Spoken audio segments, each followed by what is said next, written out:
Good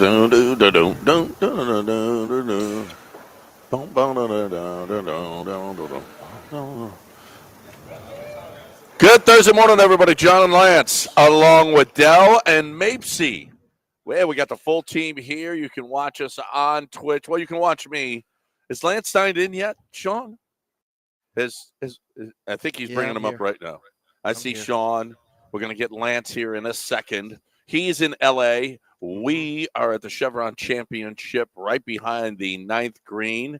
Dell had to bring the equipment. Dell and I actually showed up at the parking lot at the same time, and Dell had to drag that trunk all the way through mud and stairs and fertilizer. Fertilizer. Yeah, yeah. That was the final boss. Me dragging it through fertilizer to get it to the media center. Once we got here, it was all set up thanks to Zach, but it was I had to traverse some terrain to make sure we were ready to go. He was a trooper, I'll tell you that right here. And John just laughed. I did. I would have helped. I would have helped, but I said but then I said, nah. Yeah. Yeah. There's sleepy eyes. He got sleepy eyes because he's tired. What's the matter? Late. The game. Hey, you got the same sleep we all did. We stayed up till the Rockets game and then went to bed. Nah, I maybe got less than you. I maybe got more than you guys. Maybe. Yeah, you might have because you didn't have to drive to the Woodlands this morning. I had a crazy day yesterday. Just a lot of stuff. That was my busiest day. Doing radio at 5, and then had to jump off. And as soon as I was done, I went and had to get ready to go to Colin Coward. Did his in studio. Then immediately came back and forgot. Oh my God! I got a mock draft 4 has to be finished today. I forgot. I thought it was supposed to be by the end of the night. It was by noon Central Time. Well, of course I didn't get it turned in, so it's the fastest mock draft I've ever done. Oh, that had to be done before. Would you have the Texans taken? Donovan Jackson. And then I had to, and then I had to, man, there's a lot of wild stuff going on right now. I'm finding out. It's crazy. Well, and then, we'll get to that. But it was just a really busy day. But then I finished off with the best thing. And, we talked about, this is why I didn't lose faith in them. Just because, man, all year long, this is how they play. Like, they were the 2 seed for a reason. And last night you saw why they were 2 seed. They don't crumble. They're mentally tough. And, it helped. Jimmy Butler going down helped a lot. It helped, but when Jimmy Butler was in, they were already up double digits, and they got up double digits quickly with Jimmy Butler in. Jimmy Butler being out may change the series. They did that in game 1 as well. Jimmy Butler not being there, I thought, was a huge. You know what else was a huge? I don't think it mattered. They weren't.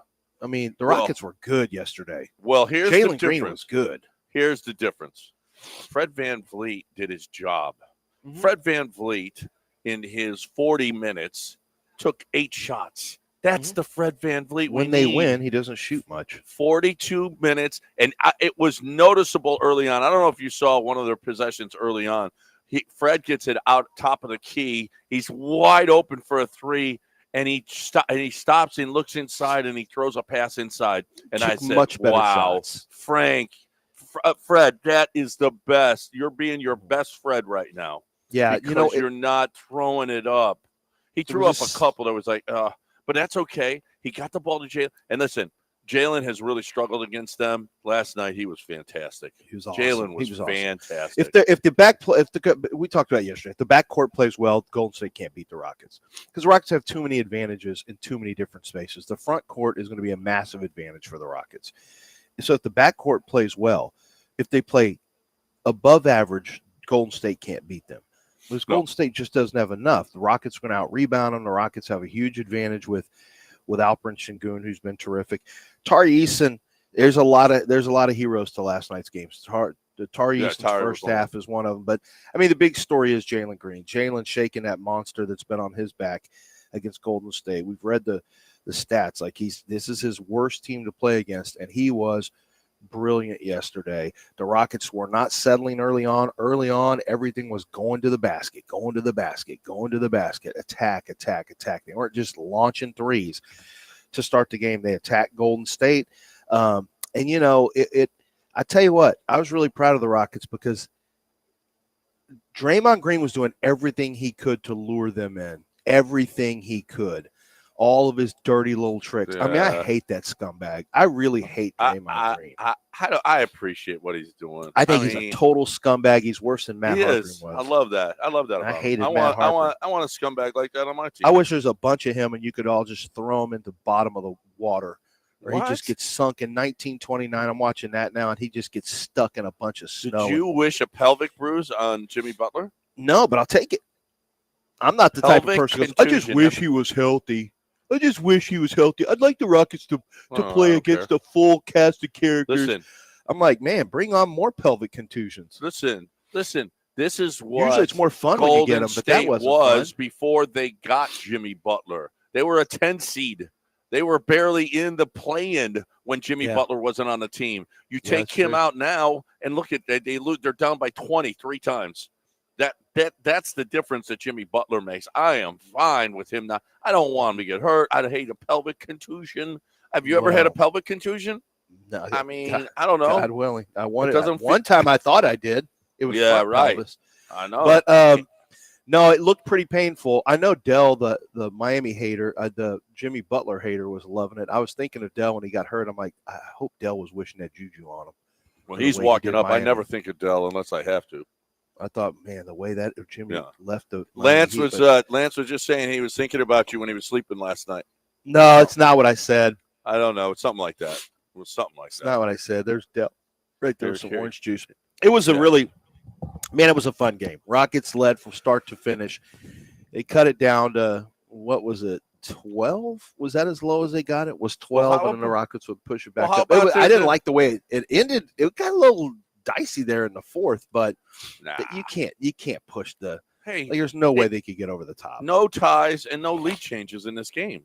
No, Rockets start to finish. No ties, no lead changes. It's wire to wire Rockets were. That's how good the Rockets were last night. And Ime's team is, man, they are salty. I love this team. It's a fun team.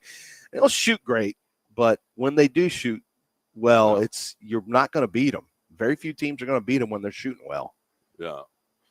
Pelvic contusion was Jetter's nickname. And was it? I didn't know that. I didn't know that was. But apparently Lance was thinking about you when Jimmy went down. He thought how happy you were about Jimmy getting hurt. I wasn't happy that he got hurt. That's your personality to root on injuries, Lance, and then revel in the injury when it happens. I prey on downfalls. I prey on downfalls. Yeah. There's no question. I mean, I don't mind my rivals losing. But I wasn't looking for Jimmy to get hurt. He took a hard fall, and my initial reaction, ooh, that's ugly. But I was like, yeah, Jimmy's hurt. That's you. Don't project your personality on me. Well, I did. I was happy that it happened. Makes the Rockets game easier. And I got to believe that injury is not going to be easy to get past in the next game. Like I don't expect him to miss game 4 since there's a week between games. It feels like. But it does help him get better. Game 3 is Saturday, and then they're playing every other day. Game 3 Saturday. So we'll see. Public contusion. I was listening to Loire Arrington this morning coming up, and they said, it's a couple of weeks that really contusion, but I fully expect Jimmy to be back. Although, I thought he was going to come back in the game last night, and he just couldn't. He couldn't. Oh, dude, that was a hard fall. He went down hard, and I thought Amen was going to catch it.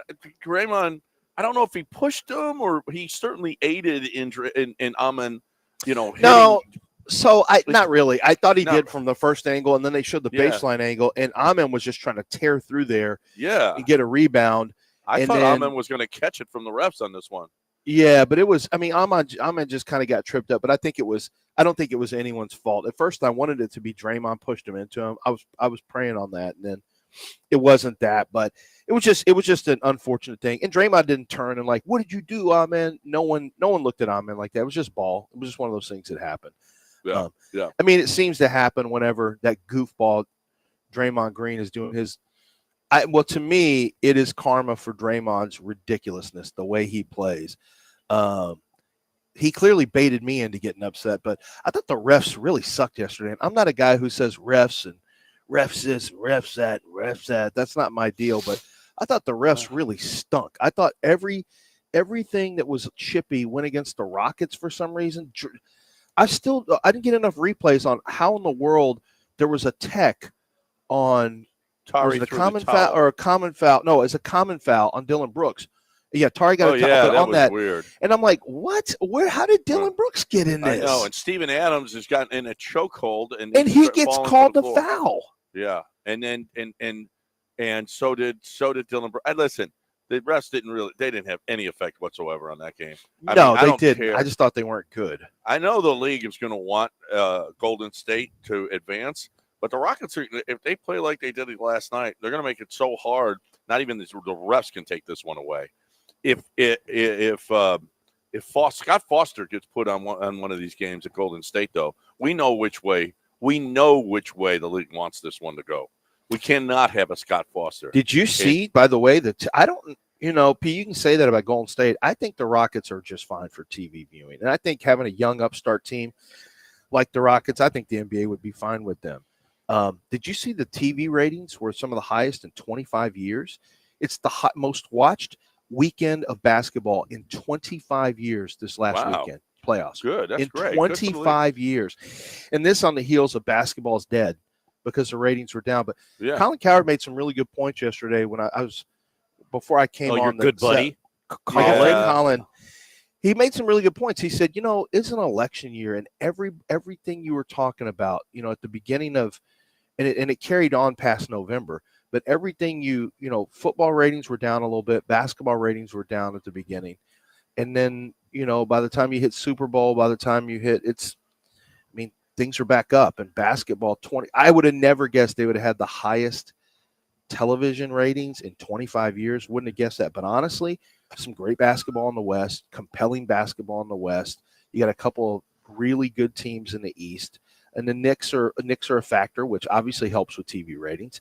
I think the Knicks being a factor can't be discounted. This Rocket, I think people are going to like this Rocket team. I really do. I think the Golden State Warriors they're an evil empire. I don't think people are going to be cheering for Golden State. I think they're cheering for Houston. No, I think the league, though, a Laker Golden State.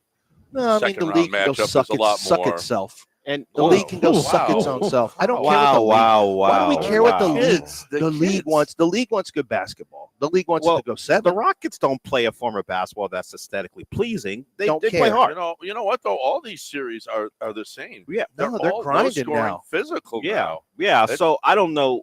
The league wants good basketball. The league wants Steph Curry against LeBron. That's what they want. Now, whether they get it or not, that's a different story. But what they want talks about what the NFL wants, the league wants. It's such an overplayed topic. No, it's not. When Kansas City keeps on advancing, no, it's not.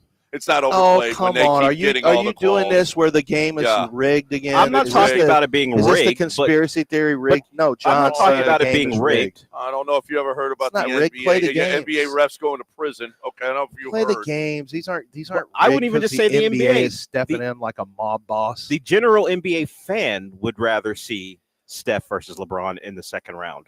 We are from a Houston lens, so sure. You're saying that, but I think there's a lot people who want to see Golden State lose. And they will continue to watch them why until do they cheer lose against Kansas City, the Kansas City Chiefs? Because stars people love to hate watch, Lance. And if Kansas City in the Super Bowl, losing in the Super Bowl was great for people, and if LeBron and Steph, whatever side you pick, people are going to root for. I don't care what. Guess what, Dell? I don't give a frick what anyone likes or what they want.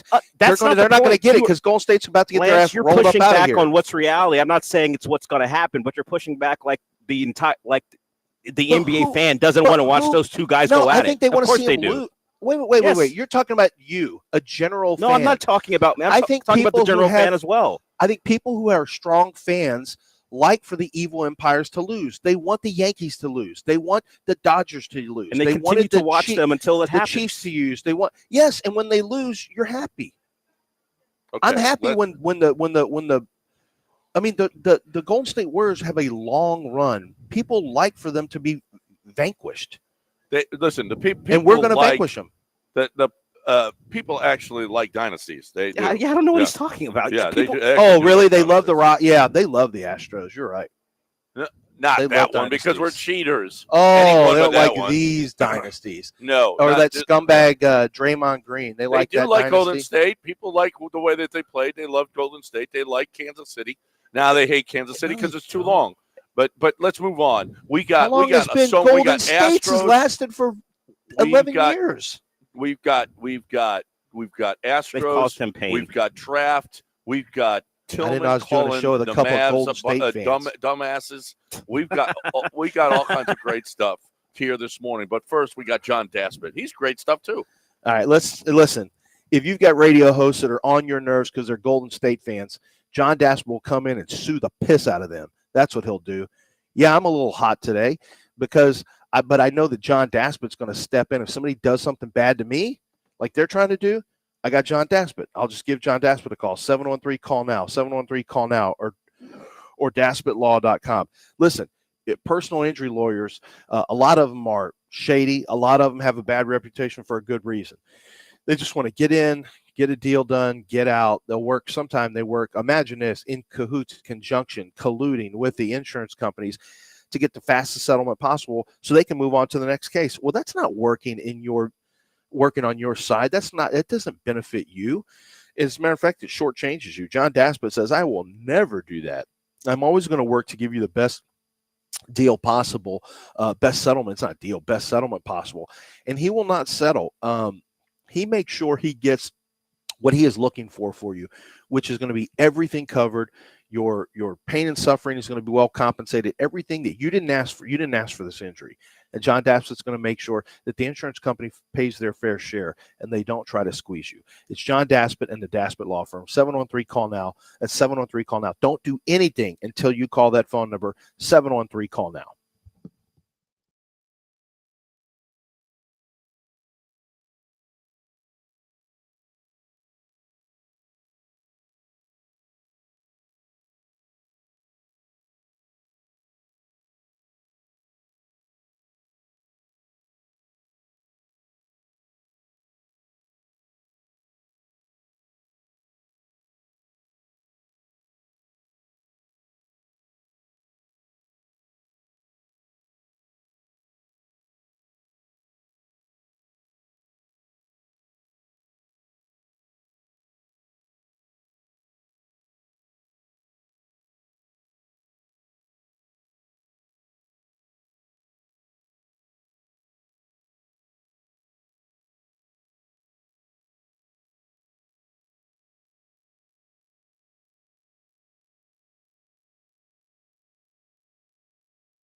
It's John and Lance. On ESPN 97.5 and 92.5. Broadcasting live from the Mobile Veritex Community Bank Studios, located at the club at Carlton Woods in the Woodlands.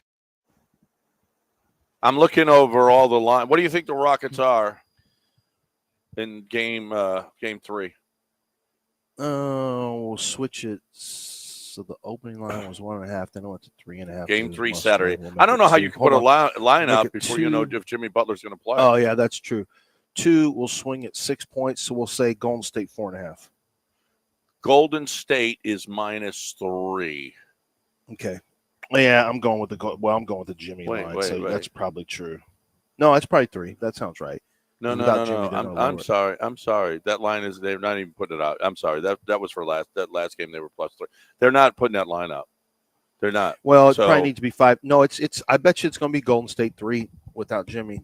Because I'm assuming there's no Jimmy. I was reading up on pelvic stuff because that's what I do in my spare time. Right. Well, you're a doctor, aren't you? A doctor of pelvis? Well, I mean, I've got WebMD, so I could do some of that. Okay. And what did they say? A few days to a few weeks. Few days. His to look a few like weeks. We used to call that. My grandma used to call that a bruised tailbone. Yeah, pelvic right. Contusion. It's a bruised tailbone. That's exactly what it is. You're making it sound like you got something from going too hard. They're making it dirty. Yeah, making bruised tailbone is like, here it is. Here I got the line. 3.5. Okay. Golden State's 3.5.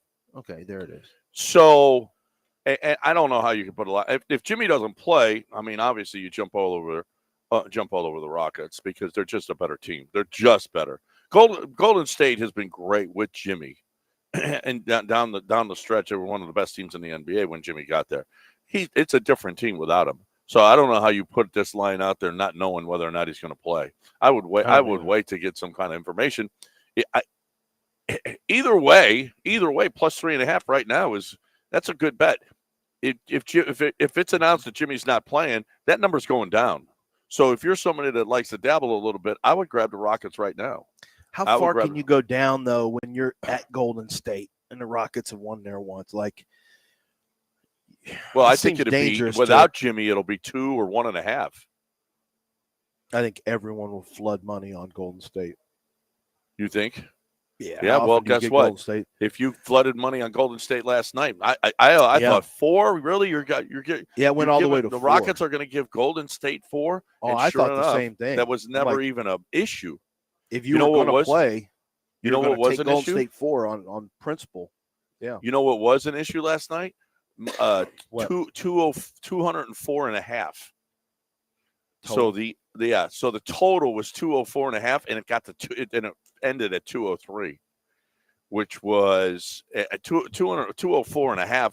I think the majority of people probably would have taken the over, even with the 95-85 game in game 1, because the Rockets couldn't have shot worse. So you're thinking, well, this is probably the Rockets are going to play better. Golden State is still Golden State.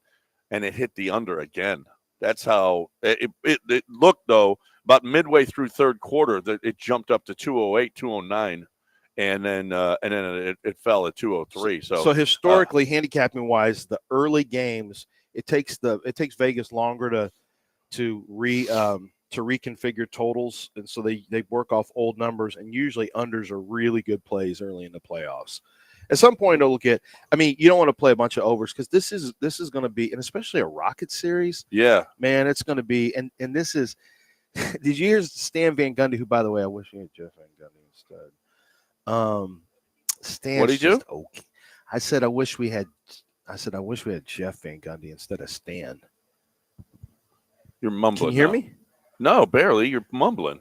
No, I just said I wish we. Well, I was just I didn't want to say it out loud, but I just wish we had Jeff Van Gundy instead of Stan Van Gundy. Oh, yeah. Well, Stan Van Gundy. I did not love Stan Van Gundy yesterday, but anyway, he said Tom Izzo called or texted him during the. Did you see it? Tom Izzo texted during the show or during the game and said, "Man, this is a really, really physical game." He said, "If Tom Izzo says it's a physical game, it's a really physical game because Tom Izzo thinks every game is soft, and he thought this one was really physical." So, okay, let me ask you a question. You guys, both of you. look how interesting the Knicks and Pistons series. That is very interesting. Pistons going home at the way that they played the two games. They've actually lost one quarter in this series, and the rest of the time the Pistons have outplayed the Knicks. And the Nuggets and Clippers. You know what that line is at the Clippers? At the Clippers, the Nuggets and Clippers at the Clippers. I don't know. Clips. I mean, it feels like it should be Clips 4. 5.5. 5.5. Man, against Denver. Man. LA and Minnesota. Minnesota's a 3-point favorite in game 3. And then the Rockets and Warriors. We got some good series here in the first round, which is kind of unusual. These are usually, especially a 2-7, you would think would be a ball, but no, sir. We got some good basketball here, and like you said, the numbers are proving it. The numbers are showing up in the postseason in the ratings. It doesn't have to be pretty. Like it needs to No. be competitive. Good basketball for me and good baseball is competitive. It doesn't have to be 8-7. It doesn't need to be 126 to 121. I get for the regular season you kind of need that, but for playoffs, like that doesn't make it a good. High scores don't make it good. I mean, it can be entertaining, but I like competitive basketball. Absolutely. You know, Listen, Tari was great. Alpern didn't shoot well, but he had a double-double, 17 and 16, and just was – I love his physicality. Now, he cries every time there's a – it was you so see bad how many yesterday. times he's throwing his arms up? He's got to stop. Every time. Dude, Like, really, Alpern, come on. you're turning into LeBron. LeBron It's worse Shagun. than Manu. I mean – I remember how bad Manu used to be, and I'm like, this is worse than Manu Ginobili was. Dylan Brooks was really, really good. Amen was physical. He didn't take. I love this. Listen, if you had these numbers on shots every night, Amen took 7, Brooks took 12, Alpi took 15, Fred took 8, Jalen took 25, Tari took 9, Jabari 4. I would like to see Jabari up a little bit on number of shots because I love the way Jabari's played this season. But that's the shot select right there. If Fred can continue to do this in this series, as opposed to Fred throwing up 19 shots, I mean, this is when the Rockets are at their best. Well, Fred's shots are directly, I think, related to how Jalen's game is going. Because he did it early on, though, even before Jalen got going. But he was passing up understood, shots. But if Jalen did not get going, Fred's going to take more shots because someone's got to put the shots up. True. But Jalen was going, so he can take a step back and just allow the guy to cook. Late in the game, Dylan's got a wide open 3, and instead he sends it to the corner to Jalen. I love how Jalen, you're hot. Extra Keep pass. going. Keep going. I remember that play. And he made the 3. He hesitated for a second. He pumped and he made a 3. I thought the same thing, John. Look at that extra pass, and it was seamless. It was a quick pass. Clearly, Ime Udoka got to the team and said, "We were settling. That is not our game. It's just to shoot a bunch of quick 3s. We're settling too much. Let's look for better shots." He clearly said that because Fred approached the game that way. Jalen attacked. Alpern just missed bunnies. Like he just missed little floaters in the paint. He just had no touch yesterday for some reason. Well, it was busy in there. I mean, it's physical down there. He had some easy ones though. He just missed. But he's fine. I'm not worried about him. I ain't worried about Alpi. All right, breaking it here. 713-780-3776 is the number if you want to get in here. We're live from the Chevron Championship where it's underway this morning. Nelly Korda goes off at 8:30. What a Lillian Vu and Nelly Korda going off in 1 hour right here at the club at Carlton Woods, the Nicholas course. Get on out here. It's so easy to get to. You got the parking, the shuttle over here, and it is just a beautiful morning. I think we're going to have nice weather all weekend long for the first major of the year for the ladies. Lance is in L.A. for the NFL draft. He's working his tail off tonight and all weekend long. You can watch him on NFL.com and NFL TV as well. So great stuff here. What a great time. And it's a great time for you to finally say, hey, I've got to protest these taxes. I am sick of the government just taking advantage and being wrong. The government is just wrong all the time. Oh, really? They're trying to charge you too much for tax-wise on your property? It happens all the time, 86% of the time.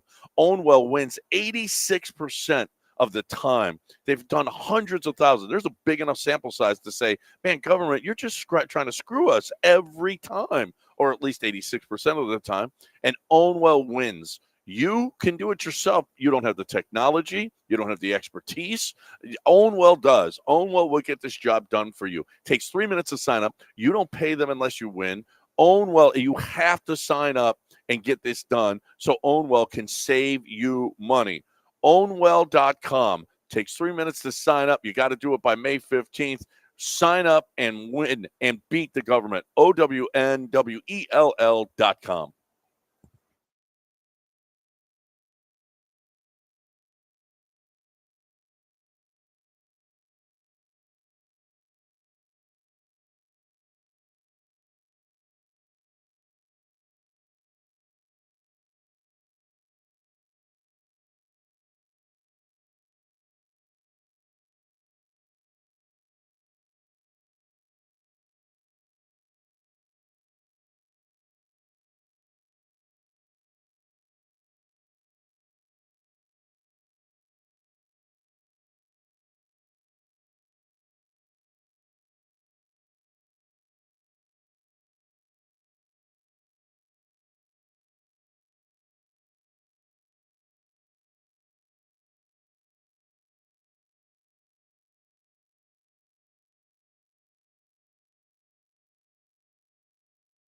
You're listening to John and Lance, broadcasting live from inside the mobile Veritex Community Bank Studios, located at the club at Carlton Woods for the Chevron Championship. Here's John Granado and Lance Zerline.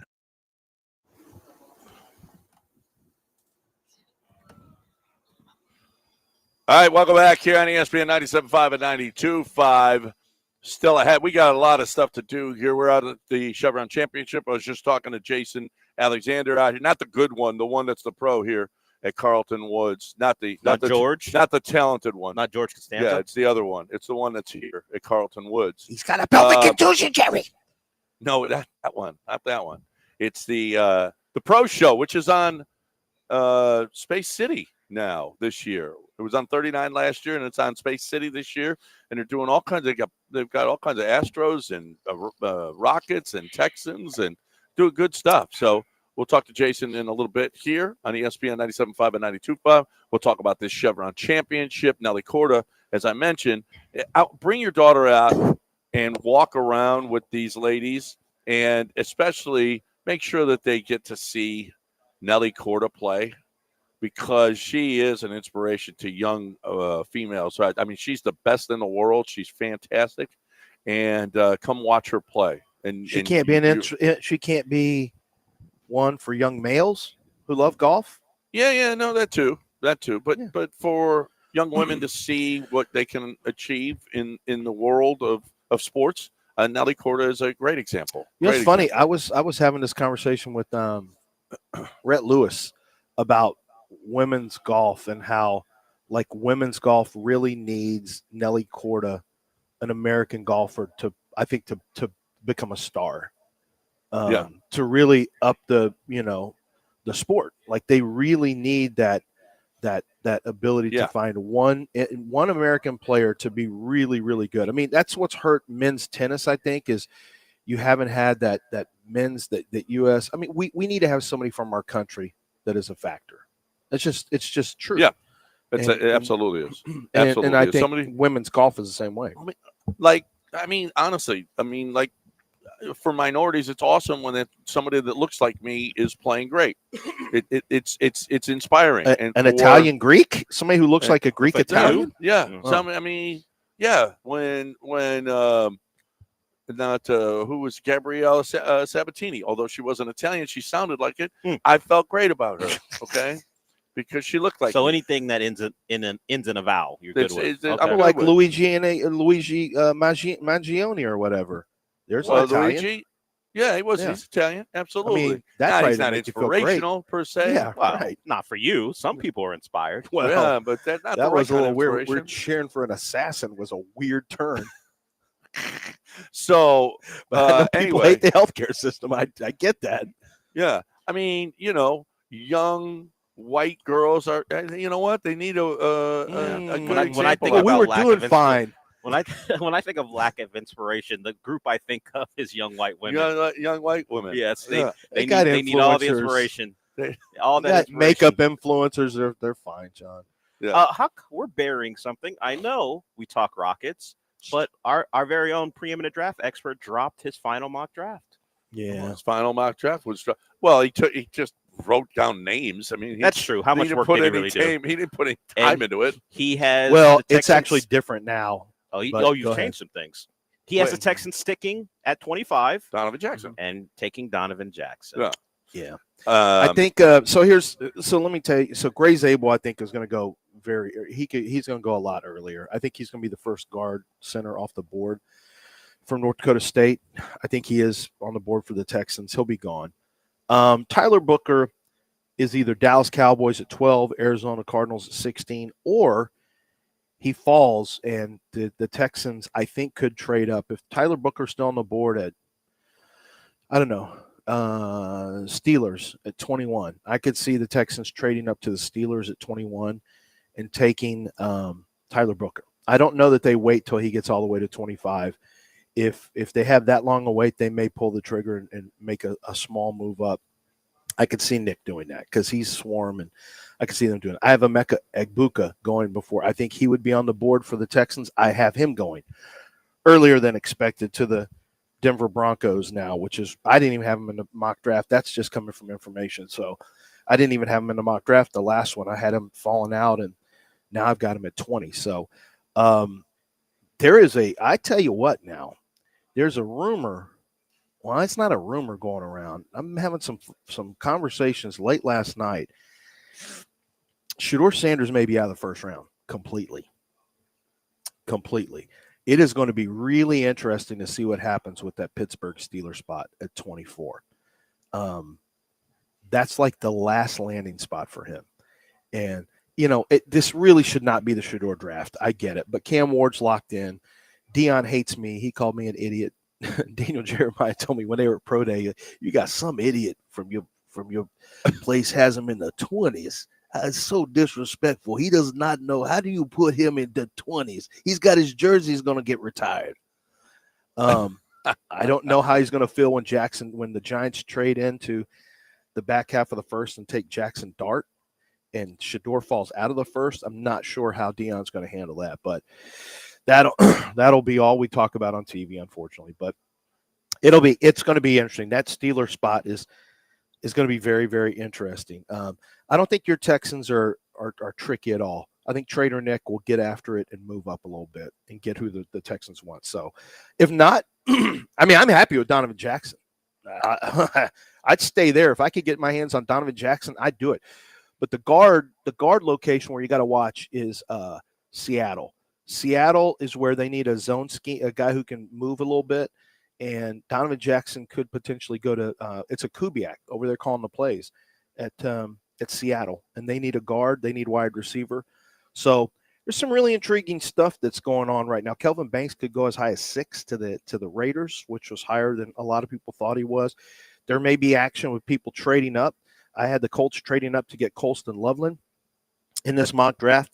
The Jets, whether or not they go Tyler Warren or Armand Membu, is going to be a real catalyst for this draft that moves some stuff around. So I feel good about the Texans getting somebody that they like, though, that they want. I feel pretty good about it. Other parts of the draft are going to be up and down. I think the Texans can let the draft come to them. I think I've got Shador Sanders fatigue. We all do. I mean, you should see Bucky can't even hide it on air. He's like, we're always talking. He goes, none of these other guys. We're not talking about Walter Nolan. We're not talking about this guy. We're not talking everything Shador. Bucky's like openly rebelling on the air at some points, for him. Minor amounts, because we're all tired of it. And you think the people at ESPN aren't tired of it? I'll give you a little hint. All the people that you watch at ESPN or on TV, they don't like this. They don't like talking about the same stuff every day. They really don't. None of us like to have to do it. Our Reggie versus Vince stuff got so old. It brought the show to a screeching halt at one point. It was every day for months and years. Right. Well, you got to keep playing the hits at ESPN. It's the the star. You got to talk about LeBron. You got to talk about Shador. It was Justin. I don't know why Justin Fields was so popular on there because of the contract. I guess because of the whole, black quarterback thing. I don't know. I have no idea, but I do know that ESPN will run something into the ground and make you sick of it. I think probably if you're following this draft, you're like Bucky Brooks. You're just sick of. So let's stop already with this. And I shouldn't wish it, but I hope that he doesn't get drafted. Well, first of all, so that Deion can eat his words about my radio partner here, who's the preeminent draft expert in the country, right? Calling him an idiot. I mean, a lot of people call him an idiot, but are they right all the time? Yeah, you can't just say that, Deion. Do you know that I know John Deion Daspit? called him an idiot? Yeah. You were getting on TV. Yeah, he didn't say my name, but he didn't say my name, and he didn't say allegedly an idiot. That idiot that put him 29. Got an idiot on your station who put Shador at 21. So, I mean, why do is we Deion have? right? Why do you employ? Why do you employ such a man? He was talking about Lance. He didn't say that idiot who plays disc golf and put him 29. So maybe I was the only idiot who had him in the 20s. Yeah. I was the only idiot who had him in the 20s. It had to be me, but I can't call John Daspit because he didn't say my name, and he also didn't say this man is an idiot allegedly. Like he didn't say allegedly. But he also didn't say my name, so I can't. He didn't say your name, Daspit. so you're good. Now, is he right? But I was wrong. He's not going 20. I was wrong. He's probably he means it's Deion right about you. Is Deion right? Is what I'm saying. He's wrong. Not just because of this Shador. He is right. He's going to go much further back. Deion needs to dig deep. Surface level stuff is calling you an idiot because of your draft stuff. He's got to dig deep and figure out why you're actually an idiot. I mean, he could have just brought a garbage bag and put it in a dumpster. He could have done that. Okay, a lot of things. A lot of things he could have done. We don't think you're an idiot, Lance. We think you do a great job on the draft. What is your fit for tonight? That's Brian wants to know. Well, I have to do from waist up, so I'll be wearing like shorts, regular pants. Yeah, shorts. You're gonna have shorts on? Probably shorts, and then I'll probably go standard blue coat jacket, and then tomorrow will be my fancy gray one that's that's How got about the this? patterns and everything. Todd gave me a tie yesterday because I don't have any here, and I forgot it in the car. So Steve Salzman brought me a Carlton Woods tie that I'm keeping. Steve, ain't As a starter tomorrow. Yeah, yeah, I'm a starter today. Mhm. Out at the 10th. So come see me here at the Chevron, and we'll hang out. Jason Alexander, the Pro Show. Let's bring him in here and get a little lowdown here at the Chevron Championship next, right here on ESPN 97.5 and 92.5. But first, we're talking about John Clay Wolf and GiveMeTheVin.com. John Clay Wolf, this is silly. It's ridiculous. He gives away $25,000 a month. So if you sell John Clay Wolf your car, you're going to get 10,000. You're going to get a thousand chances to win money from John Clay Wolf. Part of $25,000 in cash. All you have to do, you don't even have to sell him your car. You get 250 chances if you mail in an entry. You don't even have to sell him a car, and he's still going to give you cash, possibly. So GiveMeTheVin.com wants to buy your car. Doesn't matter. Now, it can't be a piece of crap. It's got to be decent, okay? He's not buying $2,000 cars. Pickup, SUV, supercar, exotic. If you've got an exotic car, he loves those, and he pays top dollar. GMTVCC, GMTVCC.com. It's a classic and collectible car. He is the world's best car buyer.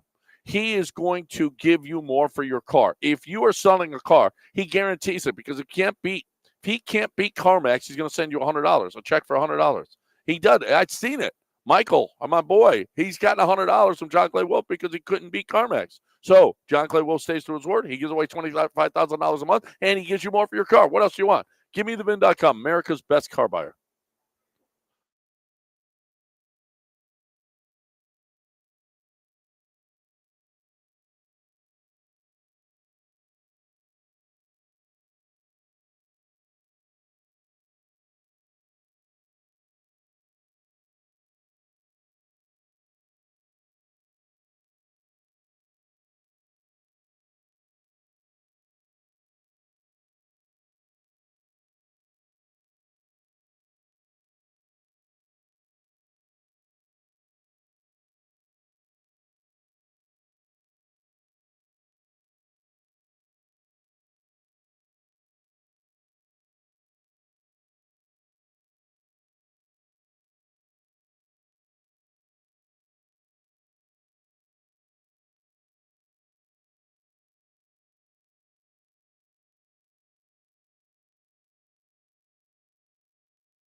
You're back to John and Lance, on ESPN 97.5 and 92.5. live from the Mobile Veritex Community Bank Studios, located at the club at Carlton Woods in the Woodlands.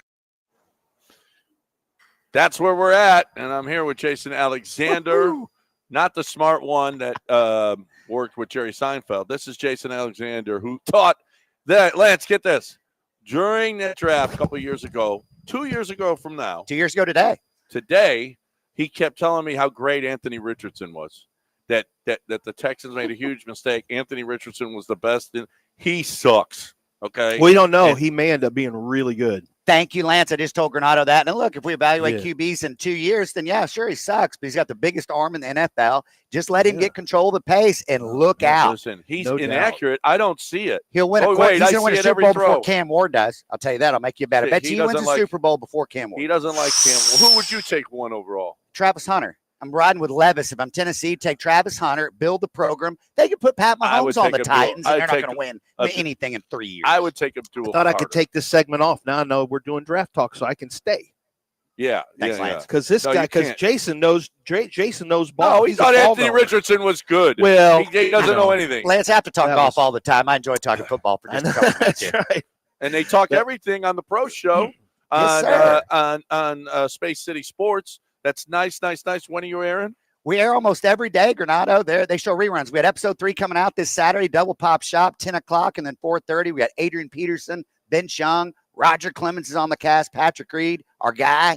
And then we do Austin and Friends as well, tell a story about the special needs community, and obviously talk a little golf too. Yeah, Austin and Friends, a great segment. So Space City Sports picked it up this year. Your Patrick Reed played really well at Augusta. He should have won the Masters. If you would have putted for him, well, maybe not you, but if someone good would have putted for him, he would have won the jacket. Yeah, he got number 2. He played great.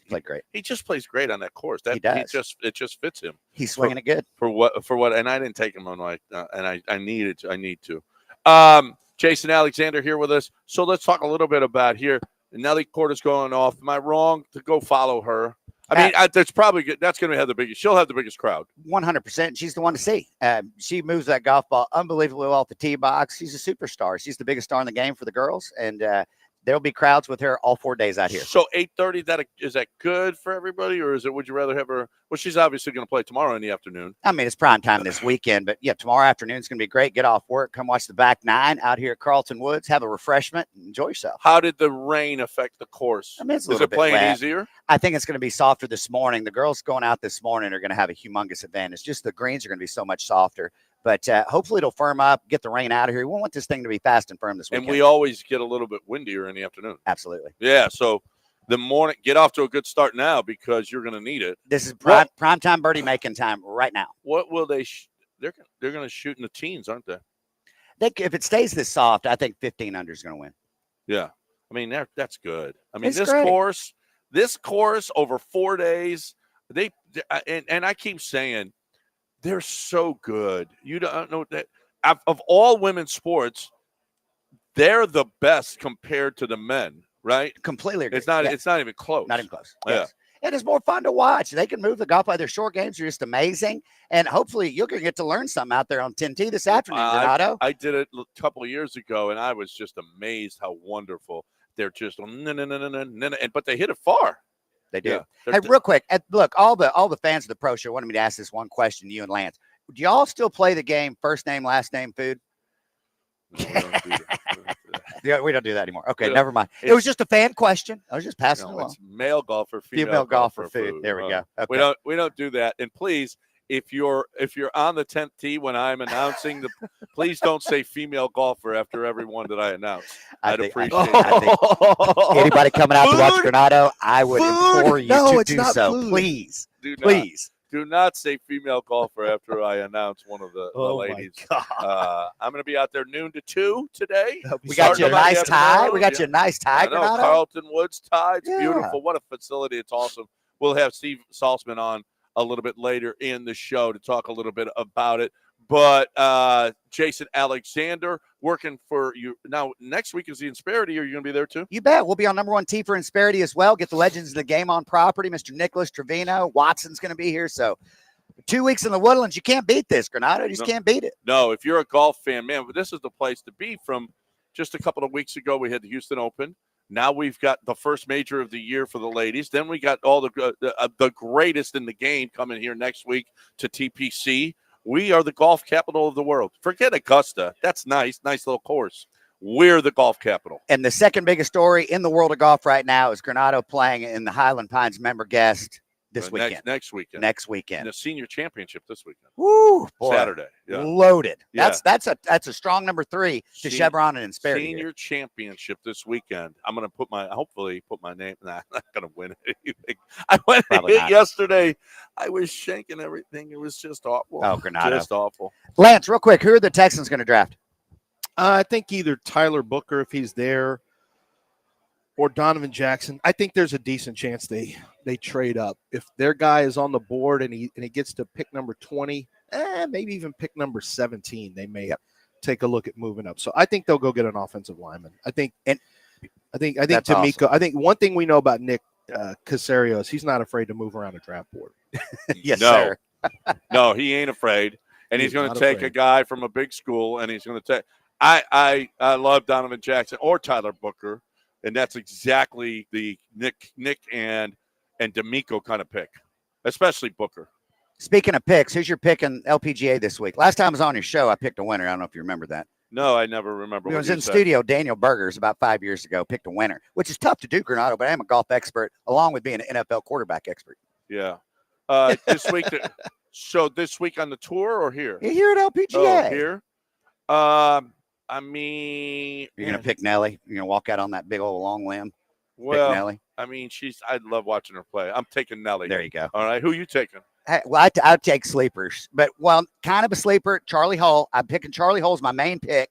Look out for Lexi Thompson to turn back the clock. No, one-time retirement tour. I would love to see it, but she's not. I was watching her last week, and she was even while Julia was 9 under in the first day, and Lexi's even. I mean, no. Another name to keep your eye on, Gianna Clement. She's staying with the Cancelman Pro this week. Her and her father, we're housing her. #1 amateur in the world, 17 years old. The girl can go. Look out. Gianna Clement, if you hadn't heard her name, she'll be on that leaderboard this week. What about Gino Tip? She's the favorite. Yeah, she Typical. is. Yeah, she's the favorite in Vegas. Yeah. And she's going to be in the top 10. Yeah. I like maybe she's got a chance. She can't fade Lexi, though. We'll see. We'll see about that. I would love it. What a story. What a story. Be. All right, we are done. Let's talk a little bit. Thanks, Jason, for joining us. But let's talk a little bit about the Insperity. You're going to be there next week. You're going to be starting out there. I love the Insperity.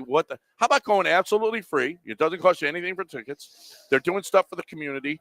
Insperity is footing the whole bill and bringing in the greats of the game. And you're getting to watch, for anyone of our age, and even bring your kids out, but this is where the Houston Open was for so many years. You get to watch the guys that we watched back in the 90s play that golf course as on the Champions Tour.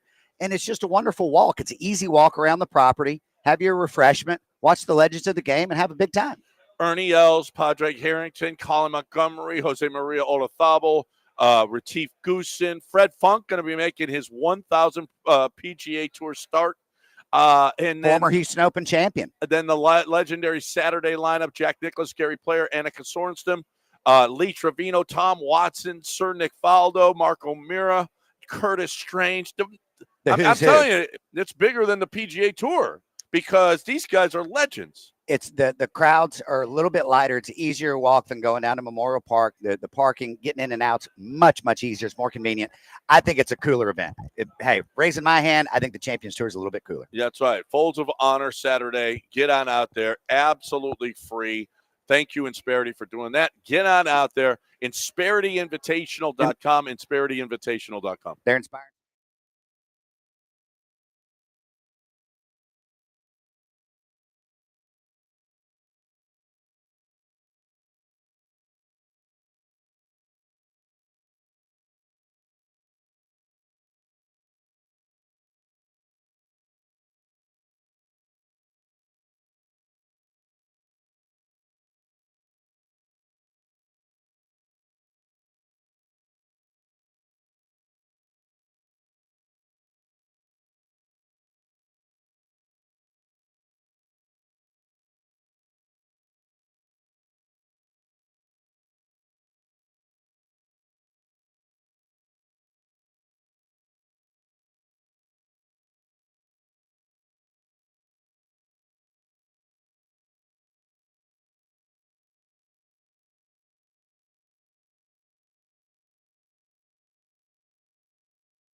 I don't know why. Why did I say Dallas was stupid?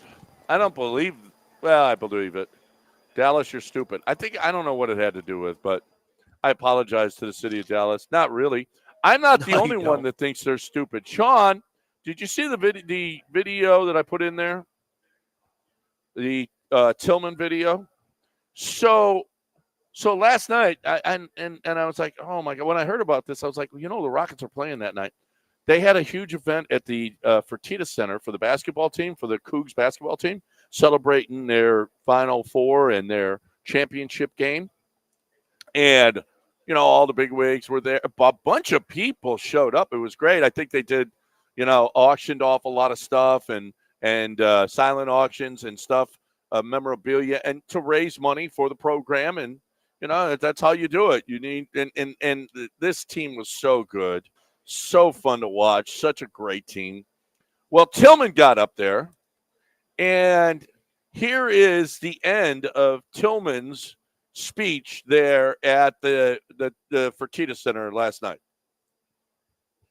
I was in the White House, in the Oval Office with the Prime Minister of Italy and the President last Thursday, and we talked about the Houston Cougars, I can promise you, for at least a minute and a half.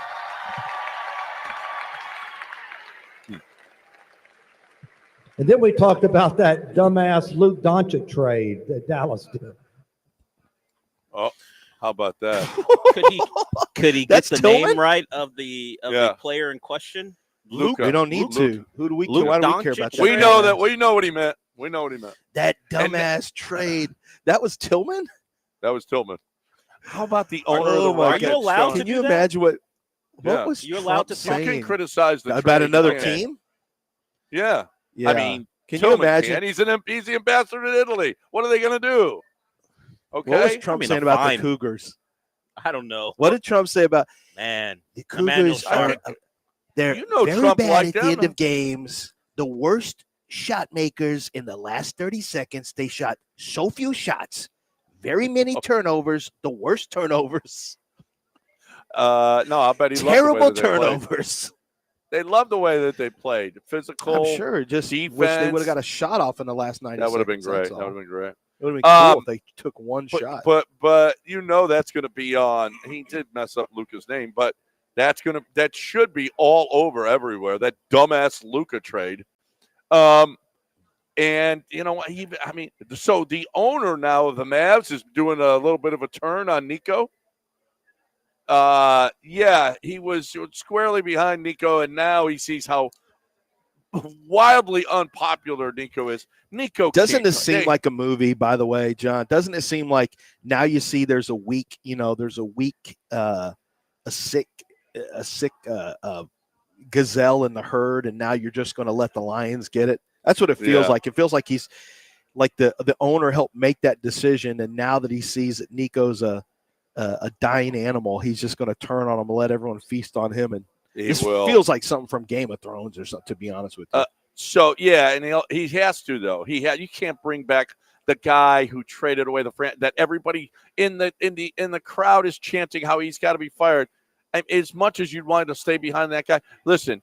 If he'd have done it, he could have got. How many draft picks would they have given up? Of course, the Lakers don't have any draft picks. I mean, it would have had to been in 2038, or right? a 3-team trade, or you just don't trade the Lakers. You could have gone someplace else. Anything but what he did.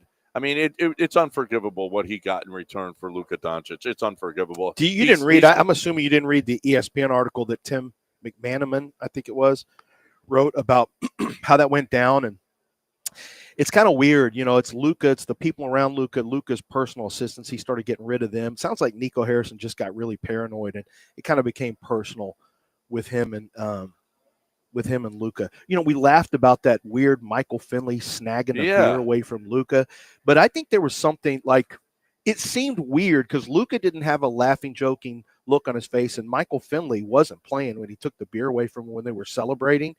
And that was just a weird moment, and it kind of gives you some insight into how the organization felt about Luka. Yeah. No, I listen, and you can feel any way you want about him, but don't do what you did. I mean, it seemed like it was personal. I just got to get rid of this guy. That's so dumb. I mean, you ruined your career. Who can hire now? He gets fired by the Mavs. Who the hell would hire Nico Harrison? Oh, Especially he's going after on these ESPN. Oh, I don't know. You make a mistake like What? that. I He's don't a know. former. He's a former NBA executive. He'll get We'll on there see if somehow because he ain't gonna work in the league. He can't work in the league. No, he's. I think that's the deciding. I mean, that's his legacy.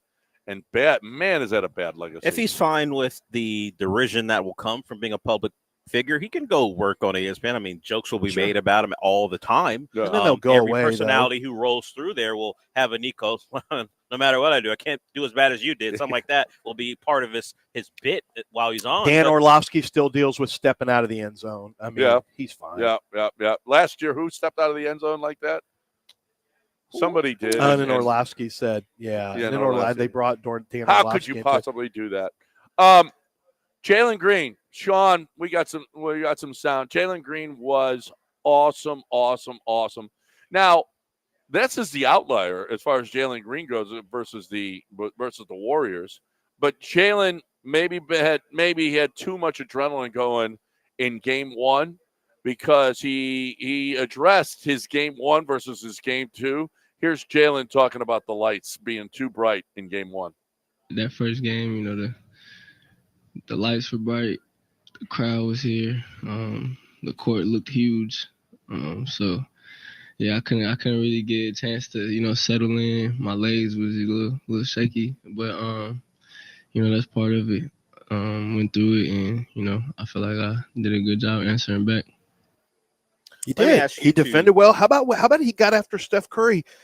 Yeah. Stole the ball away from him and locked them up with some jump balls. A couple of jump balls with him. Yeah. Yeah, So that was Jalen awesome. Went for 38 last night. Do you remember how many he scored in game one? He was 4 for 15. 10. 3 for 15. He was 3 for 15, wasn't he? He scored 7 for a total of 45 points. If you divide him by 2, that's 22 and a half. Jalen always finds his level. No matter matter how he gets there, he'll get there. He was great last night, and we didn't think about it beforehand. We thought inexperience, how that play into it. And the guy himself said the lights are too bright, at least for a night. I'm surprised that he would be so open about it because normally players won't give you that, but he said he was overwhelmed. Well, let me ask you this. Is it acceptable? Well, is it acceptable that he plays one crap, one good, one crap, one good? It's, It'll get you to a game 7. For now, it is. It's part of his process. Look, Del, he was you heard that when he was talking to Taylor Rooks, and bless that child, she is going pretty good. But you heard what he said to her when he was like, blessing. He was like, yeah, I wasn't playing defense. I wasn't giving enough energy. He was very self-aware. He was very honest. And that level of self-aware I was so excited to hear that because when you have somebody who admits their faults and their mistakes and they take account, that's a personal accountability that is rare. I'm still working on my kids on that. But when you have somebody like, he just said, yeah, I wasn't doing this. That's how you know you have total buy-in with the head coach.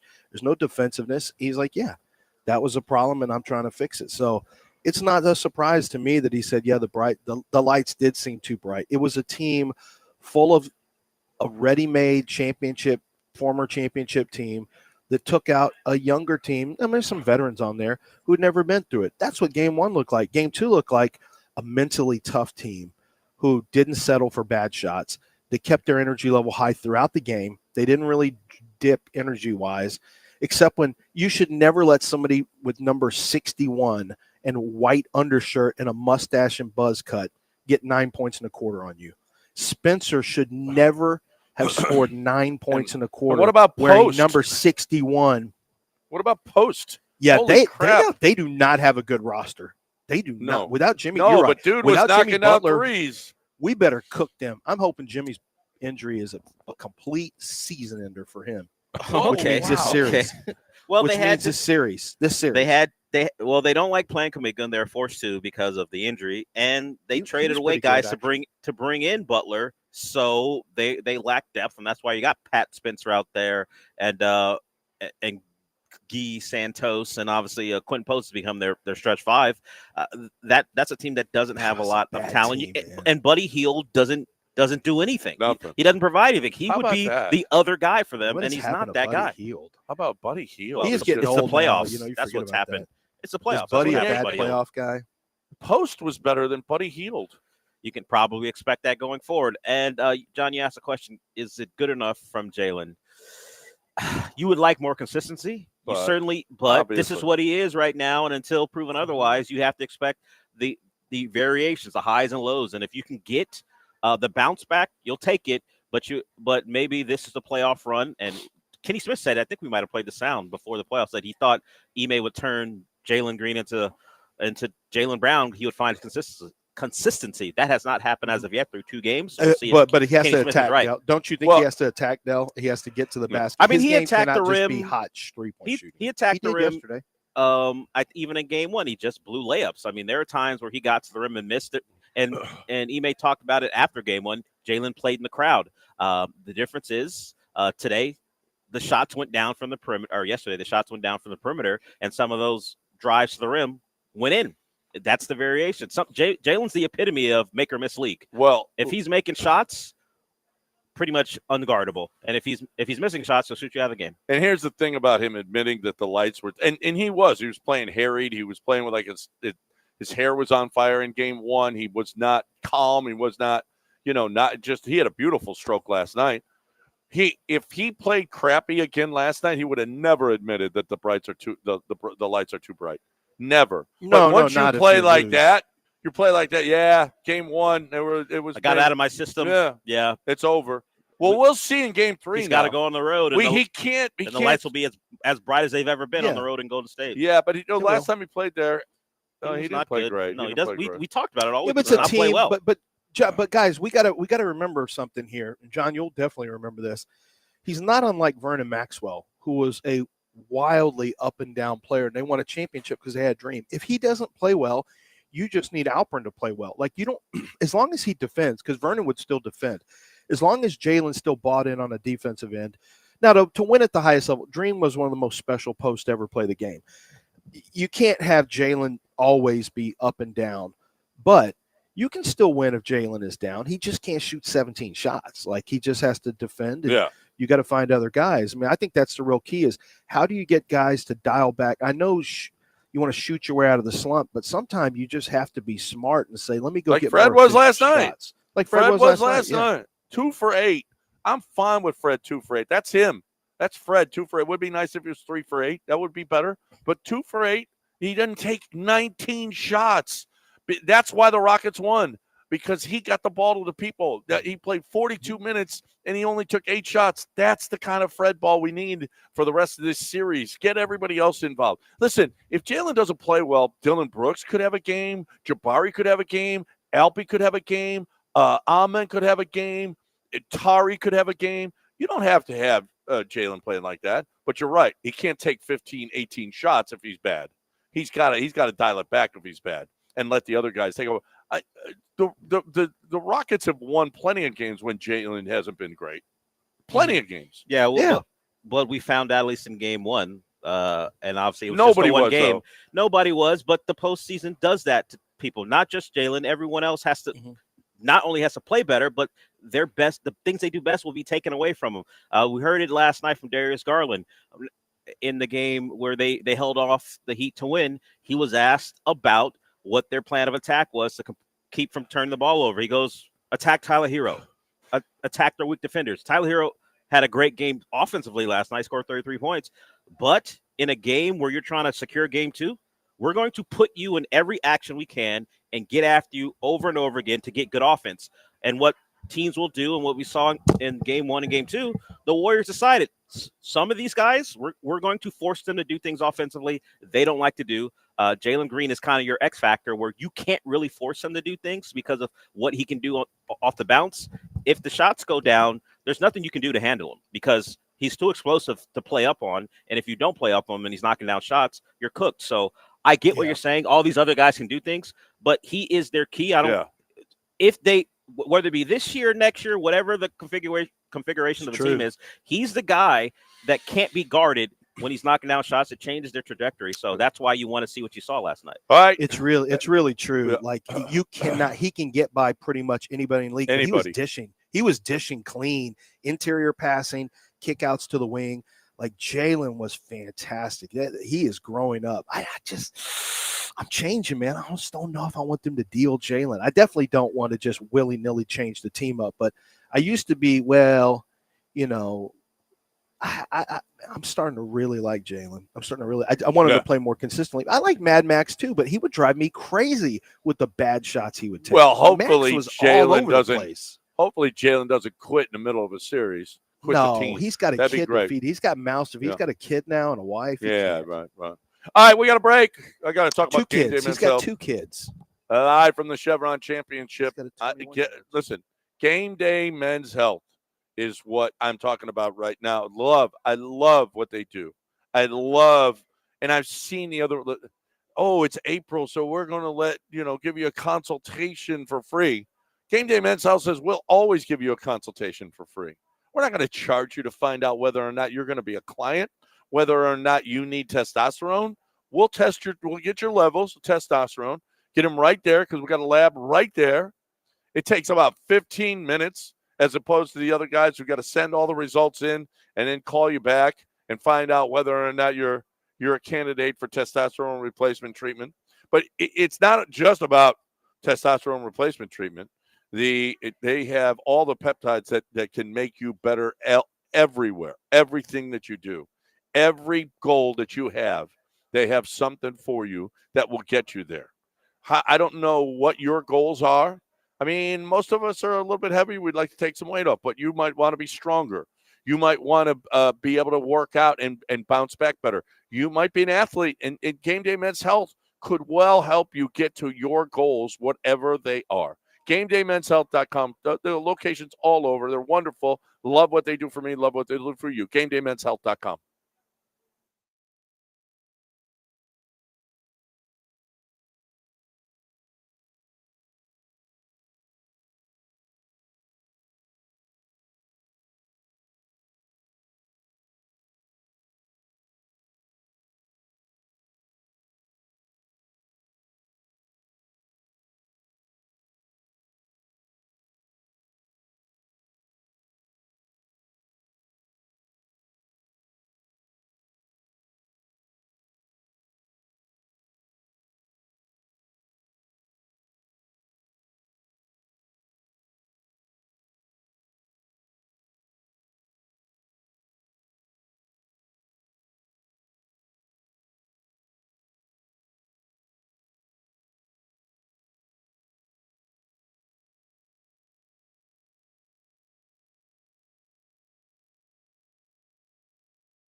Now back to John and Lance, On ESPN 97.5 and 92.5. broadcasting live from the Mobile Veritex Community Bank Studios, located at the club at Carlton Woods for the Chevron Championship. All right, welcome back. Not only did we have the Rockets last night, we had the Astros winning 3-1. Very disappointing outing by Ryan Goodstow, giving up 3 hits to Toronto. We told him 2 hits or you suck, and he gave up 3, which was disgusting. But still got the win, gave up just 1 run. Astros had, 13 hits and 3 runs or 15 hits and 3 runs. It was just – but knocking a guy, knock somebody in. Let's go. 13 and 3. 13 hits, 3 runs. They just did not hit. Man, Zach DeCenzo is playing, bro. Yeah, he didn't get to play the day before because he's a little banged up, but he was back in the lineup, and it's nice. Cam Smith is doing what he's doing, and Yiner's starting to hit. Yeah, the bats are picking up a little bit. As you mentioned, didn't lead to a lot of runs. They're 2 for 11 with runners in scoring Christian position. Walker's homer in every game now. He was 5 for 5 in a stretch, 3 for 3 the night before, 2 for 2 to start off last night. So he's woken up a little bit. Things are picking up. Josh Hader still great. Another outing for him where he is spectacular. So things are coalescing. Was a little worrisome. Second and third with 1 out. True, but did not give up the run. That was more of a Presley type of outing, but he got through it, and he continues to be. He's been maybe awesome. The best closer in the game right now. He's been really, really good for them, and he's been awesome. So at least right now, no complaints about the Astros. They sweep the Jays. That's 5 out of 6. Winning games at home. Who would have thunk it? Yep. Jordan with a sacrifice fly. I thought he got it all. He went to center field, and it was just a sac fly, but we'll take it. 3-1 was the final. The guys have the day off today, and then they start a weekend series. I forget where they are. They're on the road for 3 at Kansas City. Then they come home for 3 against Detroit. Then on the road at Chicago and at Milwaukee. So Astros it's starting to look like a good baseball team. They're playing great defensively. You get a performance. It's hard to tell, though, because Toronto is so bad offensively. It's hard to tell whether or not these pitchers are really good or it's just the suck that is Toronto hitting. But they scored a total of 2 runs in the 3 games, and they got a total off of starting pitchers of 7 hits in 3 games. That's just awful, Toronto. You're just bad. We'll see Wisniewski going against Lugo tonight. Fromber and Waka, Brown, and Bubic in the finale on Sunday afternoon. So nice job. The Astros 13-11 now. You know, it's the way they start. I don't believe that this team is as good as the other teams, but as long as they keep getting pitching performances, they lost one of their best pitchers, Eric Getty, and they plug in Gusto, and he looks good. He does a nice job. So you got Wisniewski tonight, and then Fromber's got to get better, and Hunter Brown is one of the best pitchers in baseball. So here we go. John Chill going to be joining us at a half hour here on ESPN 97.5 and 92.5. We've got Lance with Draft Day. Lance, we had Donovan Jackson talking about, how big a day this is. This is a day that will change the lives of all of these the 32 young men that are going to be drafted tonight. It certainly changed the life of one Lawrence Taylor the day that he was drafted. He became a New York Giant out of North Carolina, and he doesn't remember much about that. Most guys will say this is one of the great days of my life. Here's Lawrence Taylor talking about his draft day back in the day. Take us back to your draft day. What do you remember from the day that you were drafted? I don't remember too much. I had 41 Coors Lights, so I couldn't tell you. You remember 41? Yeah, I remember 41. You remember 41, but you don't remember what happened. I don't really remember what happened. I just know it was an exciting time, but it wasn't like this. It was old school, and I wasn't in New York or anything. I just caught it on TV like everybody else. So, did you get a phone call? Did you have your family around you? Did you get a phone call? You had your family around you? I had my drinking buddies with me. I love that. Is that not the best way to celebrate being drafted into the NFL? 41 Coors Lights with all your boys drinking.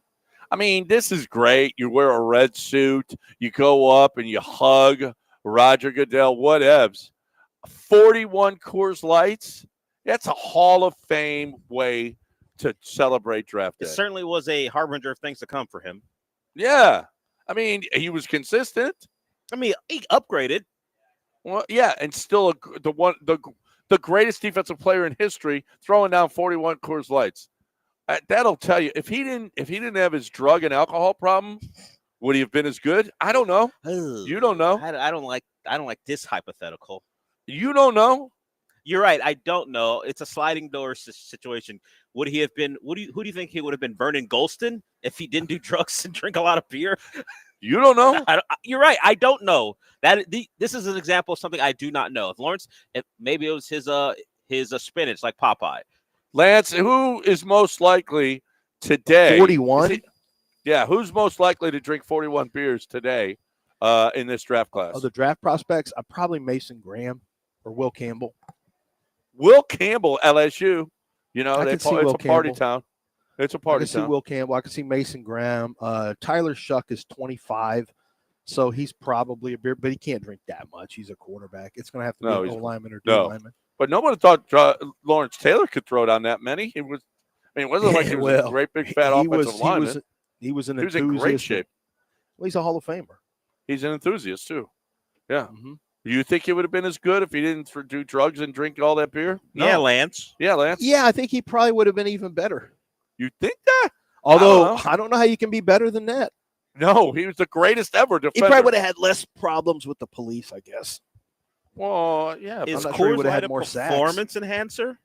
Is that part of their sell? It's not Are for they John? It's not. It doesn't. Well, that's improve true. John's performance. Kind of is. That's true. Kind of is. If you'll remember that the Super Bowl that year that was in Houston, 2004, I was at my best that week. Were you? With no sleep and just constant Coors Light. I wasn't on the shows before my time. Lance, can you confirm that he was at his best?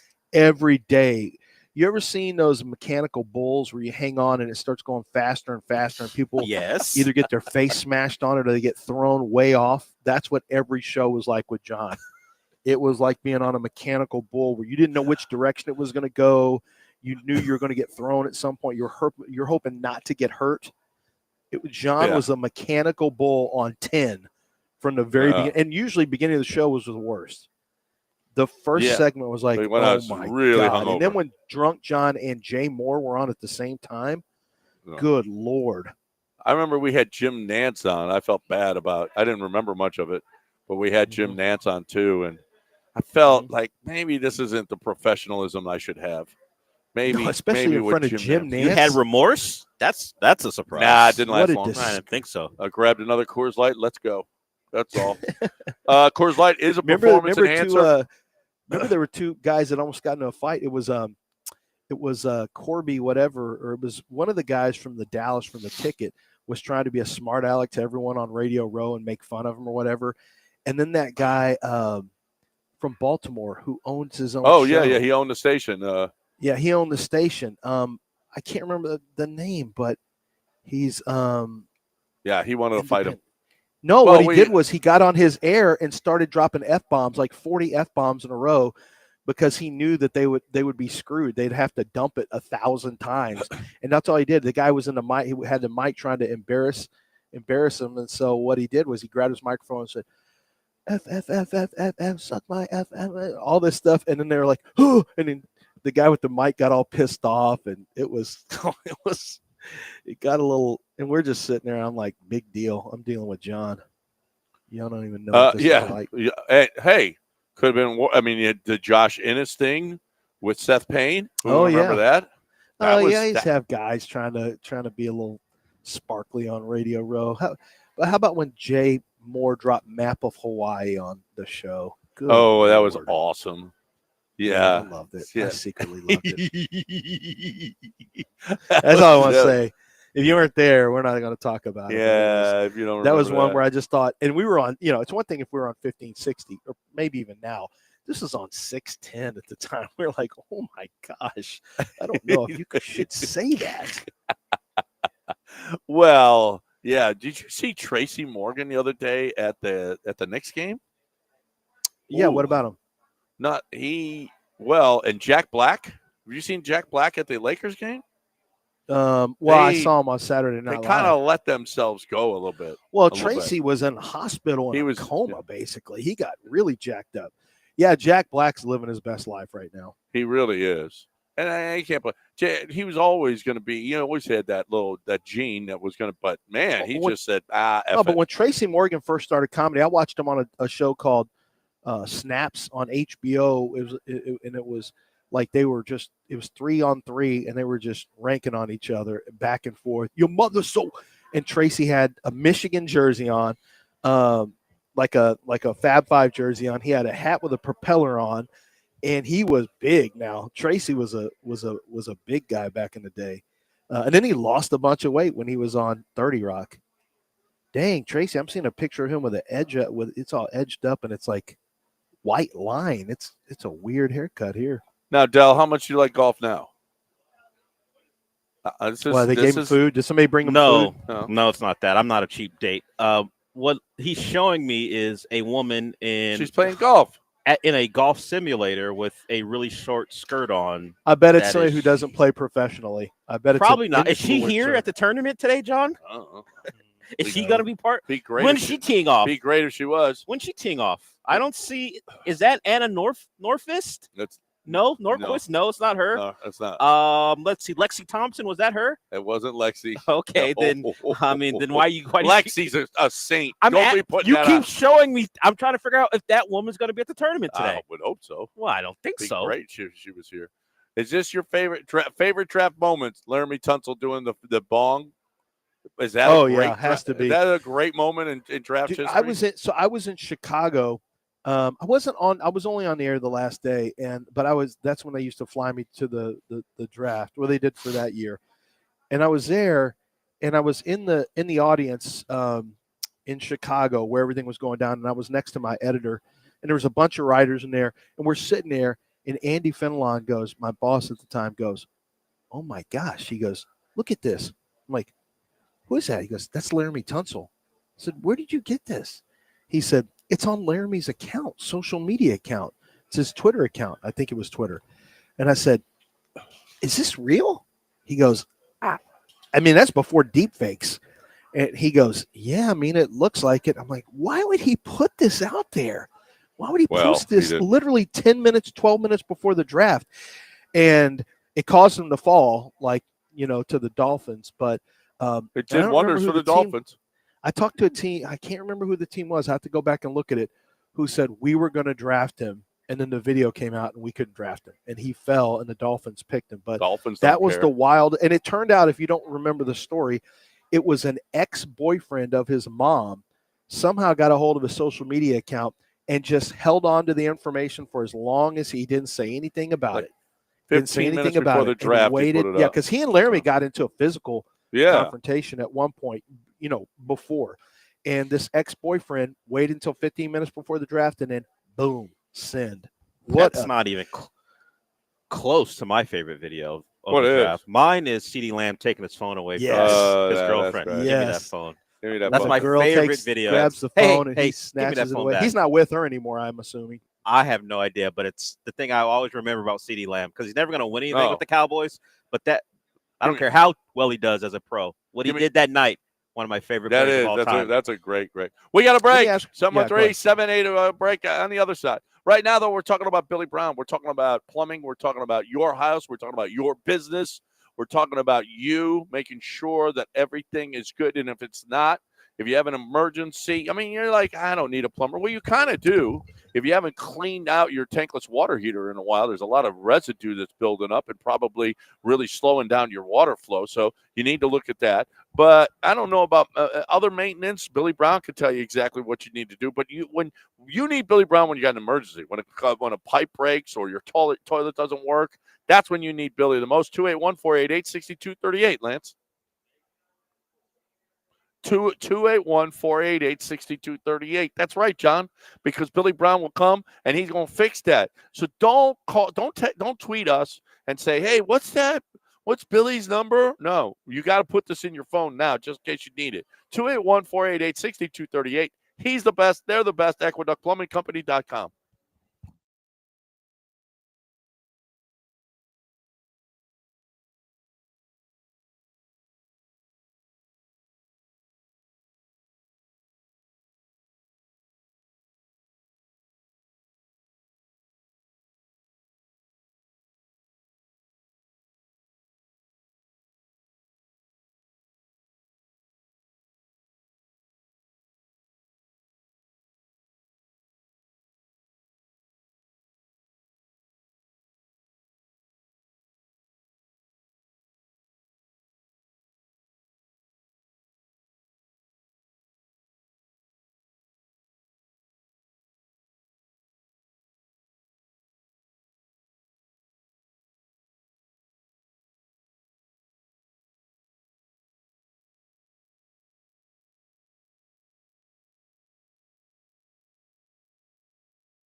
It's John and Lance, On ESPN 97.5 and 92.5. broadcasting live from the Mobile Veritex Community Bank Studios, located at the club at Carlton Woods in the Woodlands. All right, welcome back to the Chevron Championship. Dell and I are here, 3 under already through 5. So this is when you're going to score. And Dell just commented on how the young things that are in here. I did not say young things. You said. No, I said golf media appears younger than I thought. There are men and women in here who are in their 20s. I didn't know golf media treated that young. That. Look at that young thing. I've never said that because that is an old guy thing to say, and I would never say that. I've never said. That's what I heard. Yeah, that's what you think. That's not what I said. That's what I heard. Okay. So, wow. Yeah. So anyway, yeah, it is. This is not how it looked at the Masters. At the Masters, no, okay. This is not how it looked. There's a lot of younger people that are covering the LPGA first major of the year. Gotcha. Than you would have found at Augusta National, I'm sure. I'm certain of it. But we are here at the Chevron. Lance is in L.A. for the NFL draft. You can watch him. Do you think Lance is running on fumes? I think I hope he's not like laying in the bed with his face. You know how he was sitting when he was sick. That picture. I hope he's not like that. I think he's worn himself out. And this is the biggest night of the year for him. I mean, it is. This is his Oscars. This is his Oscars. Right. He better be ready to go. So you think he's taking this show lightly and resting up? And already he looks like crap. Well, I mean, okay, so it's bad lighting in that hotel room. Sean, is Lance back yet? No, he's not. Oh, okay. Where is he? I left his camera up on stream, but it's just his empty hotel room. Where is he? Did he fall asleep? He said, "I need 5." Did he go lay in the bed and fall asleep? He texted, "I need 5." I saw that, and then he. What is that? The bathroom? Maybe if we were like the Shaq show with Charles, we'd put a porta potty in his. I need hotel 5. Room. I need 5. Seems like you need more than that. Yeah, it's been more than 5. Okay, Lance, let's go. Pick it up. Get out of there, clean yourself, and get back. Okay. Get a dude wipe or baby wipe, whatever you're going to use, and pick it up and let's go. We got a show to do. We are here live at the Chevron. Astros win, Rockets win. Both look. The Astros are looking better, man. They're just looking better. Their defense is better. They had a 13-hit performance, which is unusual for them, but they still only scored 3 runs, and it was still a battle. Hey, Josh Hader has been he's been great, and he did have a couple of runners on last night with second and third with 1 out, but he was able to get out of this. And I still had faith that he was going to get out of it. You know, he has blown a few saves here, but man, that dude is filthy. Guys hate going up there against him with the game on the line because he is something. He is special. He is pitching great right now. It was a little bit much. A $95 million contract he got. I think it was 95. And after year 1, it felt like, oof, that's not what we're looking for. But so far in year 2, he's been everything you would have wanted from a guy in that spot. He was good last year, but when you see that type of contract, you got to be lights out all the time, which is unrealistic to ask of anyone. But he's been that really since probably game 1, since very early. He's been a dude who you can't touch, and it's important considering the Astros don't score runs. And listen, that one day off. And he Joe Espada talked about it. He said, I'm going to give him off on Monday, and then he'll come back, and then he'll have another day off on Thursday. Well, Christian Walker comes back with a homer, and is looking really more comfortable at the plate. Maybe that's all he needed was that one day off. I'll tell you who doesn't need a day off right now is Zach DeCenzo. That dude is on it. He is on it. And you know what? You got to keep throwing him out there. You know, Cam Smith's got to play, but there's no reason that Zach DeCenzo can't get out to left field and put Jose Altuve back at second base. Now, you know the deal, right? Jose Altuve is a much less of a problem in left than he is at second. So how? And they said, but if you want to get Zach DeCenzo in, now you may have an option where you maybe are forced to put Altuve at second. Well, here's another thing that they're talking about this: Cam Smith in center. I mean, as if you don't have enough on the kid's plate, just move him to center field too. I know you've never played the outfield. We'll put you in left, and now we're going to put you in center. The Astros organization, does that strike you as an organization that think you can't just play center willy-nilly at any point? No, they do it all the time. They do it all the time for years. Yeah, it's what they do. Oh, you have never played center? Don't worry about it. Get on out there. I could see Cam Smith in center, though. I can see him in center. If Jake is going to go on his typical Jake run. How fast is Cam Smith? Is Cam Smith fast? He is fast, isn't he? Yeah, he feels like he's pretty fast. Yeah, he's fast. I don't want to just make assumptions. No, he looks fast to me, doesn't he? Listen, it's all about getting a break on the ball, though, and he's doing that right now in right field. I don't know in center if you're. Listen, the hardest thing about center is in or back. You know, are you coming in on a ball or are you going back on a ball? You can tell if a ball if it comes off the bat left or right, but in and out is going to be the hardest thing. Just throw him out there. Put the Zenzo in right. Put Cam Smith in center. Don't just throw him out there. Let him work in it like a real organization, which the Astros are. Let him work on it in the offseason, then put him in spring training, let him play a lot of center field. Don't just on the fly do it. Just throw him out. That's not fair to a rookie. Yeah, it is. It's fine. He adapted well enough in right field. He can do center too. Let's go. But Can he be but a listen, setup man? What else can he do? I ain't taking Zach DeCenzo's bat out of the No, lineup right now. Not at the moment. Dude is on fire. He's on fire. So why would you take that bat out? What did you just say? So is Yiner. So is what? Yiner's hitting now, though. Okay. Yiner's he is hitting starting now. to hit. Yeah. Yiner's hitting. And by the way, he's got a better arm than Caratini. Oh, that's awful. That is really, really awful right now. Caratini's arm. Caratini, he's going to cool off too, by the way. We need Yiner. We need Yiner hitting. We need Zach DeCenzo in the lineup. We need Christian Walker hitting the way he is. I love the way Paredes is. Jordan seems to be on it a little bit better now. Or team's coming around. 13-11 now after starting 7-9. Not bad. Let's break. John Chill, top of the hour. You got a little underdog. Yeah, I'm talking underdog fantasy because underdog fantasy is where you go for your playoff extenders. And they got this for basketball. If you're playing along, I mean, the boost went from 40 to 60%. That's insane. They're giving you more money. All you got to do is pick a couple winners. It's not that hard. You go higher or lower in the statistics. They have typically like 17 different statistics are listed for the players in the playoffs. And so I'm looking at it right now. For example, I'm just going to give you an example right now. In basketball tonight, in a playoff game tonight, I'll just pull up Kawhi Leonard, right? So they've got double-double. They've got, you want to go higher on double-double, that's 4.11 times. So it's a multiplier. It's going to give you huge payouts if he hits a double-double. They've got points in the first 5 minutes, 3.5. You want to go higher or lower. First quarter points, rebounds, and assists. First three-point attempt, is it a make or a miss? They've got so many different things you can look at and choose from that you're gonna love it because you're gonna find something like, oh, I'm absolutely know this one because I watch a lot of basketball. And even if you don't watch a lot of basketball, you're gonna be watching it playoffs maybe tonight, so play along with it.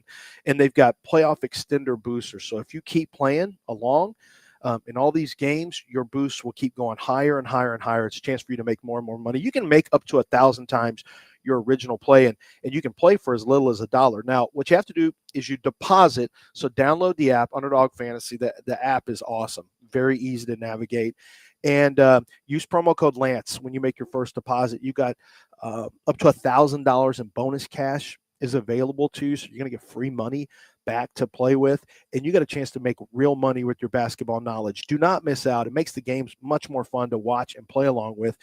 You must be 18 or older. Certain terms and conditions apply. If you feel like you have a gambling problem, call 1-800-GAMBLER or go to ncpgambling.org.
You're back to John and Lance, on ESPN 97.5 and 92.5. live from the Mobile Veritex Community Bank Studios, located at the club at Carlton Woods in the Woodlands. Welcome back here on ESPN 97.5 and 92.5, live at the Chevron Championship. We're 3 under right now through 5 is leading the way.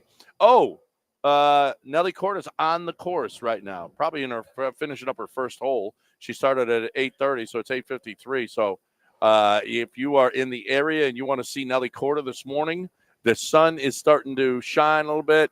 The course is very playable, no wind, and soft, which means that they can throw darts at these greens. So this is the time to come and see some low scores. They're out already. They're good. They're really good players. If you're a golf fan, this is something to see. And it's the first major of the year, so it's up. The intensity is great. So you know how these things go. We're at hole 9. If I wanted to see Nelly Corda, how long will it take for her to get here? We are at almost 9 o'clock. Will she be here by noon? Did she start on 1 or 10? She started 8:30. 8:30. She started on number 1, I believe. At 9, it'll take 10:30, 11 o'clock. So in the middle of my show. So I will pause my show to see when Nelly. she's on the green. Yeah. Yes. Yeah. Sean, you take over at 10:30. Yeah. I want to watch Nelly Corda play golf. Thank you. Apparently, there was a bit of a controversy last night. The crowd was chanting "F you, Draymond." But what the full word? Sure. Yeah. What's the controversy? Sounds accurate. Steve Kerr didn't like it. Don't care. The guy has kids. Remember, Steve Kerr says, "Remember, the guy I would prefer has a fan could kids. use You heard him. He's got kids. Act like a father. Then how about you be a good example to your kids? Show. What about, did Steve mention the things that Draymond does to people, kicking them in the testicles, putting them in chokeholds? Does he still have kids when he's doing those things? Did Steve Kerr have a comment for Jose Altuve when he goes to New York and they're chanting "F Altuve"? Why would he have a comment for that? He has kids. It's wrong. He's wrong. Jose Altuve Yeah, has he like has 17 kids. kids. So when Steve Kerr has something to say, which will lead to nothing about his guy and why he would like better treatment of him, he should extrapolate and talk about every guy who gets poor treatment in sports. Yeah. Well, Who's if got he's time for that? Wait a minute. If he's going to comment on his guy, he should comment on everybody. Okay. Yeah. Who else should John's Steve Kerr right. be running to the media to defend? Who's He received defended improper Harvard treatment? the other day, which is an I odd one to defend. I think Steve Kerr, seeing as how you talk about Dak Prescott, should call you to the carpet, since that's what he's supposed to do. Every time someone gets bad treatment, Steve Kerr needs to be out in front of it and say, "Hey, he's got kids." Well, this is a specific FU, and that's what happened to Jose Altuve too. Okay, so maybe Joe Espada should do that. I think he should condemn all FUs, which I think he did a little bit. He doesn't think it's good for anyone to receive that type of not with treatment. There's kids in the crowd, and by the way, aren't we classier than that? No, you just had evidence last night. We're not classy. You listen to the guy who's in LA. He was like, "So, who cares?" No, that's what they want. This is the Warriors. This is not, we can't be doing that. It's not classy. I'm not a fan of the Yankees doing it. I'm not a fan of us doing it either. Listen, No, I don't love it. Kids But I at the understand game, it. bro. There's understand kids at it. the game. What do you And it could be understand? Draymond's Because kids could be there. The man has kids. That's what Steve Kerr And said. how about your kids are there? How about the person chanting Like I "F said, you"? John, does he think about Draymond's kids when he? What about all the stuff that Draymond does when to he other kicks, players? Is that a when good he role kicks model? people in the nuts? You just Yeah. know Is people that have worse nuts than too? words? Is that See, worse than the words? You guys need to look at the message that Draymond's sending. He's against overpopulation. He's kicking people in the nuts to Right. keep them from having more kids. Yeah, He's a What's hero. working? I think. What's like working? it. Yeah, less kids on this earth. He's a hero. John Chill is a hero, and he's joining us on the other side. We'll find out what's going on at the DraftKings Sportsbook. I love it at the Golden Nugget, Lake Charles. We will do that on the other side. Right now, though, we're talking about Chastang Ford. We're talking about you getting into that Ford SUV or pickup at the best price you can find at employee pricing. And employee pricing means something unless it doesn't. Okay, what exactly are the other guys going to do for you?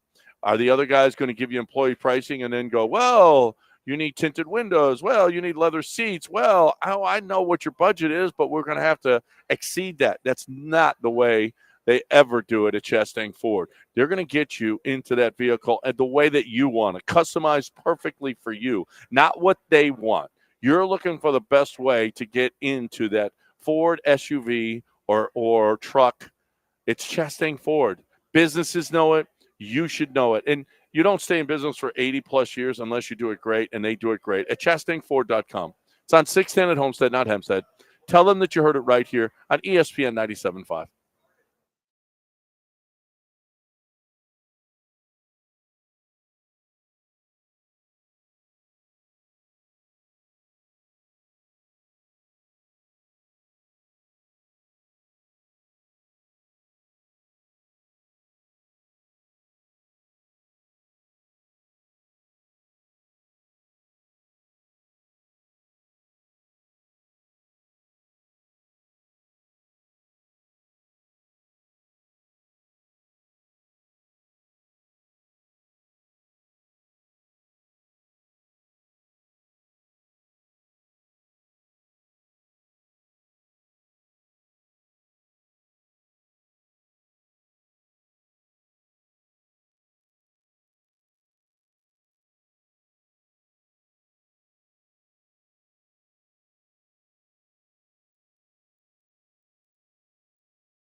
Out here at the Chevron, another Young Thang reference here. By you? No, but I'm just quoting you. Okay. That's not a Pretty quote. sure that's what you said. That's not a quote. That's a misquote. You're taking that out of context. Time to talk to John Chill. Nothing out of context with him. We're going to put it out there on the table, tell you what we think about what games, okay? John, we got a lot of good series right now. I mean, normally the first round is a lot of blowouts. That Pistons Knicks series, the Clippers Nuggets series, the Rockets Golden State series, and the other one, there was one more that's really good. So we got it one game apiece. Let's go. This is a fun time right now. I imagine. So are you guys getting a lot of NBA play? Yeah, we are. We're seeing an uptick in NBA play this year. We continue to see that increase more and more each year. The NBA and the series, and a lot of prop bets and series bets are coming in each day. So, and like you said, with them being close, that helps us with the handle a little bit with the increase in that. So, but yeah, I'm with you. There's some good series out there. The Lakers, T-Wolves is another good matchup. Kind of talked about the Pistons and last week, and what they're doing here. So definitely be some good games this weekend to come to watch and come see. But yeah, it'll be interesting to see where this all lies out after these series are done and where they go. I was looking at talking about the Rockets. I mean, and talking about where the book and the odds are. They were plus or 4-1 to win the series, and now they're back to plus 150. Within one game, and I'm sure I haven't heard anything this morning about Butler and how far he's going to be out or if he's coming back and all that, but I'm sure that's going to play a part here as far as the odds and all that. So, well, they still put a line out there at 3.5. There's a DraftKings. I was on DraftKings this morning, and they had a line out there at 3.5. I don't know how you can put a line out there not knowing if Butler's playing. Right? Yeah, and so that, and I'm shocked that they must be thinking that Butler will be out with the 3.5 as well too. But they got lines out there. Okay, if Butler is going to play, don't you think it'll be they'll put more on it? That the line will go up? I think he'll go up to 5. Yeah. Do you really? Yeah. And if it's announced he's not playing in the game, does the line go down? Yeah, I think that might go down to maybe a point, maybe. That's what I'm saying. Yeah. This is a good time to get 3.5, isn't it? Yeah. I was actually looking at it today to actually take that game this morning when I came in here to take the 3.5. Because I think either way, I think Houston, I got them winning it in 6 games, and I think the first game they were just young and it's the playoffs, and I think now they look really good last night, and Jalen Green came around and all that. So I think they're going to play well with Butler in it, or with Butler being hurt. So I like them at 6 games, and I took them early in the series, or when the series started at 6 games. So I could see that happening. And like I said, they're number 2 seed for the reason, and they looked like it last night. So I'll tell you who's playing well. I've been watching that Pistons Knicks series. The Knicks have beat them 1 of the 8 quarters, that 21-0 run. Otherwise, the Pistons have outplayed them. Going back home, and it's a 1-point spread. You like the Pistons at home?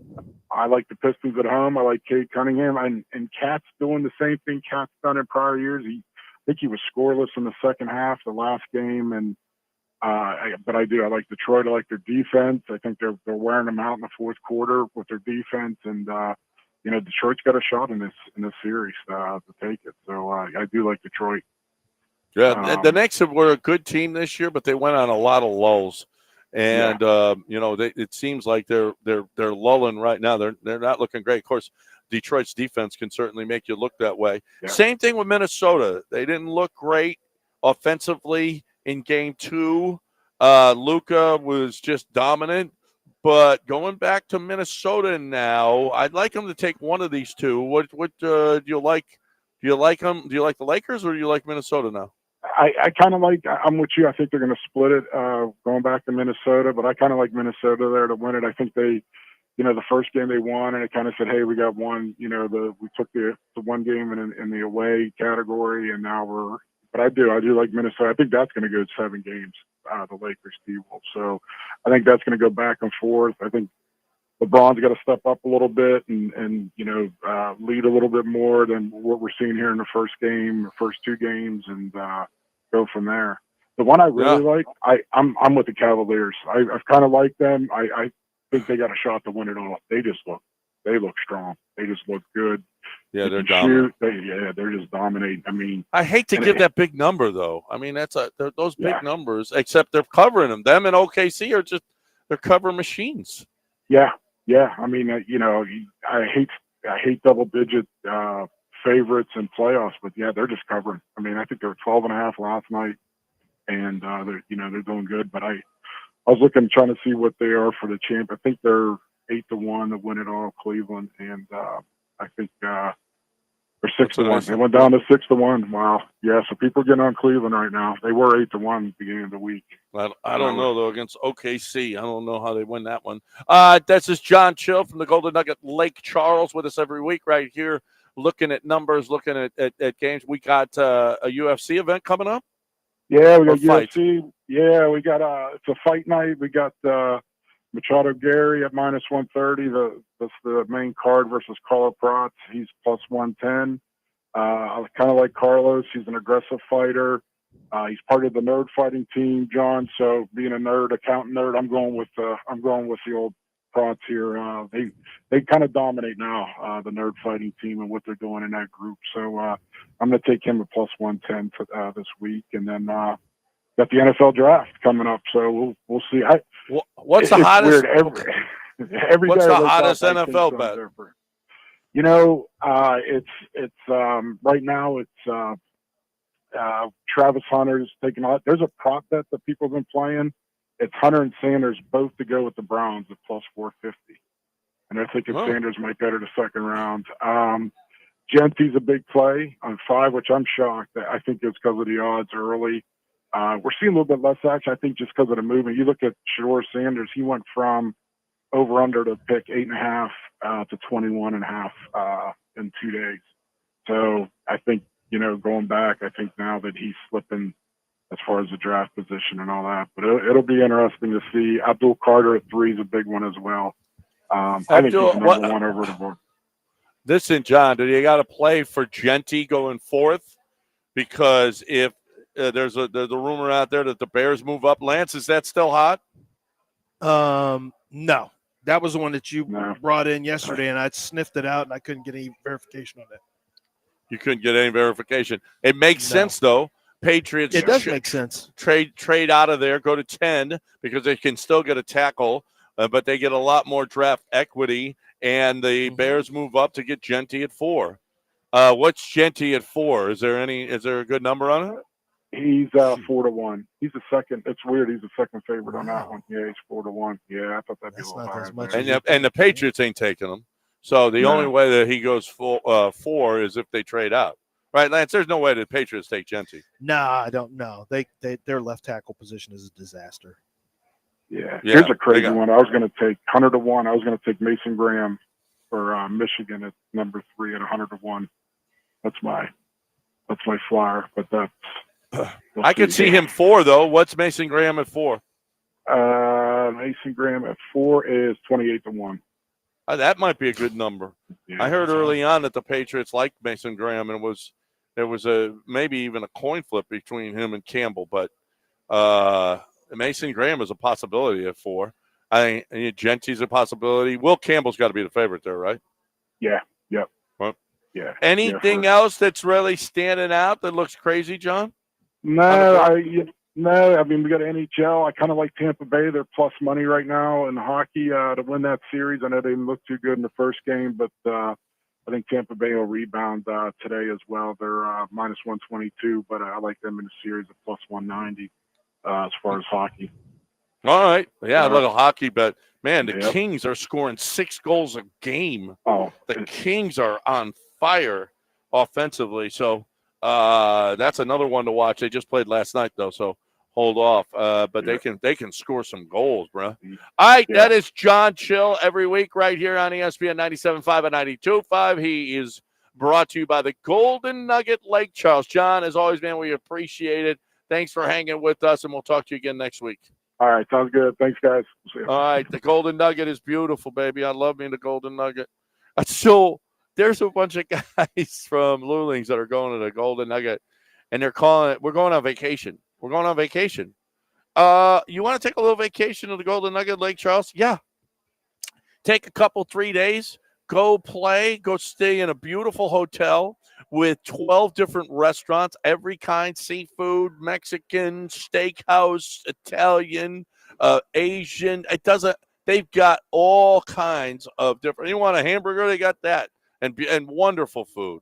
Okay, so anything you want food-wise, you got. You got a swimming pool, you got a golf course. What more? A casino? What more do you need? You got a nightclub. You got everything, and it's just 2 hours and 15 minutes down the road. It doesn't get much better. I want to go on vacation. I want to go on vacation at the Golden Nugget Lake Charles. It is beautiful. I love me some Golden Nugget Lake Charles, and you will too. DraftKings Sportsbook right there. So any game you can bet right there. Get your butt, pay it off right at the window at the Golden Nugget Lake Charles. GoldenNuggetLC.com. Get on over to the GoldenNuggetLC.com.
You're listening to John and Lance, broadcasting live from inside the mobile Veritex Community Bank Studios, located at the club at Carlton Woods for the Chevron Championship. Here's John Granado and Lance Zerline. All right, welcome back. Oh, man, I'm glad Dell isn't here right now. There's a guy that just walked in with shorts and a golf shirt on with a sweater tied around his neck. I just don't need that. I don't need Dell seeing that in my life.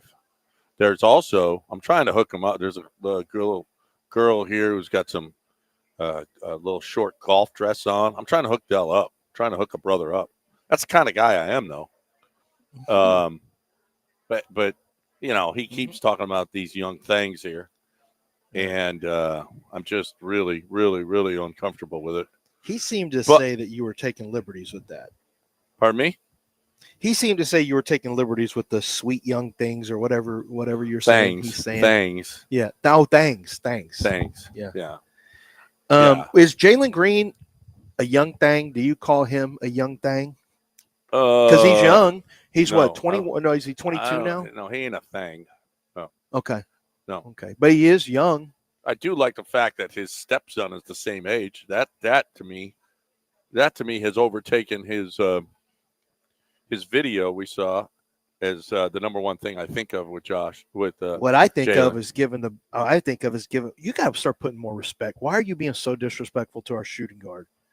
You're bringing up an old video. You're bringing up a 21-year-old stepson. How about you bring up how devastating he was last night? He bludgeoned the Warriors into submission.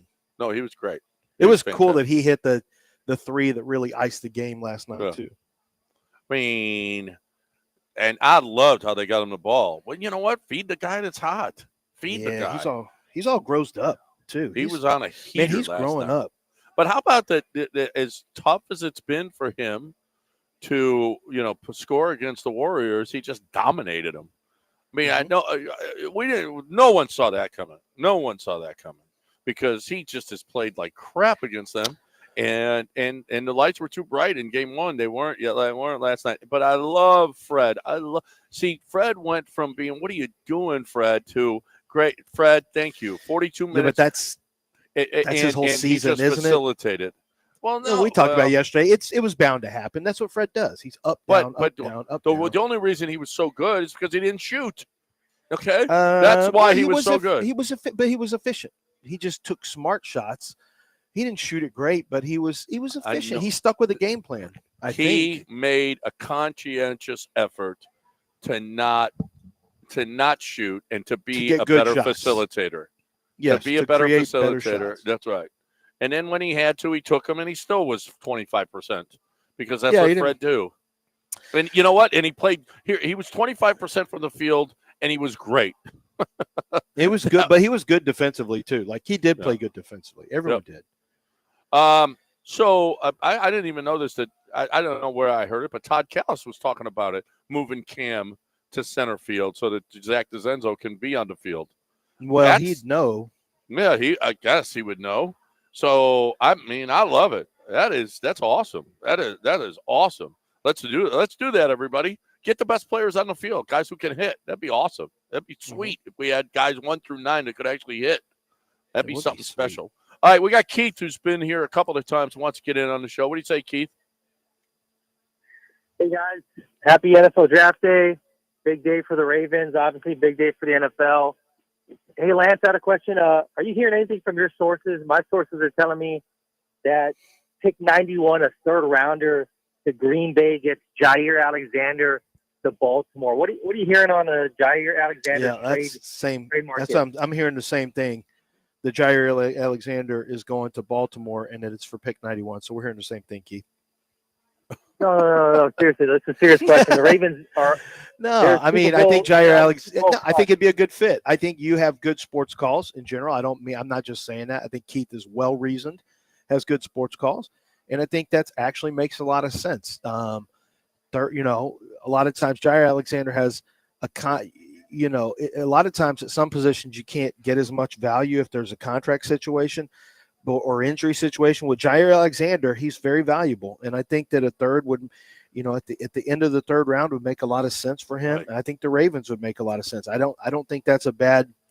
I think that's a pretty good fit to be honest with you. So the guys that could get traded today on draft day. So I've got Green Bay taking Matthew Golden in one mock, but another mock I turned in, I had him taking Max Hairston. It's either going to be wide receiver or cornerback, but corner is the one I've had there 3 times, I think. And it's because Jair Alexander, that people just feel like he's going to be gone.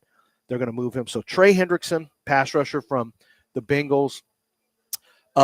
Travis Etienne, running back from Jacksonville, and Jair Alexander, cornerback from Green Bay. Those are all 3 names to keep an eye on today. Etienne probably not today, but Hendrickson could be today. Like, you could deal Hendrickson. Now, whoever trades for him has to be ready to pay him big money. It's going to be really expensive. So the Ravens are known. The Ravens are known for great defensive backs. They really like to load up on DBs, and they've been great. And he's a ready-made player. Like, he's great. A good player. Yeah, he'd be a good Raven. There's some. He's had some injury stuff, so there is some risk with it. But he also gives you a chance to win now. So what's the contract I kind of like that for What's Jair. It is. Let me see what it is, because he's unhappy over there in Green Bay. They're unhappy with he's him. always unhappy, isn't he? Isn't everybody unhappy? I think everyone runs out of patience in Green Bay. You live there. Didn't you run out of patience being in Green Bay? I ran out of patience like the first week I was there. Bucky Brooks told a story yesterday, not on the air. We were doing Path to the Draft, which I did that for the last 3 days. And Bucky was telling me and Patrick Claybon that when he was in Green Bay, they didn't have lunch for the players. He played for the Green Bay Packers. They didn't have lunch for the players, so they would go to Schlotzsky's and go buy a big Schlotz, and they would eat. Like, they'd have to go get their own sandwiches and chips at Schlotzsky's. He goes, you had very few options in Green Bay. No. He said, it's like we had to go buy our own lunches. He said it was not a great setup for an NFL player. Yeah. They got an out right now. Potential out 2025. That's 17 million dead cap. It's 17 million, but the cap hit is 24. So you save. So they would save $7 million. $7 million on it. So that's what makes it more likely. And if you're based on the cap hit being 27 next year, my guess is any team that takes them on, if you do take them on, you give them an extension. And you're taking on the contract. You give them an extension, and you lower those. You give more money up front, and you lower those cap figures down to maybe 20 million. That's what my guess would be. But he's going to want a contract like he's going to want your boy Derek Stingley's contract. He shouldn't get it. He's 28 years old now. I'm not giving personally. I wouldn't want to give Jair Alexander, who just had a knee injury. I'm not giving him Derek Stingley money. Yeah, no. 713-780-3776. Anybody else on the line right now, Sean? Yes, we have D on hold. Who is? Not D's nuts. Please No. don't let it be him. Is it D's nuts? I don't. You know what? We'll find out. No, I think it's a real caller. It's just a real caller. I feel like it's a real He's called caller, in before. I don't know. Yeah, he's a real caller. He's a real caller. Oh, okay. Let's bring him in here. Hey, D. Not D's nuts. Not to be confused. No. Hey, what's up, Lance? I just got one quick question. There's a D lineman from Texas Tech, Quincy Ledet Jr. Do you have anything on him at all? No, I don't have him as draftable. If he is, I don't know him, but he's not popped on my radar at all. So, okay. I don't know him, but I would not expect him to get drafted. All right, 713-780-3776. We got a little time left. If you want to get in here, we have talked Astros. We have talked Rockets. We have talked golf. We've talked NFL draft. Sorry to get you involved with John Chill. I didn't see your text or your before that.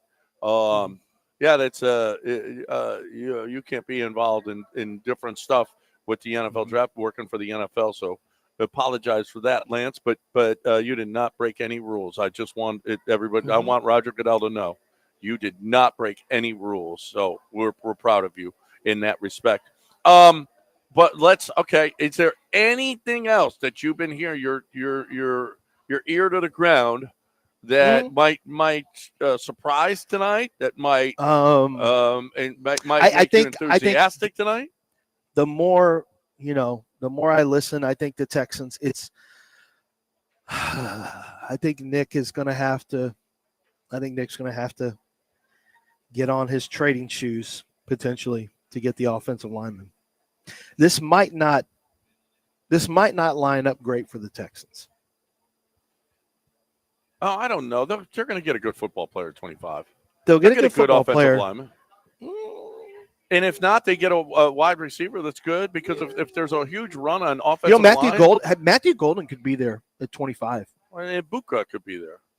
Yeah, but I'm hearing Egbuka could go earlier. But yeah, Egbuka or Matthew Golden, wide receivers could fall here. So Matthew Golden or Egbuka could be there at 25.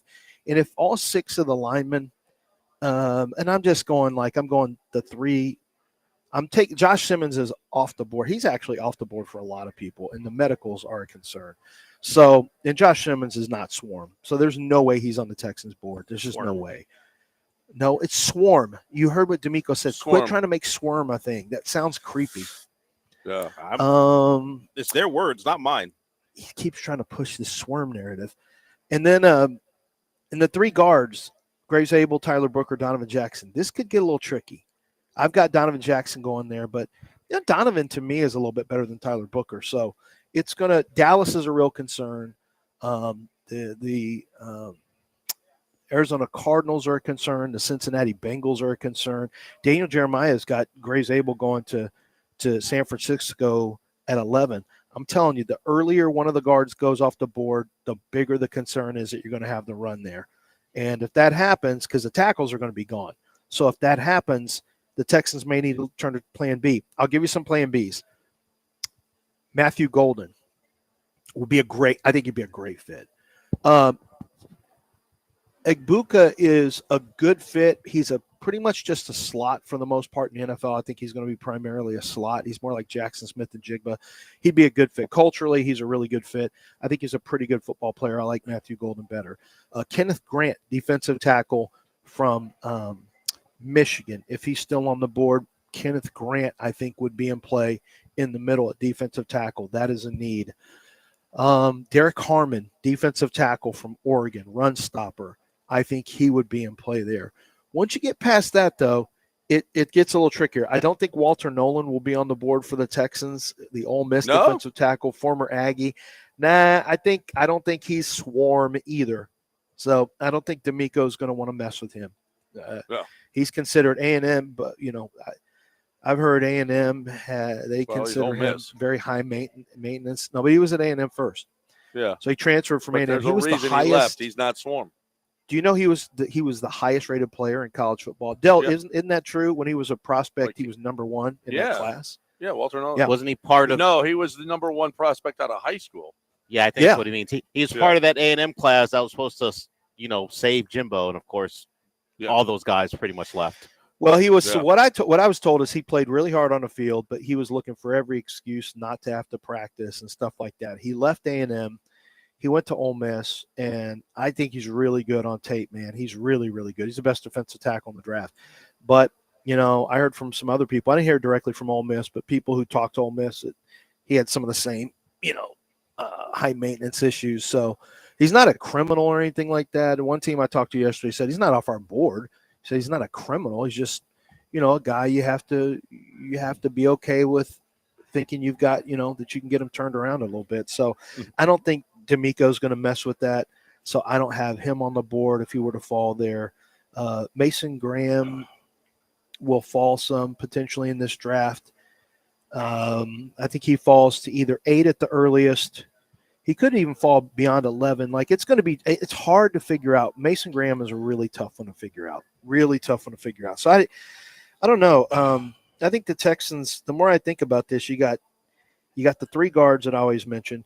You got Kenneth Grant at defensive tackle, Derek Harmon at defensive tackle, Emeka Egbuka at wide receiver. I believe Matthew Golden will be on their board at wide receiver. And then after that, I don't know. I would be excited if they added Travion Henderson, to be honest with you. But they have so many needs. I don't know that I'd feel comfortable taking a running back there. But, man, would that make that offense more dynamic to have Travion Henderson. He's going to be the surprise. I think he's going to be a surprise in the first round. I could be wrong, but explosive players. I just keep thinking of Jahmyr Gibbs effect. Everything that I've been thinking this whole time, and then I have my doubts because, nationally there's different opinions. And as we get closer to the draft, a lot of the things that I've been thinking were going to happen, I think are going to, when you just trust what you see, I think they are going to happen. And the Jahmyr Gibbs effect, I think, is going to push Henderson into round one. But, I don't have any intel there. It's just a feel that a good running. I think the running backs are going to go this year. It's a really good running back draft, and everyone always thinks, oh, if it's good at that position, then you just wait. Yeah, but not really, because usually what happens is you want the best. In a good draft, you want the very best guys, and these three are head and shoulders above the other three. Omarion, I don't think Hampton is, but everyone else thinks Hampton's is super incredible running back. One team I talked to even have him ahead of Genty, and that is just incorrect. You can never. Ashton Genty is going to be special. All right, we got a break. We got Steve Salzman going to join us on the other side right here from Carlton Woods.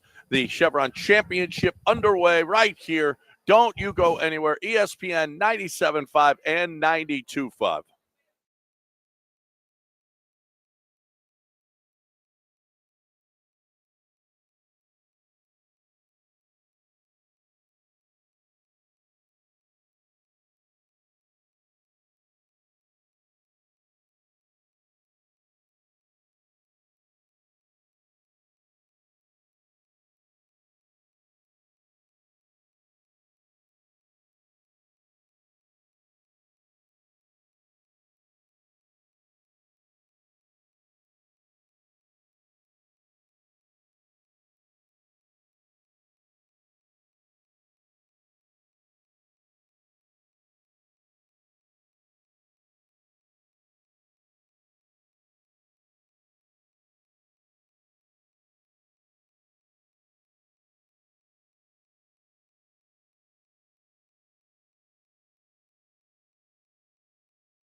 You're back to John and Lance, on ESPN 97.5 and 92.5. live from the mobile Veritex Community Bank Studios, located at the club at Carlton Woods in the Woodlands. All right, welcome back to the Chevron Championship here at the club at Carlton Woods, the Nicholas course. Joining us right now, Steve Salzman, who is the general manager out here at the club at Carlton Woods. And you and I have been talking about the course and how it's playing, and they're already out to low scores on it because it's a little moist where they can throw darts and not get into too much trouble as far as water goes. The ball won't run, but that's going to change over the weekend, huh? It will. First things I always got to say kudos to my you got it. director of agronomy, Tim Huber. 3.4 inches of rain since Sunday night have fallen on the course, but it's playing great today. Greens are rolling fast, but obviously very receptive. But it is going to continue to dry out. Weekend weather looks great, so it's gonna be a stronger and stronger test as we go through the week. Do we want low scores, or do we want it to be a Rockets game where everybody's punching each other in the face and it's a little aggressive? Well, you're kind of asking the wrong guy, right? If the LPGA wants 2 over to win this tournament, they can set the course up that way. If they want 10 under to win, they can set the course up that way. Lilia Vu won the first championship here at 9 under. Nelly last year shot 11 under. So we'll see where things end up on Sunday, but it's going to be a good firm test. 9 and 11 over. But Jason was just here, so he thinks 15. But it's going to get hard over these greens are at 12.5 right now. It's going to get a lot harder over the weekend. Yeah, they're going to let them creep closer to 13 on the stimp meter by Sunday. And obviously, as the greens get a little bit drier and a little more bouncy, it's going to make them think twice on the approach shots. I think Jason might be a little aggressive at 15 under, but that's Jason, right? Yeah, right. He's a little aggressive. And like you said, they could set it up harder. Like, for those of you who haven't played here, last year they had the tee boxes on 9 up. This year they're putting them back. It's going to make this hole. I mean, it was a birdie hole last year. Not so much this year. Yeah, ironically, the 9th hole played the easiest in both of the last 2 championships, which, as you know, the 9th hole is not an easy hole. Not an easy hole. So we've asked the LPGA setup team, at least make 9 play as one of the harder holes on the course, which it is, and they have obliged us this year. And I think it's going to make it a lot more exciting. You've got 9 and 18, both make great finishing holes, and you're going to see a lot more interesting approach shots flying over water. This is year 3 of 5. Yes, for sure 5, and then we'll see afterwards. Yep. What's the difference now for you between year 1 and year 3? I think it's relationships, and all of us get to know each other better. The LPGA team and us, have ongoing conversations throughout the year. Obviously, the setup team now gets to know us and asks our input on, how we feel things go. I think setup gets smoother. And then we are obviously able to put our slant on where we think things should be set up. We always are going to err on the side of trying to move things off the course as far as possible so it doesn't interfere with the tournament. And I think we've made very tactical and successful changes through the years to achieve that. Mm-hmm. And how about ticket sales for this thing? How is the community receiving this event here now in year 3? It's looking great right now. The tickets that the club is actually directly in control of, we're up about 30% year over year. And obviously year 2 was better than year 1. I'm very optimistic that the galleries are going to be even larger than last year, which, if you remember, last year there was thousands of people around 18 when Nelly sunk the winning putt. But the weather looks awesome now. We've had all the rain early on in the week. Thursday, Friday, there's a very small chance, but evidence as right now, weather looks phenomenal, and the weekend's going to be great. And the temperatures, 80s. We've never had that kind of great weather. If you remember last year, thunderstorm came through Saturday evening. We had to finish Sunday morning, freezing temperatures. Yeah. And then it got better through the day and got up to like 60 by the time the last putt. So weather's great, 80s. People can come out, enjoy the tournament. I think the gallery is going to be bigger than ever. Lance, so we know the dew point. Do we have any numbers on dew point, Lance? He's a dew point guy, which no one's ever understood. What does it mean? We were talking with Steve Salzman, the general manager here at the club at Carlton Woods. What does it mean for Carlton Woods to have this here now to year 3? I guess I continue to say we're just so proud. The pride we feel in hosting this major championship. I think the players are now getting to know us. They know that we want to provide a Carlton Woods hospitality experience to them this week, not just have them come and compete, but really feel like they're now part of the family. And I think they're starting to appreciate that more and more as they get to know us. The food we provide them, the range experience. As you know, this is one of the few championships on the LPGA where the players actually get to practice with the ball they play on the course, not just a single manufacturer like's provided at most. And that's very important to us. And the club has provided that in the first year. Now the manufacturers have started to supply us with balls. And I have to give shout out to Callaway, TaylorMade now, and obviously Titleist, who provide balls for their players. And then the club provides the rest to make sure they're adequately prepared for their round. And I haven't heard one player. This course is just beautiful. It's it's unbelievable shape, perfect shape.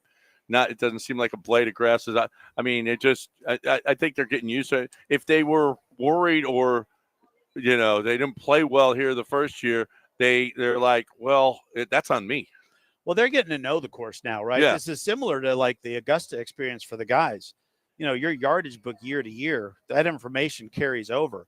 And they not only do they know the putts from personal knowledge, but they're getting to experience the course again. And I think that's providing a lot of comfort.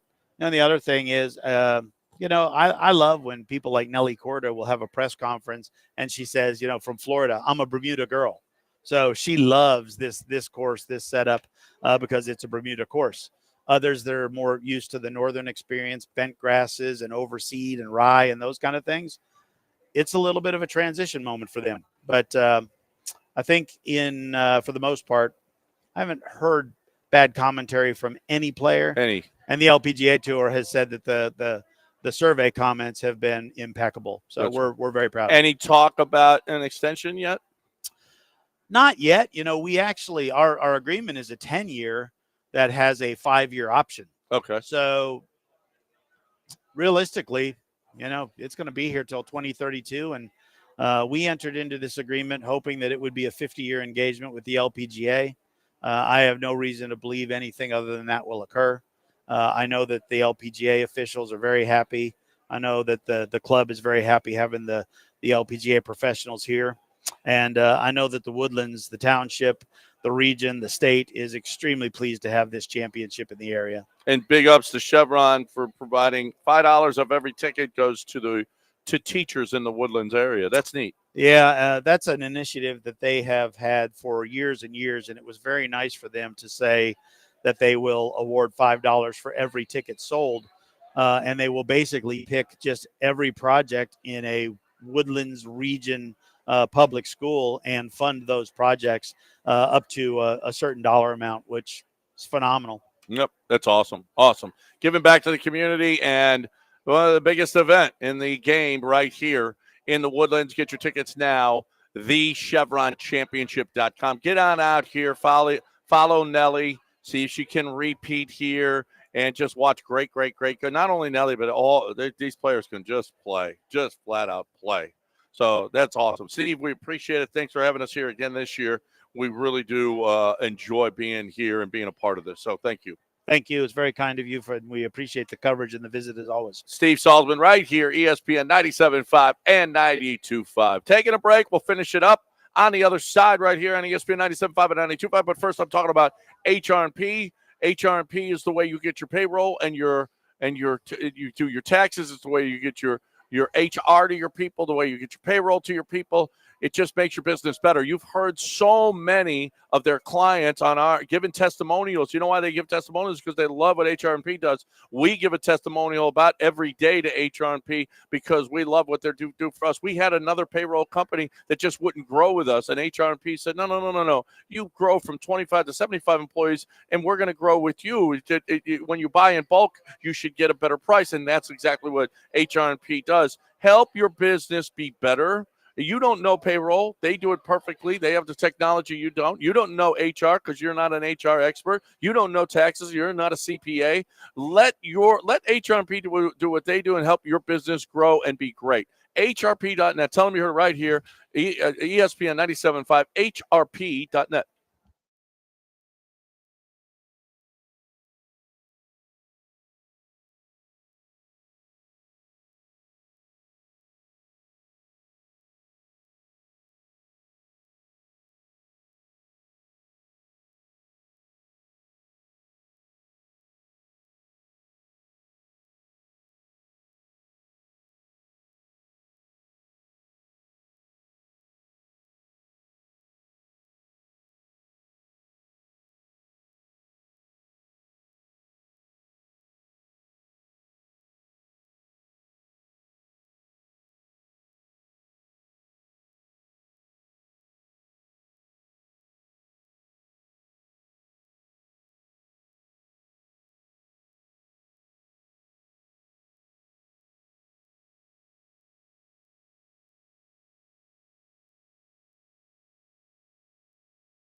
All right, our final segment. Lance, you didn't give me the dew point. Apparently, the dew point is 71. That's not good. 70. That's not good. Nope, That's not good. I don't know. 70s. I don't know what dew Not point good. means. It means going to be moist out there, humid. Well, it's a little moist. We like moist. Well, be some swamp ass. There it is. Oh, he's been Walk on the course. He's Walk been the on course. one Watch you since get swampy. very early. He is. He doesn't mind saying ugly words. It's Does early. he? It's early here, Yeah. and I don't know how you do it. I'll be honest. Naked man was arrested in Japan, Soka City, for breaking into a cram school. Don't you think naked men should be allowed to go into cram schools? What's a cram school? I don't know, but it sounds like that's where naked people should be. Well, he was arrested. Sounds like that's where they should not be. Yeah. What are you eating, Lance? I'm not eating anything, obviously. Okay. What are you eating? What are you eating? Just answer. I'm just not eating anything. Bacon. There it is. But Just he can't. bacon. Bacon is good for me. Yes, it's good for Bacon is awesome. No. If you want to be healthy, throw down a bunch No, of bacon. you don't every have to day. eat it This all little the time. girl thinks that she's the queen, and we're the sorry people. Well, yeah. You appear to be that little kid throwing down bacon when people are trying to be healthy. What now? What did Marty do in London? What do you mean? Or are we supposed to not talk about that? Oh, yeah, that's right. Never mind. I don't want to bring that up. I forgot. Wow. A California She didn't do gubernatorial anything candidate. bad, A California gubernatorial candidate threatens immigrants with deportation if they don't marry incels. He says if they can't be marry real. an incel, if we know where you are. If you marry one of our California incels, then you can stay. But if you don't, then, well, they're getting sent back across. I didn't know what an incel was. An involuntary celibate? Yes. Yes. Involuntary celibate because nobody wants to have relations with them, right? No one wants to be with them, yes, and it becomes a whole personality. That So do they've you developed. think you should be a citizen if you marry an incel? Let's be real. A lot of people are involuntarily celibate. The word gets thrown around. There's a lot of dudes like that. Sure, but then they put it on themselves and they lean into it. Some dudes, not having the best of luck, but they don't make it a whole personality trait like these guys do. Yeah, I would say, why would I put a woman in a position where she needs to be with someone who has no game, no rhythm? Nobody wants to be with them. Well, but hey, there's a price to citizenship. And it's you want to stay here or not? And it's being with an insufferable casting person. couch. Why would John's I got do a casting couch going. Well, listen, you want to be here, don't you? Like, you got to pay the price. The women who are here who don't have to worry about it want nothing to do with these men. Yeah, it's been proven they don't want nothing to do with it. But we're gonna punish you with them. Or you want to go back to your country? Which one? I don't know. Which one's worse? How bad's the country? I don't know. Being American. All right. And speaking of that, get with someone no one wants to be with. I saw a video. If you don't watch White Lotus, but Lance knows about like generic bald white guys go to Thailand to find a woman. That was part of one of the plots. And then someone just took older white guys who have money, don't got they go get young girls. They go there and find a Thai woman who's willing to deal with them. Someone just took a random video of men walking on the beach, and it's exactly what White Lotus is talking about. Oh yeah, they just pointed a camera phone at guys walking around with their Thai women, just balding white guys hanging out, and they've all secured a younger Thai woman as their wife. Guys, you don't have to be an involuntary incel here. You can go there. Or excuse me, involuntary celibate here. And incel, just go to Thailand if you got cash.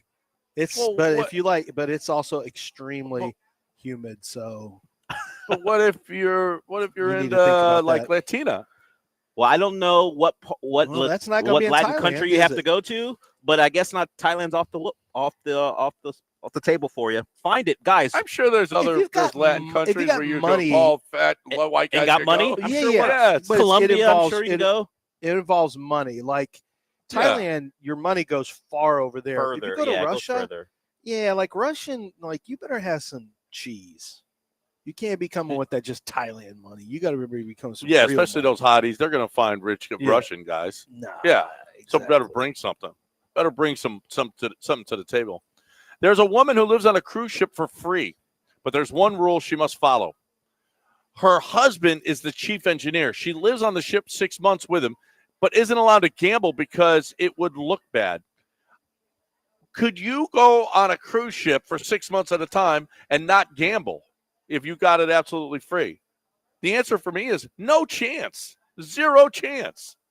I ain't going on no cruise ship. First of all, I don't want to be on a cruise ship for 6 months. Secondly, if I can't gamble, put me back on dry land. Beat it, cruise ship. You wouldn't do if you go back to your time because you did a semester abroad. Would you do a semester at sea? You think you could do a semester at sea? No, I would hate it. I would hate it. I can't get off that boat. No chance. Unless it docks, you're stuck. No chance. Zero chance. I'm doing that. It's gross. It's gross. I'm not a big cruise guy. You all can have your cruises. I'm out. I'll tell you, the middle-aged Southern black woman loves a cruise. Loves the cruise. My mom and her sisters go on cruises all the time. They cruise. Yeah, they love a cruise. A Florida woman working as an Insta cartel driver was caught with 579 kilos of cocaine in Texas. First of all, keep your Florida woman, keep your cocaine there, not in Beaumont. But wait a minute, she's Instacartel. Isn't this what she does? I mean, shouldn't we know? Does it say like Uber? It says Instacartel. I've noticed you have a very lax approach to crime. When you think it fits what that person should be doing. Hey, well, isn't that what she's supposed to be doing? Well, if she's labeled as an Instacartel driver, I mean, that's what that she doesn't does. mean it's legal just because she's labeled as that. I know, and she's not that hot, so she's guilty. That's L.A. John. That's L.A. John letting everyone just grab bags full of stuff at a wall. Yes, there's two different people battling inside John. If he was a judge and she was hot, she gets off. It's not hurting people. It's just drugs. Drugs have never hurt anyone. No. Not if it's fentanyl. Beat it. Go to prison. Yeah. Okay. We ain't doing that. But if it's good drugs. What are the good drugs, John? Is coke one of the good drugs? Yeah. Okay. Yeah. It's a party drug. It's fun. So apparently scientists are claiming that there's proof of alien farts on distant planets. But now people are saying, nah, you guys are making this crap up. Do you feel like alien farts could make if cow farts can be ruining the environment? Yeah, don't you think alien farts are a possibility? To ruin? Well, you mean to ruin the galaxy?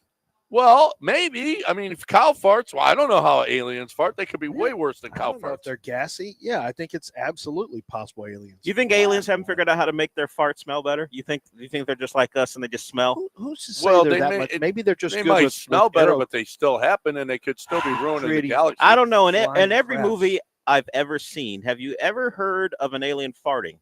In any movie you've seen No. involving aliens, that never comes. Like alien but waste it's a movie, sometimes Dale. comes up, We don't, but not maybe farts. Maybe people writing the scripts aren't very smart. Maybe they need to start cranking that up a little I bit. need an alien fart plot line in the new Predator trailer. That would be great. In the new Predator movie, where they're going. Yeah, where you. Oh man, this Dude. Predator. Dude. Lay off the asparagus. And finally tonight, where does Houston rank in worst termite cities in America? Well, Scott McGrath doesn't really want you to rank too well. He actually probably does want you to rank high so he can come in and get The him. most termite infested cities. Number one, you guessed it, Miami, Del City. I'm not from Miami. Yeah. Number two, That's Los typical. Angeles, then Tampa, Washington, Orlando, West Palm, and then Houston. Scott McGrath got us from top 3 to 7, knocked his way all down. by himself. Yep. That's Scott McGrath crushing Knocked his way down. termites because they suck. Termites blow. They have no purpose in this life. We are done. All right, Lance, you're going to be working your tail off tonight. Yeah. We will have the first round. Texans, move NFL up. channel. Watch move me down. on NFL channel. NFL.com, NFL app. No, NFL Okay. app. NFL channel. Okay. The NFL app. You can watch me on NFL channel, me and Bucky Brooks and Mike Yam. And I'll be there on Friday, and then I'll be there on Saturday. So every pick, every round, I get one bathroom break a day. That's it.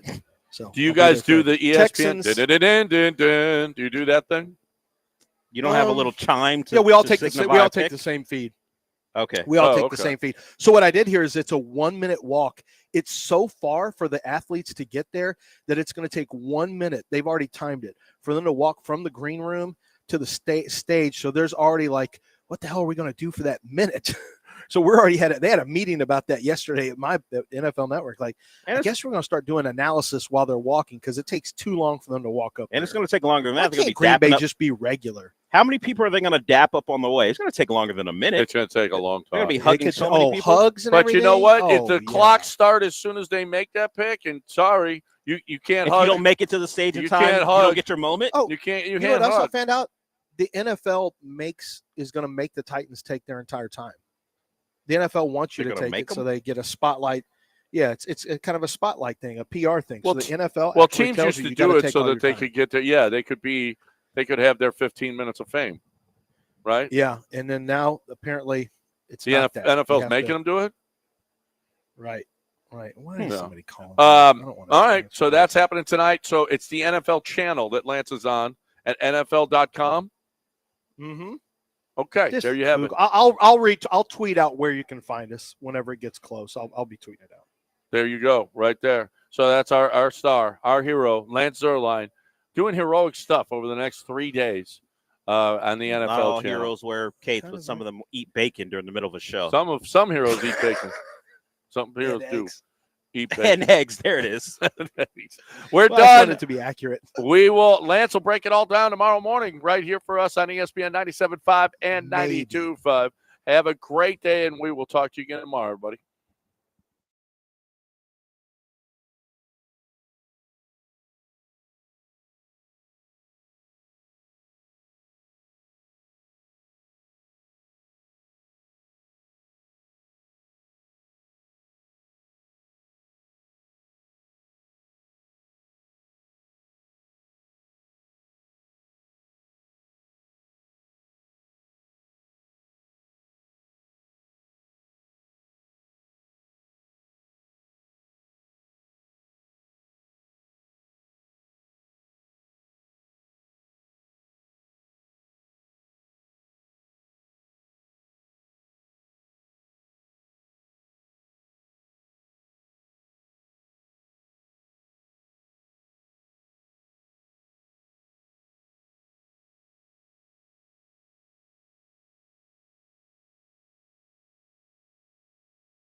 Welcome into the show. You heard Michael Carroll, right? That was Michael.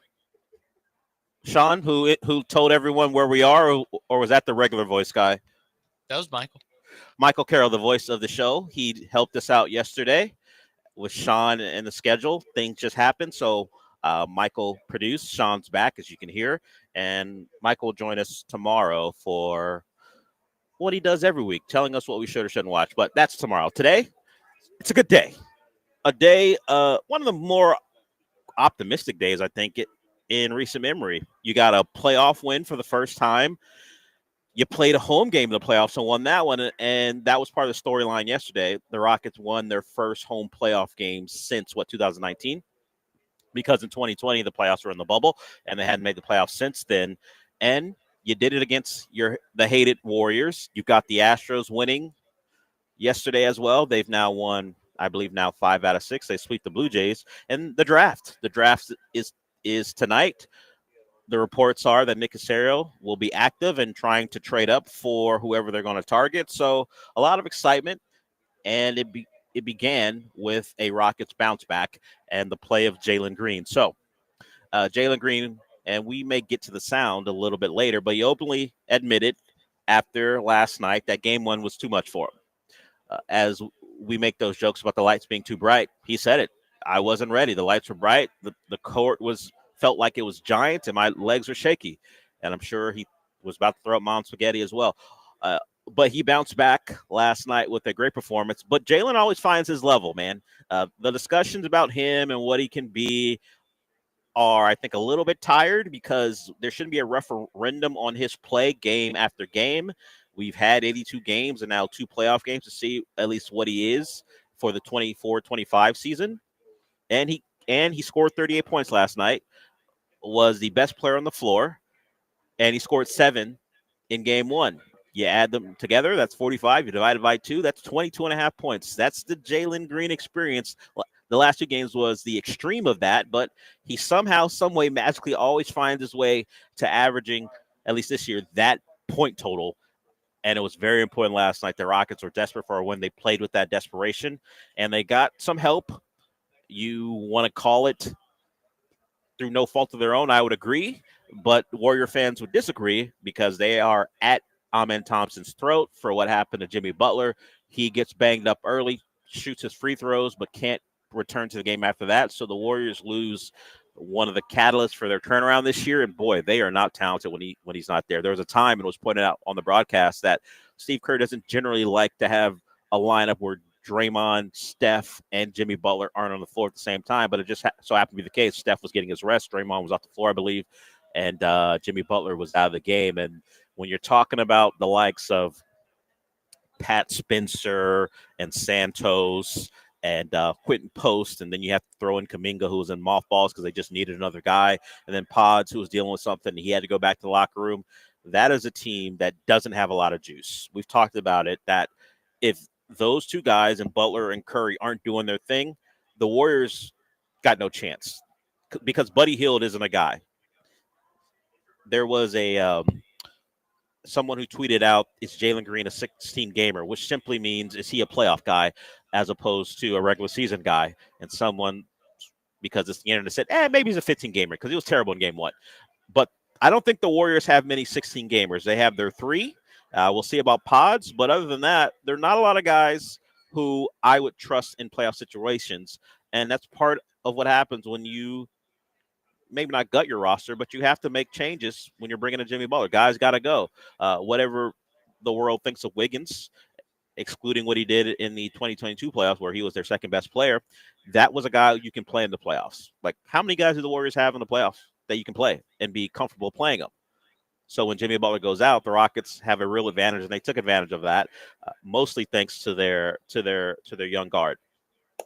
He was special last night, and that's a promise that gets everyone very excited and starts fights between Rocket fans on social media about who's the best player. Throughout the year, Şengün's been your best player. Jalen's your most explosive, and he's the guy who can change the trajectory of the Rockets from a nice story as a 2 seed to a team who may be a real contender, of course, with the Thunder being the lead in that. But what you saw last night, the defense, the intensity, the physicality, all that is generally going to be there. What Jalen Green provides is and will be the question going forward. But he was all you needed to be last night, and the shot distribution was one where the whole team understood he was on one. So let him get his shots, and we know when he is going like he was going last night, he's pretty much unguardable. There's nothing you can do with him if he's going to knock down perimeter jumpers, and he's also going to be someone who can drive by you. There's not a lot you can do. They'll involve Steven Adams and Şengün and screens, and then at that point, Jalen has kind of a free go to take a jumper if the Warriors are in the drop, or he can blow by a guy if there's a switch. So very impressive performance for him. That's what you want from one of your young guys, to bounce back from a subpar performance. And now you're tied at 1. And the questions as the series shifts to San Francisco is who the Warriors have in that starting lineup. Jimmy Butler's going to get an MRI. It may just be about pain management. I don't know if there's anything broken. The initial reports coming back was there's no real structural damage. We'll see what the MRI has to say. But we saw him gingerly walking off the court. Can he, with 2 days off, be at a level where he can play and be effective? Because if he's not, I won't say it's a short series because Steph Curry's on the other side and you got to go to San Francisco for 2 games. But without him, Steph Curry is going to carry such a weight on his shoulders to win that series. He can be great. I just don't know how many points it's going to take for him to beat this Rockets team, considering what they do defensively and what they've done to shut down everyone else besides him and Jimmy Butler when Jimmy was healthy in game 1. So Rockets get game 1. We'll continue to talk about that. Ime Udoka spoke about how this is their game, and we'll hear from him when we come back. He is not bothered by the physicality. That shouldn't surprise anyone. It's part of the Rockets' identity. We are going to play at a level, and we're going to play so hard that some people may think it's a little beyond what basketball should be. I saw one tweet was about no one's winning in this Rockets-Warriors game. I think that was more about the aesthetics of it, but the Rockets don't mind. If the game is ugly, that's probably in their best interest. We can talk about how they responded to some of the Draymond Green antics, because I won't say they got away with some stuff as far as punishments from the officials in game. The Jalen Green forearm to the face of Draymond, flop or no flop, you get your hands up around someone's head. There's a real shot, depending on the interpretation that the ref considers it. Was that a punch? Was it not a punch? It was ruled correctly as more of just a forearm to the face. It resulted in a flagrant 1. And, of course, you got Tari throwing a towel in someone's face. So while we love the physicality, and we'll hear from Ime when we come back, I'm not sure the response to the Draymond and the Warriors was the correct one, considering if it went a certain way and the game was close, with those points, which would have totaled 3 at that point if the 2 free throws on the flagrant were a knockdown. I think they split those. Draymond split them. And, of course, a technical foul. Does that change a game? And the Rockets are going to have to, I think, control that, because I don't think it's going to get any better in San Francisco, because the crowd is going to be on them. The crowd in Houston was great last night. You can expect the Warriors crowd. Of course, it's not Oracle, but I would think they will respond to what their team got in Houston and give every Rocket they can, as much as they can, and see how the Rockets take it. The Rockets believe they're tough-minded. We will see how it plays out as they play their first road playoff game, and they got to go to San Francisco to do it. So we'll hear from Ime Udoka when we come back. We'll talk more about the game. If you want to get in on anything from last night, or really anything, because you know the show, you can. 713-780-3776. I am here at Carlton Woods for the Chevron Championship. It is it is a spectacular event. We're in the media center, and they're doing a good job putting on this event. Zach, who set us up, he used to work for the Texans in media. We would see him back in the days when Bill O'Brien was there, and before even, I believe. So Zach's been in the city a while. He got us all set up, so I want to thank him for that.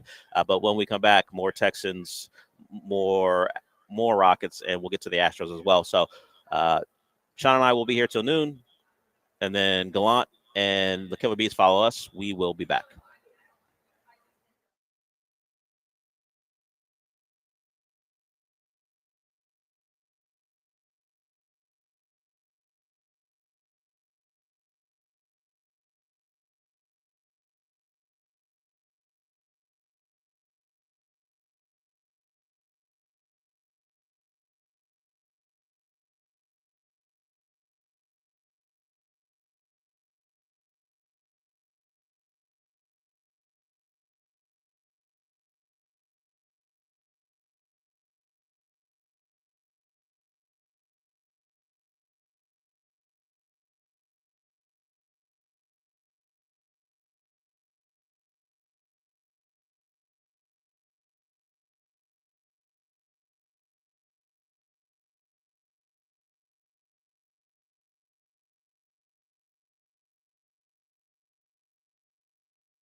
You're listening to the Del Olaleye Show, on ESPN 97.5 and 92.5. broadcasting live from the Mobile Veritex Community Bank Studios, located at the club at Carlton Woods in the Woodlands. Here's Del Olaleye. Yeah, I don't mind it. It's good for us. It's who we kind of are. Minus the towel throw, you'd like to keep your composure at that point. And, told Tari that obviously he's not even in the game, so he shouldn't be over there doing none of that. But it's what we built ourselves on. Like I said, the identity, and everybody's bought into that, and makes us who we are. So I think our guys all kind of thrive on that. Just got to keep composure, especially when you have the lead. That was Ime Udoka last night as the Rockets tie the series at 1 with the Golden State Warriors. And the emotion, you love it, and you just got to walk a line. You would say Tari probably crossed it, throwing a towel in a guy's face. I'm sure the guy said something Tari didn't like, but you're the one who got a technical. Luckily, the game was one where what he said, what he got as far as punishment didn't really matter that much. There wasn't enough there for the Warriors to push the Rockets, because as difficult as they made it on Steph, he wasn't going to be someone who brought them back. Not last night. He struggled shooting the basketball. A difference from game 1, didn't have the help of Robin, which Jimmy Butler calls himself. I think someone asked Steph about that, and he said, "I'm not really into comics, so I don't know what you're actually saying." I don't believe that. Everyone knows Batman and Robin, but he wasn't interested in that particular conversation after the loss. But we're here, and the series is tied at 1, and now you wait a couple of days. After all the emotion of last night, knowing that if you lose, you're going down 0-2, winning 4 out of 5 against the Warriors was going to be a tall task. You had to get that one at home. Couldn't drop a second game at home. Now it's the cool down period as you get ready to head to San Francisco to play them, and we'll see where Jimmy Butler is. So the star of the night was Jalen Green, and the numbers, because it's that time where any account that will tell you what records he broke, and he broke some as far as playoff records for the Rockets are concerned. If you look at this, he is the youngest player with 35-plus points in a playoff game for the Rockets, youngest player with 5-plus threes, and most threes in a game he tied. So those are just an encapsulation of what he was. He was everything you wanted. You got a response from him after how bad he was in game 1, and he actually talked about that, how bad he was. It was someone who is self-aware. He knew that he did not play well in game 1, and he wasn't ready for it. And after the game 2 win, he talked about how the lights were too bright for him.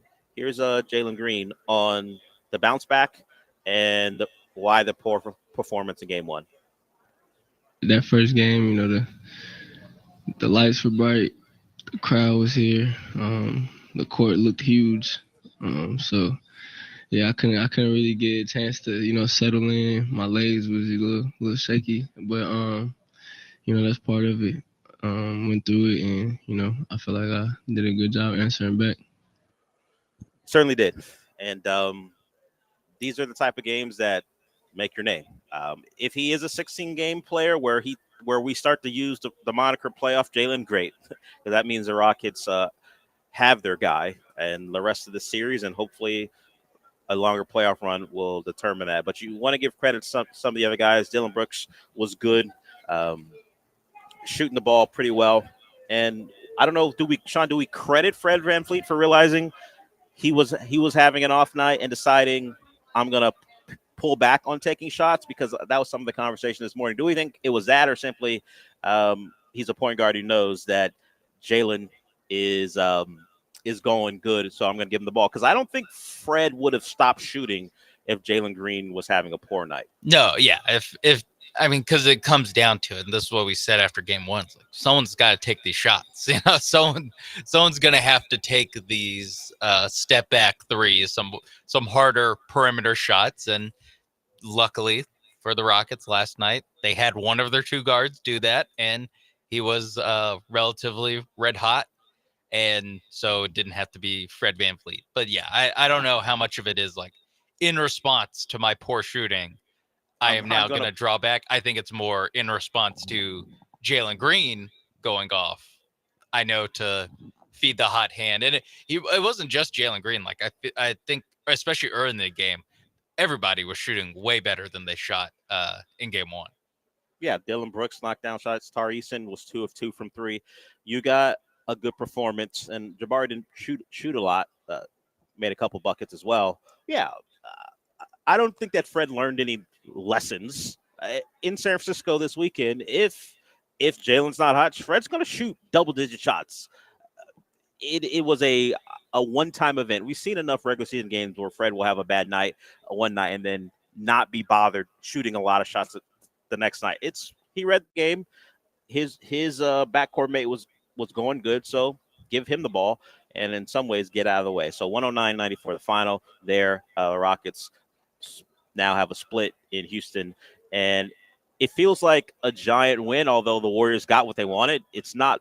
The Rockets are at a disadvantage if we just go by history. The question will be, will they be able to take advantage of potentially Jimmy Butler not playing? I mentioned in the first segment that it's a big day today with the Rockets winning and of course the Astros won. We'll get to them. But we also have the draft coming up here tonight. And with Nick Caserio being rumored to make a trade, I'm excited because it might mean we don't have to wait till what? If the Texans stay at 25, when are they picking? Are we talking 9:45, 10 o'clock? Is that? Yeah. I was gonna say 10 o'clock. Yeah, that's what I'm excited about. The thought that Nick Caserio might trade into the top 15. That means draft night can end 2 hours earlier than it was predicted to be. Yeah. Please, Nick, make a move. Let's pick the offensive lineman of your choice and wrap this thing up. Of course, he'll do his interviews afterwards, and of course, fine. But make a pick, make a move, trade up into the top 15, get this over with. Do we really need to be here till 10 p.m. waiting for him to pick an offensive lineman? Yeah, I mean, because the draft starts at 7 o'clock. That's what when you Google NFL draft start time, 7 o'clock Central. But that's probably coverage starts at 7 o'clock, or even if it's the Tennessee Titans are now on the clock, like that's 10 minutes. And they're gonna milk it a little bit longer, and then Cam Ward, the 1 minute walk that we learned from Lance in the morning show, that it takes 1 minute to walk from the green room to the stage. Do they include hugs, daps, crying? Do they include all that? Or is that just simply getting up from your seat and a straight walk? Because if they didn't include all the extras, it's going to take longer than a minute. Is there wrap-it-up music for the draftees where the music starts to play? Hey, pick up the pace. You got to get up there or you don't get your moment. Look, I appreciate the effort to time it, but we're not getting minute-long walks. I doubt that they were like, all right, so table 5. So you're going to dap up your agent. You're going to dap up grandma. Long hug on your mom, maybe a coordinated coordinated handshake with your brother, and then you go, and then it's like a 25-second walk. I think it's a minute from like you leave the green room, pick up the hat, and then go. So we're probably talking from the moment an announcement is made of a draft pick, 2 minutes before he actually reaches Roger Goodell. Yes, and this is where I really twice a year come out as the guy everyone hates, or everyone says they hate. But they don't really hate you. Yeah, just spoil the draft for me. Like just tweet out who the pick is. Let's keep this thing moving. I really wish there was a Sham Sarania of the NFL draft or a Woj. There are, but the question will be, they play ball. They don't do play that. Ball. They do that in the first. Yeah, they play ball like in the first round. Then second, throughout the rest of the draft, they will break picks before. But the first round, the NFL wants you and all your eyes focus on one of the channels broadcasting it. I am with you. Michael and I talked about it yesterday that I wish the draft was back on the weekend. I don't care for the Thursday night draft. Oh, that too. Friday night. Give me the 2 days, Saturday and Sunday. Make it a weekend thing, and I will sit leisurely by and watch you make your one of the biggest events of your calendar a thing. But the Thursday, Friday thing, and then you're throwing in the fans announcing picks, and then miss me with that. Ex-players from the teams, all that stuff I can do without. No, I once they, I guess, expanded it out to 3 days, I'm sorry, third day of the draft, not getting any play in the Mapes household. That is strictly, I'll just see on the app and on the notifications that I get of who's getting drafted where. Maybe I'll go back on the draft tracker, just like, oh, let's see what the last 10 picks were. But I'm not sitting there watching, like you said, everyone who won a contest and watching, I don't know, where they go to the military base. Shout out to you guys. Don't need you. I don't need the 30-second, this is who the Minnesota Vikings are selecting with the 132nd pick. Like, I'm good. Just give me the names. Let's keep it moving. I'm there with you. I don't know who watches the draft on a Sunday. I don't know who. Maybe you're out there. I'm sure. Well, I know they exist because they're definitely out there. It's probably gonna. Their ratings exist, but yeah, more people are gonna. I don't watch. know anyone in my life who's locked in from the moment the draft starts on the third day until the end. You're watching rounds 4 through 7. Not for me. I got the internet for that. Like, as you mentioned, the draft tracker is my refuge. So clearly, where the Texans are picking, I'll know where their picks are, and then I'll click back on ESPN.com and say, oh, it's coming up here. And of course, there are enough people tweeting about the Texans that'll be on my For You page as well. So there is no real need for me to watch on Sunday. There's barely need for me to watch on Saturday, but at least second through third, I feel like that's important. Although much the same way you can watch it all on Saturday. I could do on the ESPN.com or NFL Network, or NFL.com. I could do the same on Friday night too. Today's the only day that I feel like actual pressure to watch, to like actually sound up main TV. Let's hear what Daniel Jeremiah thinks of the number 7 pick. Like that. This is the only day that I actually feel that. Round 2 and 3, I'm a little bit more locked in. Maybe I actually have it on, but it's probably on the laptop instead, and I'm just kind of keeping tabs with it, maybe turning up the volume when I know a Texans pick is coming up. But again, Saturday, sorry, I'm sure everyone's working hard there. Shout out to Mel Kiper for knowing who the 220th pick is and talking about him for 3 minutes. I'm good. I don't need that on a weekend. There's stuff to do, and even if that's just sleeping, that's more better use of time. My speed than being locked in. But hey, the draft is here. The Texans are likely to pick an offensive lineman. We played sound from Adam Schefter yesterday, which said they're all in on offensive lineman. Our very own Lance Erline, in his final mock draft, thinks they're taking Donovan Jackson, the versatile offensive lineman guard tackle from Ohio State. Now, Michael and I discussed this yesterday.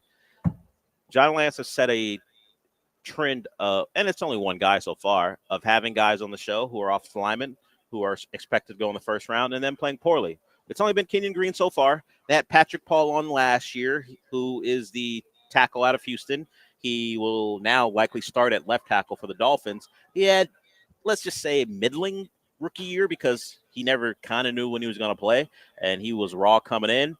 But right now they're 1-for-1 on draft bust. Donovan Jackson has been on the show. And if the Texans take him, I'm just saying, previously, when a guy the Texans took was on the show, it turned out very poorly. Maybe Donovan Jackson breaks what isn't really a trend, just me observing that those guys are mushes, and bad luck for offensive linemen. So good luck if Donovan Jackson lands in Houston. Just pray he's not another Kenyon Green. And really, that's what I'm going to be praying for all the Texans offensive line picks. Don't be a Kenyon Green. If you can reach a level above that, maybe we got a real shot, and we'll find that out. Hopefully, maybe around 9:15, 9:30 if Nick Casario makes a trade, maybe earlier, but if not, probably around 10 o'clock, something like that. So the draft is here finally, and we'll find out the newest edition of the Texans. God forbid he trades out of the first round. That's the ultimate killer. At least we're not doing the first round. At least we're not doing a draft show. A draft show, yes. We learned our lesson. Joe couldn't convince any of us to do a draft show. Actually, he convinced us to do one on Friday last year because that was the first pick that they had. Yeah, they didn't. They hit on Bullock. Excuse me, Lassiter, and they also took Fisher there after everyone called him a bum in a slot corner. It turns out ran a 4.9 or whatever. I don't know if anyone called him a bum, but we did think he was a slot corner. And there was a discussion. We were surprised because we thought the Texans were desperate for an outside corner because Okudah and Henderson weren't good enough we were right about that part of the equation. We did not know that Kamari Lassiter was going to be Prove a the haters really wrong. good outs. Yes, put it that way, Sean. You take that tack just like everyone on Twitter is taking the tack as far as what happened in that Warriors-Rockets game.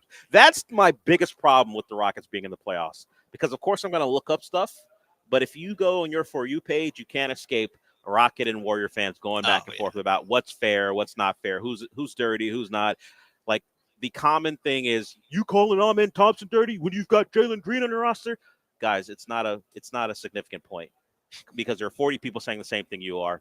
Change it up a little bit. Also, there's no fan ever that's like, hey, our guy's dirty. You know what? Amen was a little dirty. No one's ever going to say that. You know what? I'm a Warriors fan, and this is by far the best time. Like, the last decade's been the best time to ever be a Warriors fan. 4 rings. Wow. What an accomplishment. But you know what? I don't like Draymond Green. No, that person doesn't exist. That guy just does not exist. No one can assess what's going on. You go, no, we've had it pretty good. We've won 4 titles in the last decade. And I understand if you guys hate us. We've won a lot. No one takes that tack. It's just all in all the time. You guys are wrong. We're right. There's no gray. It's just red and gold and blue. And right now, the series is tied at 1. Those fights will continue through the series. And if it's a long one, at least I know I'll get sick of it. I don't know about anyone else. Okay, we'll come back with some Astros stuff because they won again.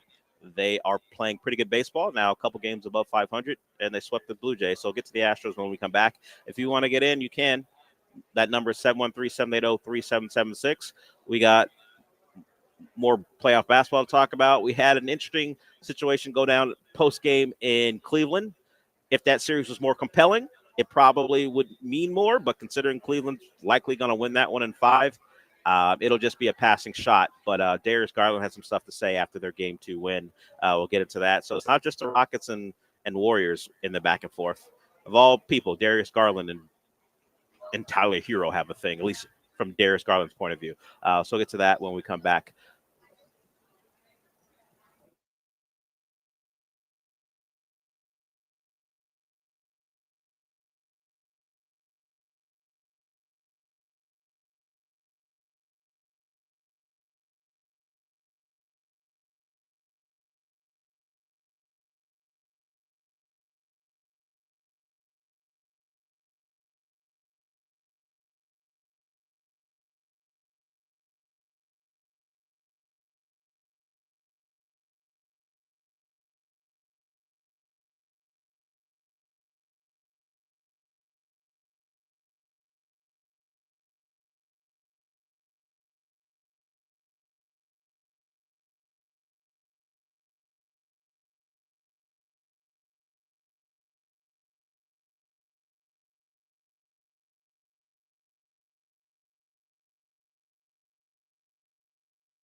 You're back inside the Mobile Veritex Community Bank Studios, located at the club at Carlton Woods for the Chevron Championship. Now back to Del Olaleye.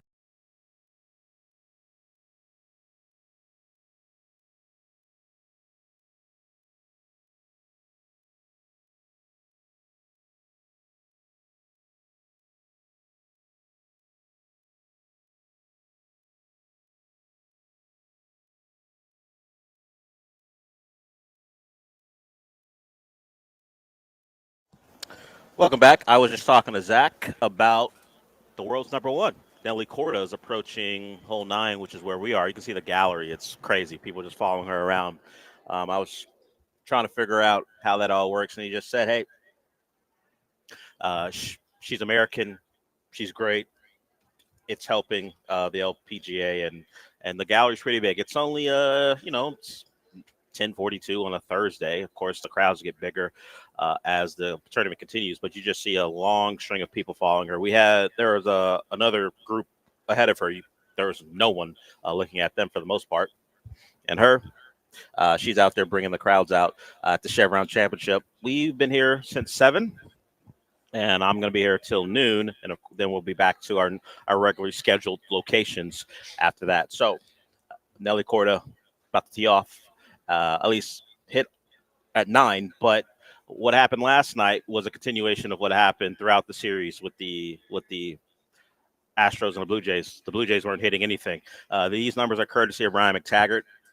Astro starters against the Blue Jays: 19 in the third, 7 hits, 2 earned runs, 4 walks, 18 strikeouts, and an ERA of 0.93. And that's the combination of Hunter Brown, which you're like, okay, we get it. He's been one of the best pitchers in baseball. Renel Blanco, who has struggled this year, and Ryan Gusto. That'll be my Hardenstein for now until I go to the pronunciation guys. He pitched last night, and he's been good since he's been in the rotation. And right now, he's your 4th starter right now. And Wisniewski will be pitching coming up here as your 5th. And the pitching has showed up. And this has been something throughout the Astros run where they just find guys. Renel Blanco last year, Gusto this year possibly. And, of course, it goes all the way back to the likes of Urquidy and Luis Garcia, not necessarily highly touted prospects who have showed up. We got a taste of Forrest Whitley earlier this week, and he was one of those guys who was supposed to be next in line. Hunter Brown certainly as well, and he's come to live up to that.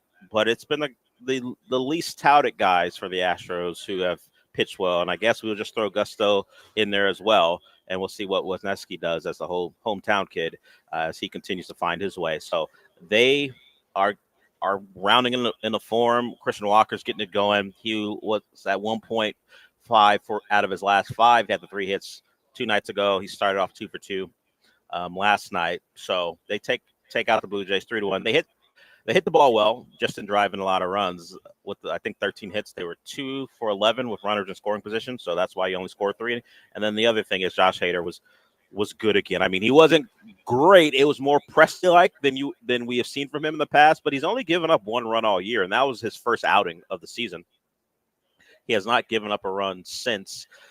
So whether that contract is prohibitive of them making moves, at least this year, there are no complaints about what he's doing as he gets the save last night against Toronto.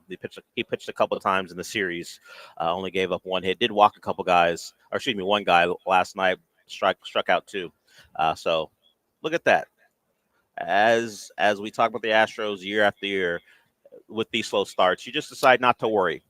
And they've bounced back quicker than they did last year where they were flat out awful. They are just maybe disappointing and middling this year, and now they're a couple games over 500 and still not in first place, but that feels like that's eventually going to come. And some of the news that came out about their position players is that with DeCinzo and the way he's played, there may be a potential move, and Todd Callis, I believe, said on the broadcast, there may be a potential move for Cam Smith to center.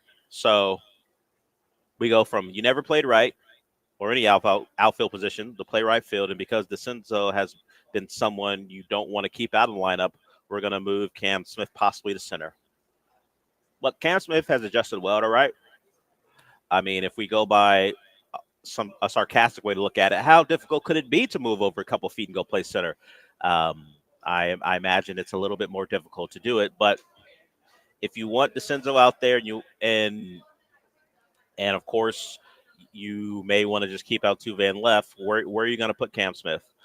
If you're not putting him in center and limiting some of Jake Myers' chances out there, which means what for Chaz McCormick? He never plays. Chaz knew the day that we saw it on his face, kind of the day that Cam Smith was announced as a major leaguer, that it was going to be a tough run for Chaz, and it gets tougher if DeCenzo is going to play like he's playing. So be on the lookout for that the Astros will get younger but more talented in the outfield because DeCenzo has proven to be someone they don't want to keep off the field. Hey, the man can. We know one thing: the man can slide, and we saw that earlier in the series against the Blue Jays. Yeah, 3 hits last night for DeCenzo. Got to play him. They don't have a lot of guys, although they're picking it up. Not a lot of guys have had good starts to the year. If you got a guy who is swinging a bat, well, find a spot for him, and it may come at the expense of Cam Smith's development and Jake Myers playing, period. So Astros playing well. They're playing well at home, and that's 5 out of 6 on this homestand, and they're gonna head out on the road and try to keep it going, which we'd love. So Sean, we talked about the draft a little bit. We talked about certainly the Rockets, and we'll go to break here. But did you hear what Darius Garland said after the game against the Heat? Yes, I saw the clip. So we will play it coming back, and we'll let people decide. Is it just a statement of fact, and Tyler Hero shouldn't be insulted by it, or is it one of the more insulting things we've heard another player say, specifically about another player's game? What do you, after hearing it? Like it's not like maybe it's a bit hating. I don't know what their back and forths are on the court, but it's strictly an analysis of the game and how the Cavs are gonna win. It wasn't like, oh, he's trash. He ain't got no bag. It was simply, hey, he is this. This is how we win, and we'll play it so people can make their own decision. Yeah, But after hearing it, what do you think? I think the tone is important. It is dismissive. Yeah. I'm gonna go. Let's go to break. Let's hear it on the other side. Let's play it, and we'll make a final determination, because I feel like because of it's so matter of fact, it almost hurts more. And Garland's not wrong. The numbers say putting Tyler Hero in the pick and roll over the last couple games. They were better last night, but particularly in game 1, is the way the Cavs have exploited some of the Heat's defense. So we'll hear Darius Garland, see if it's mildly insulting, very insulting, or just flat out disrespectful. We'll do that when we come back.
Now back to the Del Olaleye Show. On ESPN 97.5 and 92.5. Broadcasting live from the Mobile Veritex Community Bank Studios, located at the club at Carlton Woods in the Woodlands, here's Del Olaleye.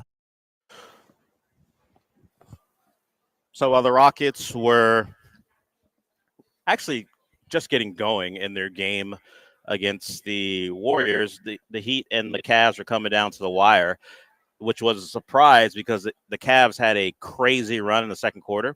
They scored 43 points, which isn't that crazy. It is a lot of points, but I believe at one point, I think they hit 11 threes in the second quarter. It was just shot after shot after shot.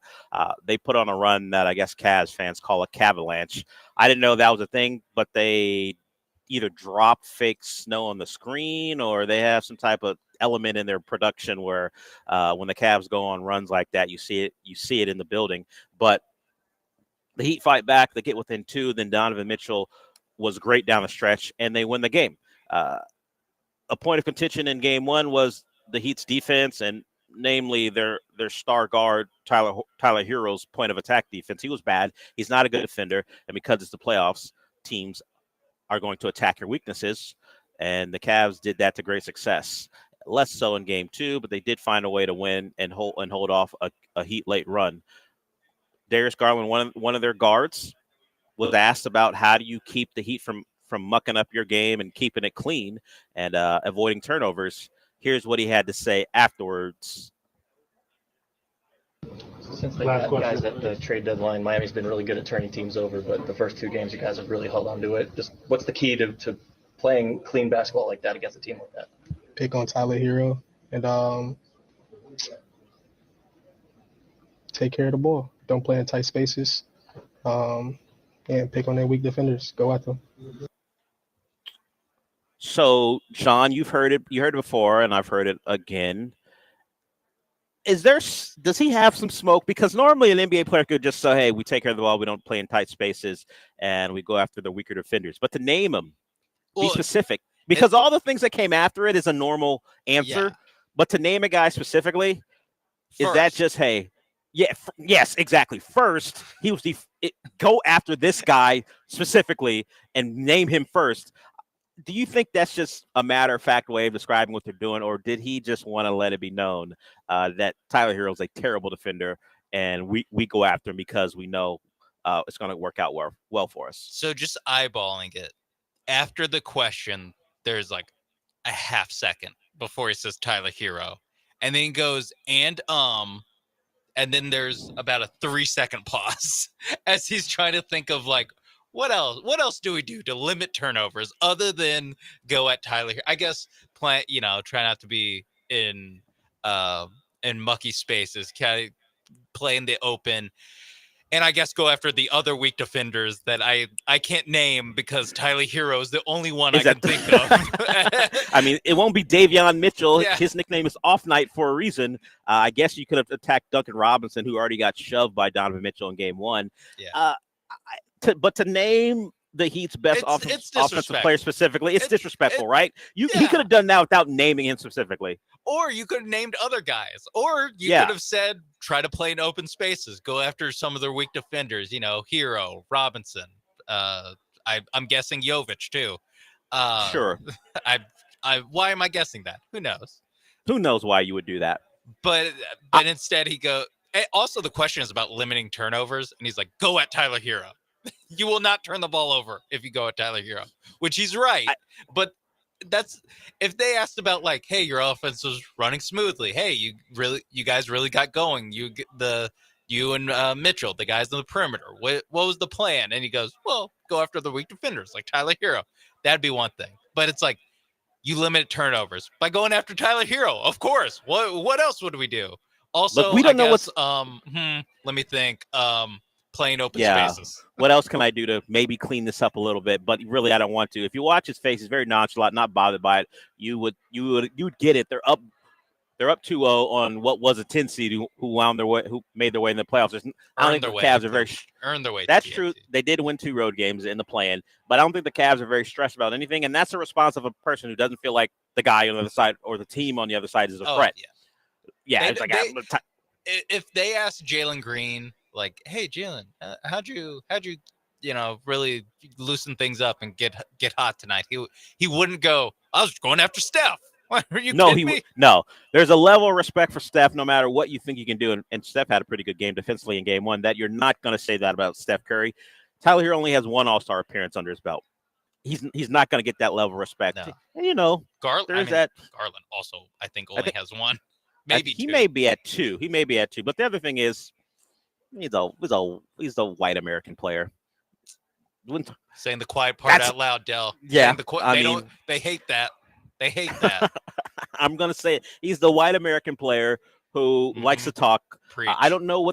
Okay, Sean. I don't know what the back and forth is between them on the court, but that might be a part of it too. Because Tyler here doesn't mind letting you know if he's scoring on you. So Darius Garland had a little smoke for him. It's at least through 2 games because we know the Bucks and the Pacers don't like each other, and Halliburton talked about it. How we just don't like each other. That's just part of it. We don't like them. They don't like us. And Dame was talking about getting after Halliburton doing a break in game 1 when Dame was in street clothes. But that remains, at least right now, the Garland on Hero, the most disrespectful thing said to a microphone in these playoffs so far. I'm sure it's much worse on the court. We all know it's much worse on the court. But so far, the winner of most disrespectful is Darius Garland. Is most disrespectful action Tari Eason throwing a towel on yes, Pat Spencer's you throw face. a towel on another grown man's face. That's disrespectful. It is. Shut up. I don't respect you at all. Catch this towel in the face. I think people were like, wait, how? I think they even said it on the broadcast. They're like, wait, how's the only tech here for Tari Eason for throwing a towel? Like what? And then they. 30 seconds later, they played a clip, and Steve Van Gundy was like, "Oh yeah, that's that. That'll get you a tech. Yeah, that will just." And it was just like Tari's got good accuracy. It's just a light toss. It's dismissive. It wasn't like balled up. I'm just gonna chuck this thing. It was just like I'm gonna flip this towel. And that's what I think of you. Beat it. And if the Warriors have to rely on Pat Spencer, it's gonna be a rough one for him. I don't know. He was giving Dylan Brooks buckets when he first came in. He did get to the bucket a little better than I thought he would, but it's Pat Spencer, summer league legend. Yeah. Do you think this he probably wasn't on the scouting report? If he was, I'm guessing wasn't extensive. Or now, I'm gonna give your guy Royale Ivy some credit. I'm sure he put Spencer on the scouting report. Okay. I'm not sure how much Dylan Brooks read it. Well, yeah, we don't know. First possession he was out there, it looked like he was closing out to a shooter, and then he just let him blow right past. And then watching Spencer the whole game, I think he just wants to drive. He doesn't seem like he wants to take jump shots. At least maybe that's nerves. Maybe his legs are shaky like Jalen Green in game 1. But I don't know. I think he saw a white guy with a mustache and was like, all right, okay. Duncan Robinson type. Got it. Wrong. I remember Wrong. Pat Spencer, buckets. The summer league legend in summer league. Patty he buckets. He was a driver. He used that grown man strength, and I say that honestly because he's like 28. He was like 26 years old playing in the summer league against 19-year-olds. He used that strength to get to the rim. He used, I guess, more quickness and guile to get to the rim on Dylan Brooks, but I guess that's a bright spot for the Warriors. It's not a very bright spot. Pat Spencer. I'm not saying that. That's what you're saying. That's what Darius Garland would say. That's the quiet part that no one's saying out loud. Yeah, man, he's pretty. No, what Darius Garland would say is he's pretty quick for a white kid. Yeah, he wouldn't even I couch hope he gets switched on me and on defense. Yeah, on the other end, so I can get Zero him buckets turnovers. and not turn the ball over. Yeah, let's look at Darius Garland's turnovers in the first 2 games. Well, let's see. In game 2, he had 2. The Cavs overall only had 8, and in game 1 in their runaway win, let's see what he did. He had 2 in game 1, 1 in game 2. So not a lot of turnovers for Darius going Garland. After all the good defenders. Yeah. Hey, you see Bam over there? Not him. No, let's not get a switch with Bam. Do something else. And the Cavs up 2-0, less dominant than the Thunder, but they've had their way with the Heat. Although last night close, but they found a way to get game 2.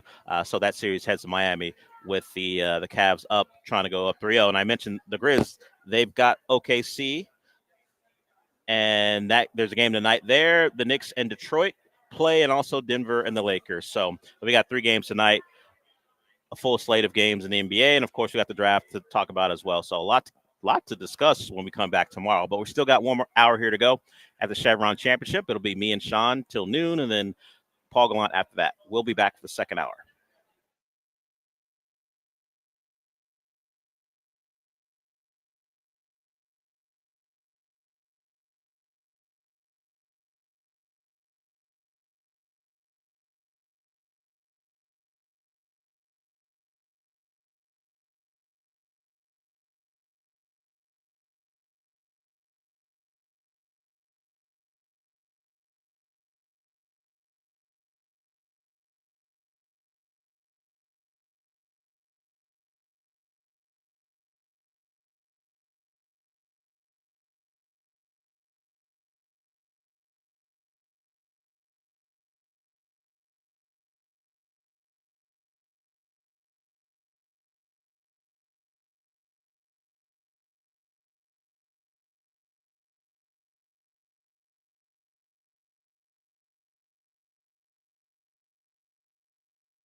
Welcome back to the show. We're at the Chevron Championship here, Carlton Woods, here in the Woodlands, and in a little bit we're going to be joined by Colby Calloway. Yes, I know, a guy associated with the golf tournament with that name. Understood.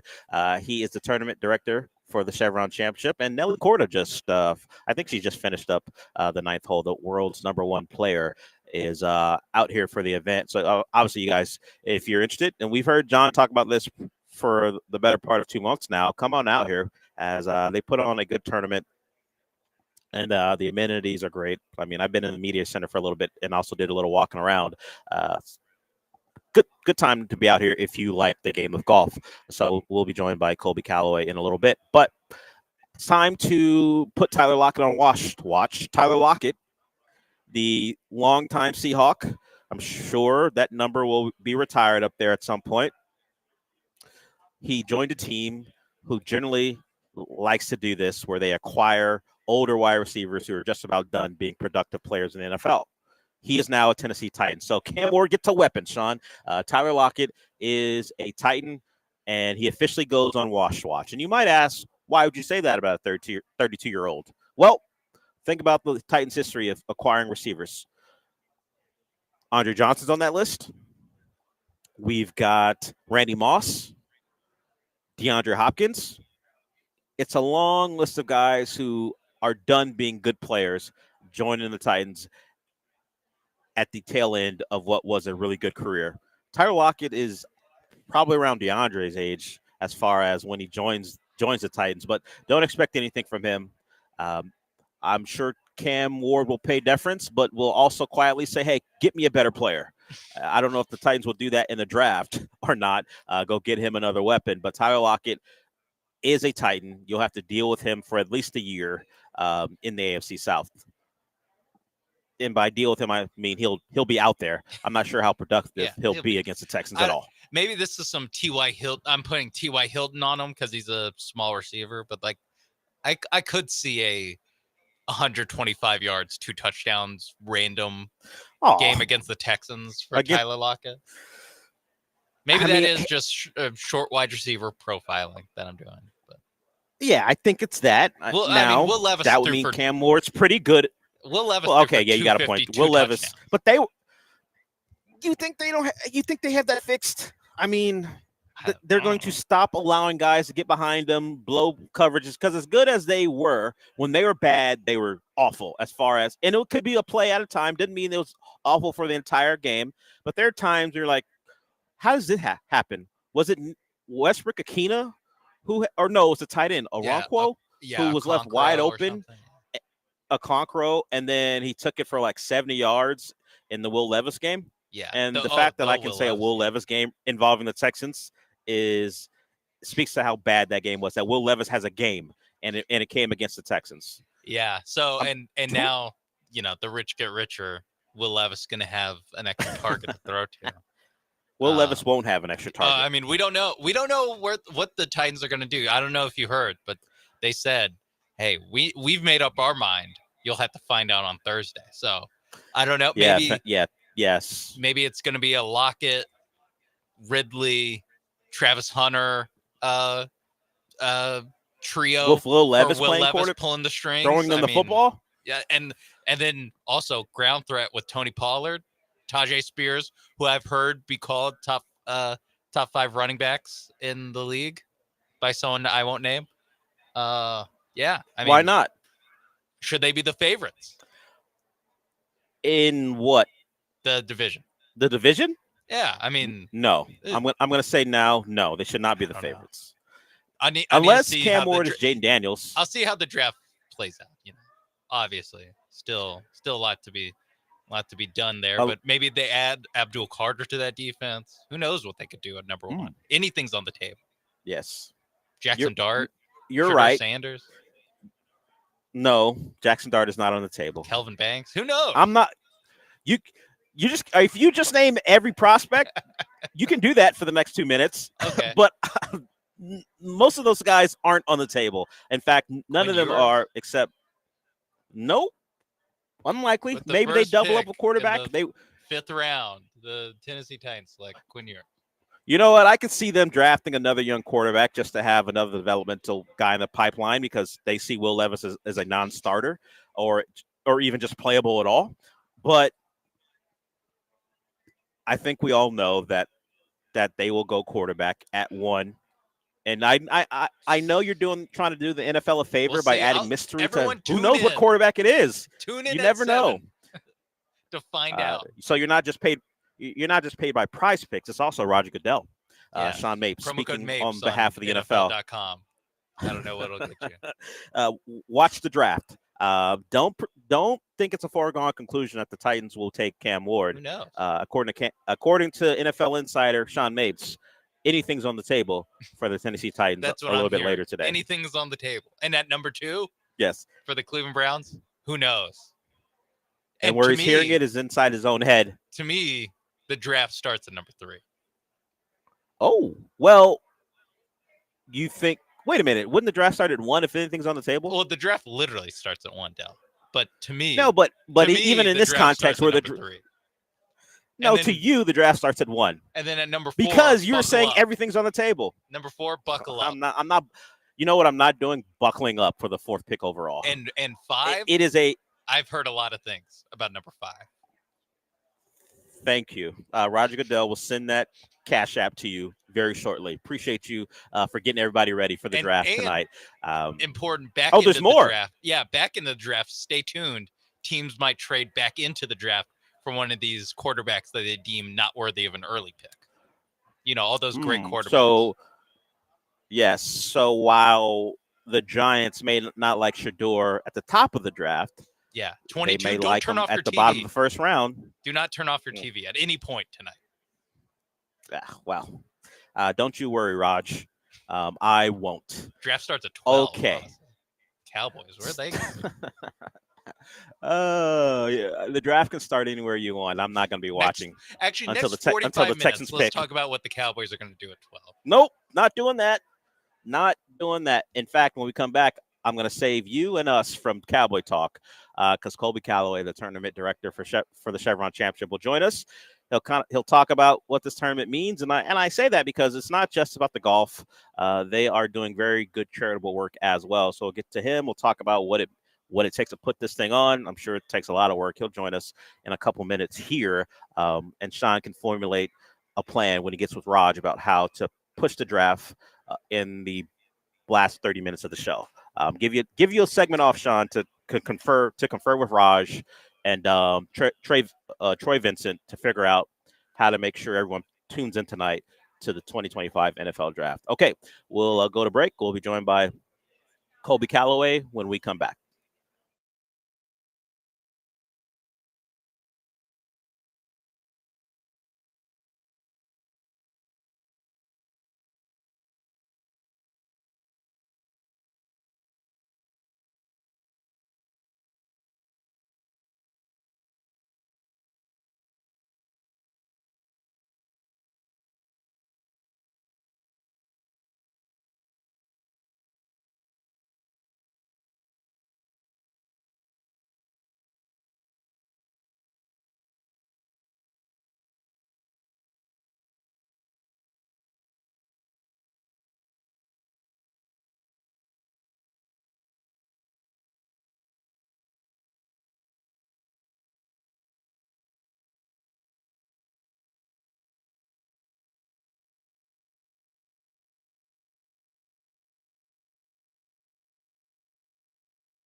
You're back inside the Mobile Veritex Community Bank Studios, located at the club at Carlton Woods for the Chevron Championship. Now back to Del Olaleye. Welcome back. We are at Carlton Woods on the Nicholas course for the Chevron Championship, and we're joined right now by the tournament director, Colby Calloway. Welcome, Colby. How are you? Del, I'm doing great. Thanks for having me. Yeah. Love to be here. We got here very early, and we see all the noise picking up because the event is going, and we just had Nelly Korda, the world's #1, on the 9th hole here, and we saw the crowds following her. And I what I did do was undershoot what it takes to put this thing together, because I was asking Zach, who set this up for us, what it's like this week. How long did it take? As a tournament director, how much work goes into it? When does this start? Is it how long, months-long process to get this thing going? We'll start for next year on Monday. Okay. I mean, it never ends. All it's right. just a 365 cycle. And I'll tell you what, we've got great partners that can put this thing together for us. We've got a great partner in Carlton Woods, which makes it really easy and all happen. And yeah, it's a lot of blood, sweat, and tears for a lot of people. I see all the volunteers walking around, and obviously just the people making sure this thing goes off without a hitch. For people who don't know, it used to be the Dinah Shore in California. Now it's been in Houston, and of course, or the Woodland / Houston, and of course, Chevron has been a part of it for a little bit now too. Zach was telling me about all the things that go beyond golf that this thing provides for people in the community. What are you most proud of with having this here? Yeah, one of our new initiatives this year is a Fuel Your School program. And for $5 of every ticket goes to the Fuel Your School program, up to $100,000.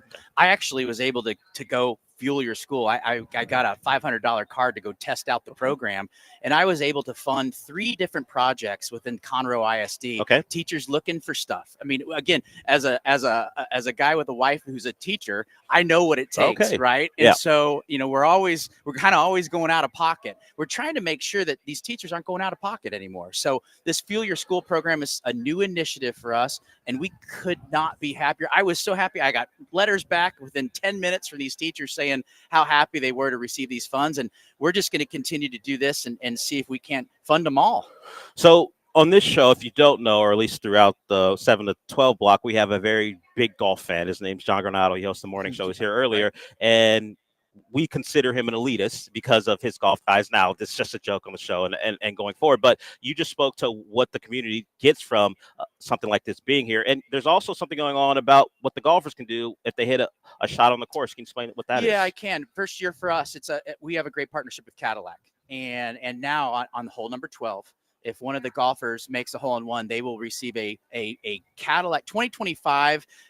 It's a Vistique, which is a cool EV SUV from Cadillac, brand new model, and they'll get a 24-month lease on that.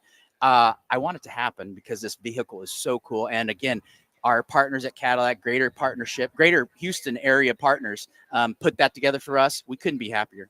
So we also have this. You talked about helping the community and schools. As a reminder, Chevron is committed to donate $5 for every general admission ticket. So if you come out here, you're not just buying something for an event. You're helping the teachers in this community. And for every it's called the Donors Choose. They'll donate $5 to Donors Choose. It's a nationwide nonprofit organization that will get the donations from Chevron. So if you're coming out here to enjoy the golf, realize it's also going to a good cause. So when you're trying to secure players, how does that work? Because I know Nelly Korda is out there, and obviously that's going to be a big draw.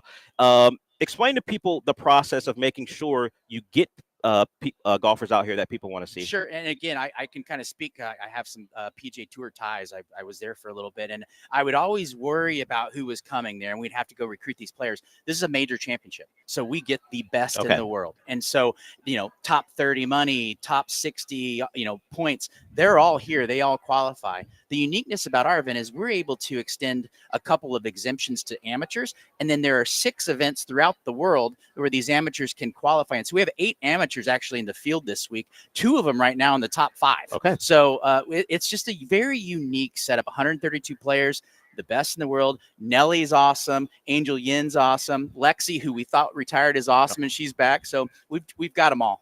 If someone was looking to follow a local golfer who's playing in the event, do we have any names that people can look forward to? Well, I'm trying to think. right off the top of my head, I know we've got a couple. Cheyenne Knight. Yes. So Cheyenne Knight. I'm sorry. I almost went brain dead, which is Okay. very easy to do.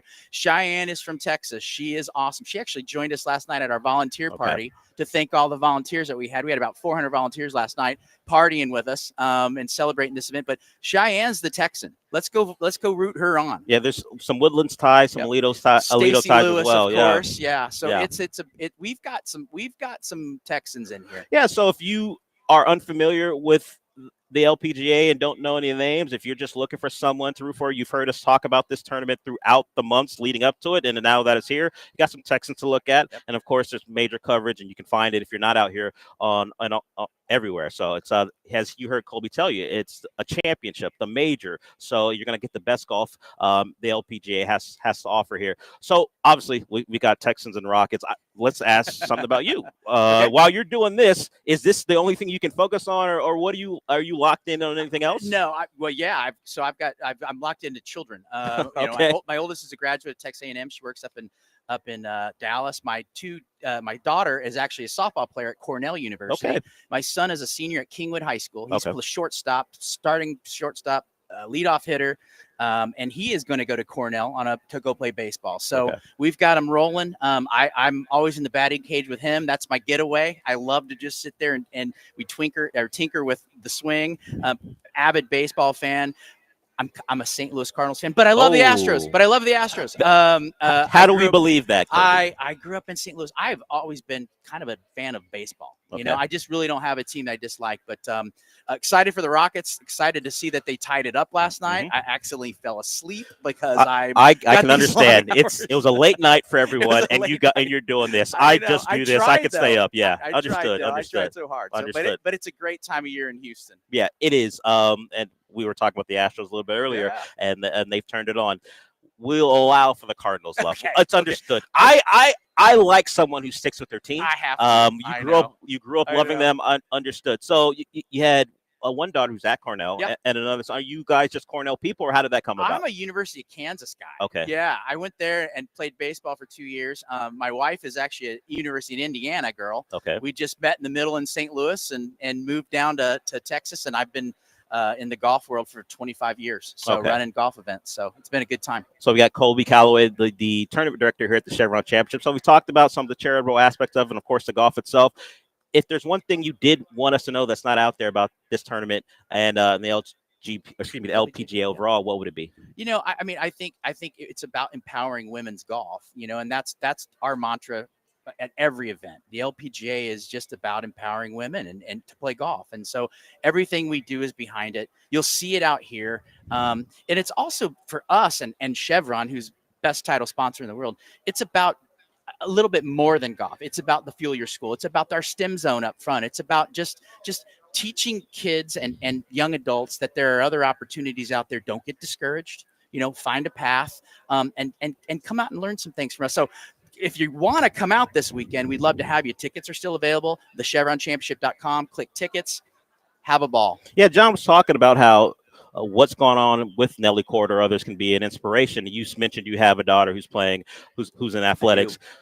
Can you speak to who got her into what she loves to do? I hope I didn't force her. I hope it's due to love, and we certainly think it is because she certainly loves it. But yeah, I just think it's important to place. I think sports creates another avenue, right? I think it's healthy to compete. We compete in life. I think sports kind of is that driver. And again, there's got to be a mix. You've got to have the academic side as well. She certainly has it. She's going to Cornell University. I'm super proud of her. She did not get it from me. She got it from her mother. All right, there you go. I can't walk and chew gum and write. And you're putting on a pretty good tournament. Let's give yourself a little credit. Yeah. Yeah. So no, I girl dad here. And I just think it's super important. And then having the opportunity to jump over here with the LPGA and promote women's golf was like a dream come true. I want to thank you for joining us, Colby Calloway, the tournament director for the Chevron Championship. You hear it's not just the golf, it's empowering not just women, but the community as a whole. It's teachers, they're doing everything they can to help them out as well. Come on out here. We're having a good time. It's a great event. Trust me, just even walking around a little bit that I've had the opportunity to do. It's a great course. It's a great time out here at the Chevron Championship. Colby, I want to thank you for joining us. You, sir. I appreciate it. Appreciate it. Colby Calloway, tournament director of the Chevron Championship. We got a couple more seconds to go here. Me and Sean, we will be back.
The Del Olaleye Show continues. On ESPN 97.5 and 92.5. Broadcasting live from the Mobile Veritex Community Bank Studios, located at the club at Carlton Woods for the Chevron Championship. Here's Del Olaleye.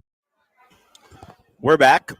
And despite Sean's best efforts to get you excited about the possibility of someone other than Cam Ward being taken, Cam Ward is a huge favorite. By huge, I mean gigantic, to be the number 1 overall pick.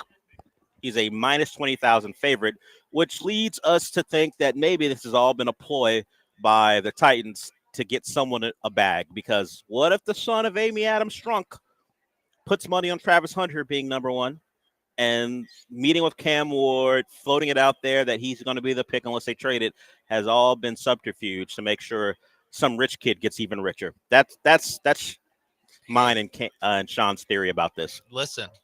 We see crypto. We see what's going on with crypto rug pulls and pump and dumps from all the meme coins. So Amy Adams Strunk's kid is the Hawk-Tua girl. Yeah. I see no difference. When she disappeared. And this hypothetical child of Amy Adams Strunk. Yeah, I don't even know if she has a kid. I just assume rich people generally have children. I don't know if she does have one, but be on the lookout. If Travis Hunter is a pick, there needs to be an investigation. But right now, it appears that the Texans will have a rookie quarterback to deal with a couple games this upcoming year in a division that doesn't have great quarterback play. The Texans have clearly the best quarterback in the division, despite his up and down season last year. The Texans have done what they can to change CJ's trajectory. They're going to hand it over to Nick Caley, who's going to in turn hand it over to CJ. CJ's going to be the one pretty much guiding, or I don't know if you drive a ship. What's the term? Pilot a ship, whatever the term is. Steer. That's a good word for it. Steer the ship. And he talked about it earlier this week. More control. I'm going to be the one making checks. This is my offense right now, and he thanks Nick Caley for doing it. CJ was in a paint-by-numbers offense. That's what San Francisco's offense does, the one that Kyle Shanahan put together. It's an offense where you can insert a quarterback that may be not at the same talent level as some of the best in the game, and you will get great results because you put great talent around them, and you throw it here when I tell you to throw it here. This is the read. We're not changing anything, and we're going to run the ball and throw in-breaking routes and challenge the middle of the field. It has worked to great effect, not to the greatest effect. They've never been able to get over the hump and win a Super Bowl. But the Brock Purdy's, the Jimmy Garoppolo's of the world have done and won a lot there. But CJ didn't like that offense. He wanted more control, and now he's going to get it. So we'll see what Nick Caley does to start calling the good plays as opposed to the bad plays. And part of the process of helping that offense get better will likely begin tonight with the assumed selection of an offensive lineman.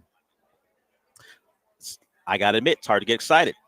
I hope they get a good one. That's all I'm gonna take from it. Get a good one, hit on one, and then that helps your quarterback. But other than that, I don't have a real take on the offensive lineman coming out.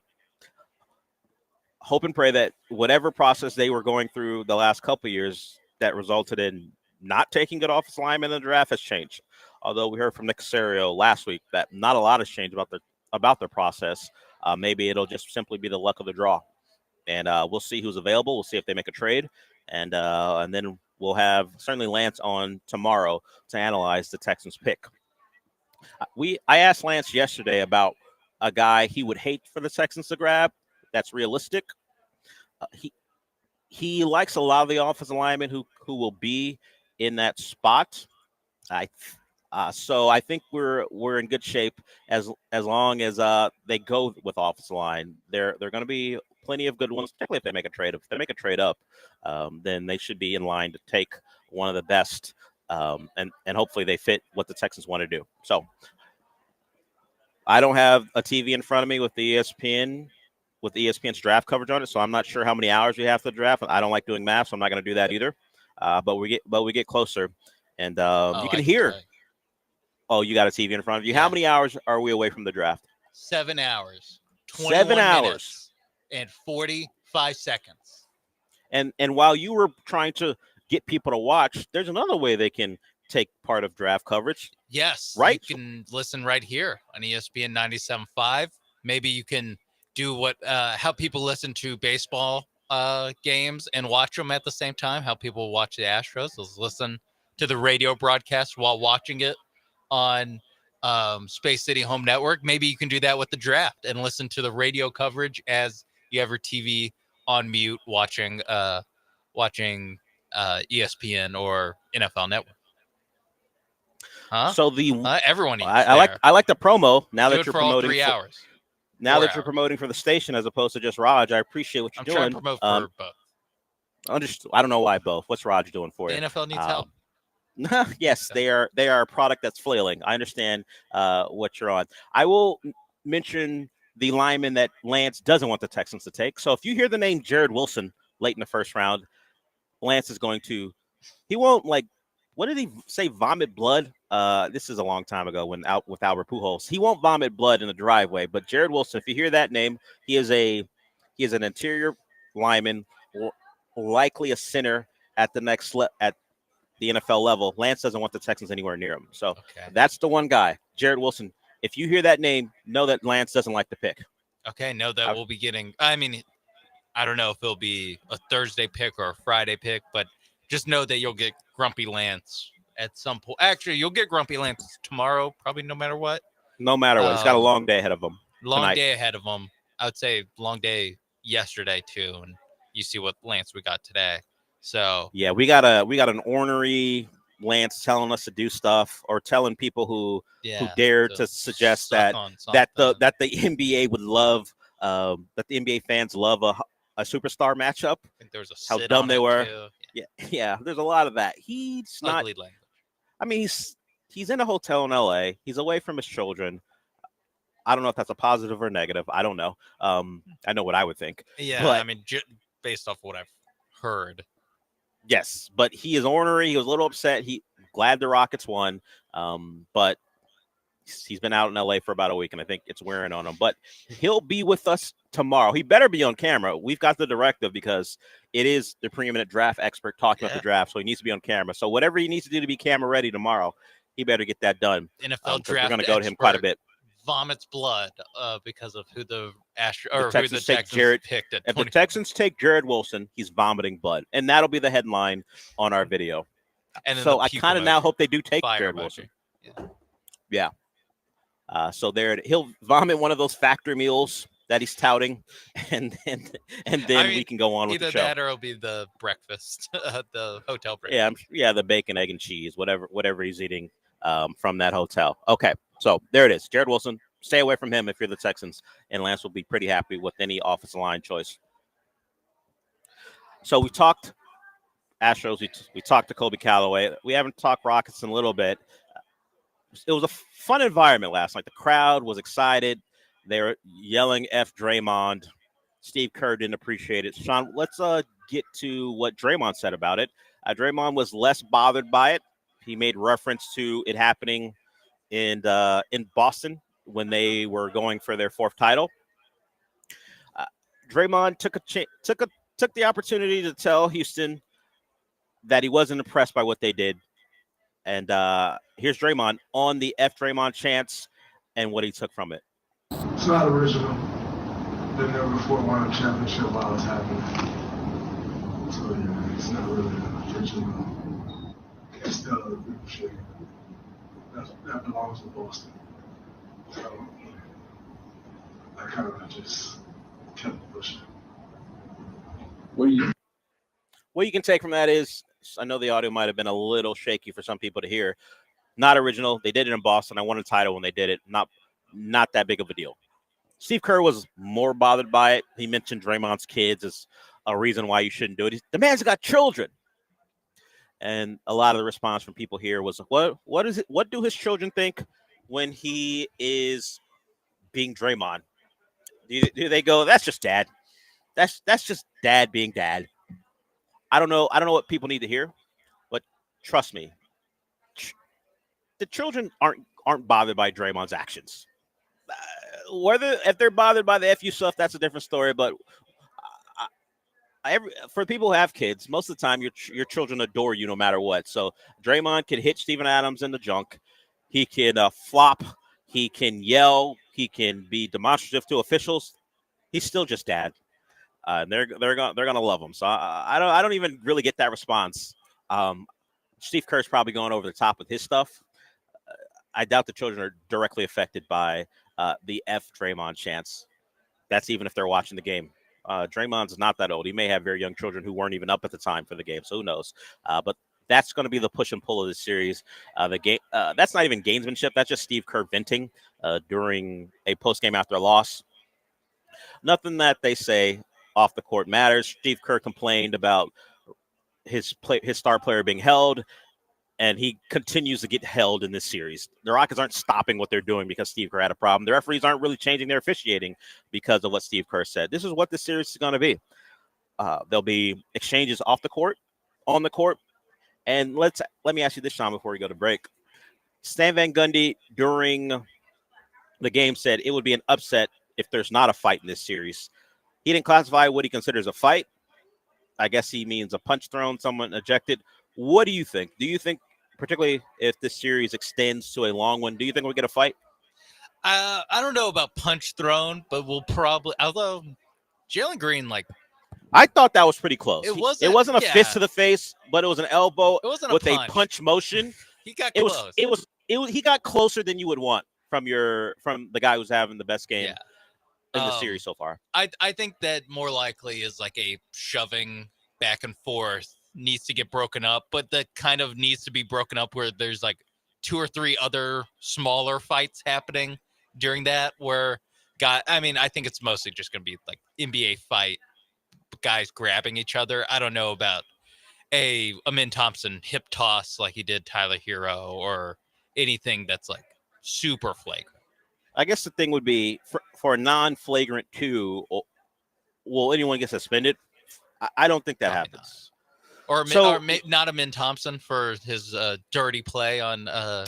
I'm looking at what Stephen Curry Muse is tweeting out about this, and it seems pretty serious. Also, Warriors Muse is saying the same thing, that Amin Thompson should be thrown in federal prison. Yeah. Well, it feels like a more state crime, so I'm not sure federal prison would be in the offing for him. Got it. Yeah, I don't know if Leavenworth is in the cards for what Amin did yesterday. Him and Ted Kaczynski bunked yeah, exactly. He calls him Teddy. Ted Kaczynski's still with us. I don't know who's in Leavenworth. I don't know who's in Leavenworth, to be honest with you. But I don't think Amin's going to a federal pin. But I will enjoy the 2 days between the games just to get the back and forth from Warriors and Rockets fans off my timeline, just for a little bit. Yeah. Just for a bit. I know it's going to come back. I just want it off the timeline for now. Get me as much as I don't want to watch the draft, I'll welcome draft talk.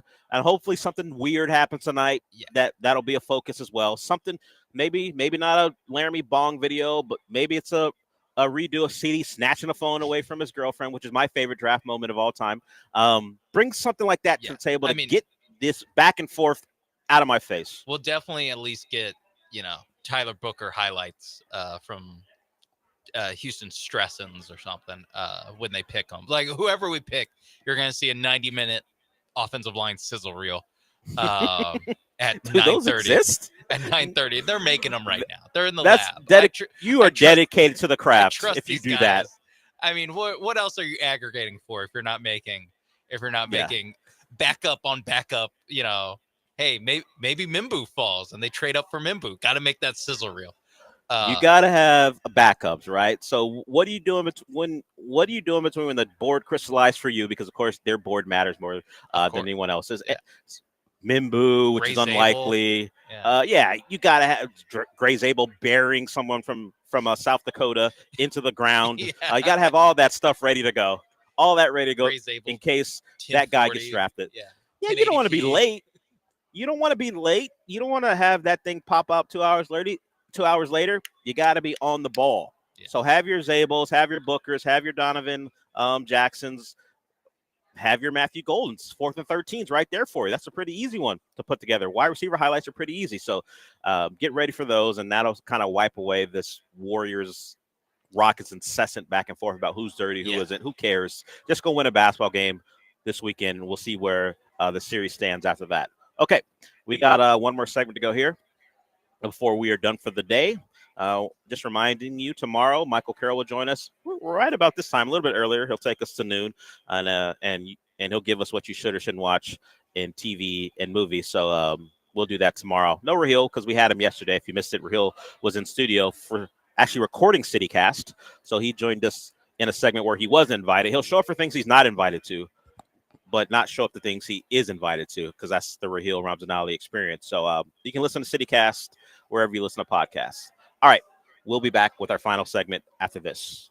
But first, I want to talk to you about Prize Picks, and today we've been talking draft a good amount, and the best way to watch the draft is on Prize Picks. Right now, they're offering a free-to-play lineup. You pick 3 mores or lesses involving the NFL draft. So it's Ashton Ginty, draft position, more or less than 6.5. Do you think he's going to slide? That'll be a more. If you think he goes higher, that'll be a less. You have Travis Hunter. You have how many guest announcers, how many Big Ten players will be picked in the top 10, and so much more. You download the Prize Picks app today. Use promo code MAPES when you sign up to get $50 instantly when you play your first $5 lineup. That's promo code MAPES on Prize Picks to get $50 instantly when you play your first $5 lineup. You don't even have to win to get that money. It's guaranteed. Prize Picks, run your game.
You're back inside the Mobile Veritex Community Bank Studios, located at the club at Carlton Woods for the Chevron Championship. Now back to Del Olaleye. we got a couple more minutes here before we wrap it up. I was informed that they have something pretty cool here. It's called the Science of Shoe Design. It's by Nike. What it is you get a chance to design a shoe, whether it be a Converse or a Nike, and they pick at random the email you put in. I think it's 54 people a day get those shoes for free. So if you're coming out here and you want to take advantage of that, you can. You got a shot to get a pair of Nikes that you designed yourself for free. The Science of Shoe Design here at the Chevron Championship. Something that I saw before the show today, Sean didn't see it, but I did mention it to him, is the new trailer for Predator Badlands. And it's the first Predator movie where the POV is the Predator, it or himself. I don't know. Do they have genders? I'm not sure. But either way, it'll be from the Yes. I don't know the pronoun for the predator, but it will be from the predator's perspective. But because the predator didn't speak English and they're not going to subtitle it, you're going to have a humanoid there. And I say humanoid for a reason, because it's going to be an android, the ones we see in the Alien series. And we know AVP has been a thing. So there will be a crossover there. Elle Fanning's playing. I guess she'll be the audience. She'll kind of be she'll be the person from the audience's POV to provide some context of what's going on. She'll play a robot in it or an android. But the big thing, Sean, is if you look at the trailer, there is a skull of one of the aliens from Independence Day. We know that AVP's been a thing. We did not know that the aliens from Independence Day are part of this universe as well. So we're trying to figure out a name, because at some point we assume, because IP is IP and they always do the crossovers, that we'll have an Alien, Predator, Independence Day type of movie. So what do you think? Should it be AVP, AVP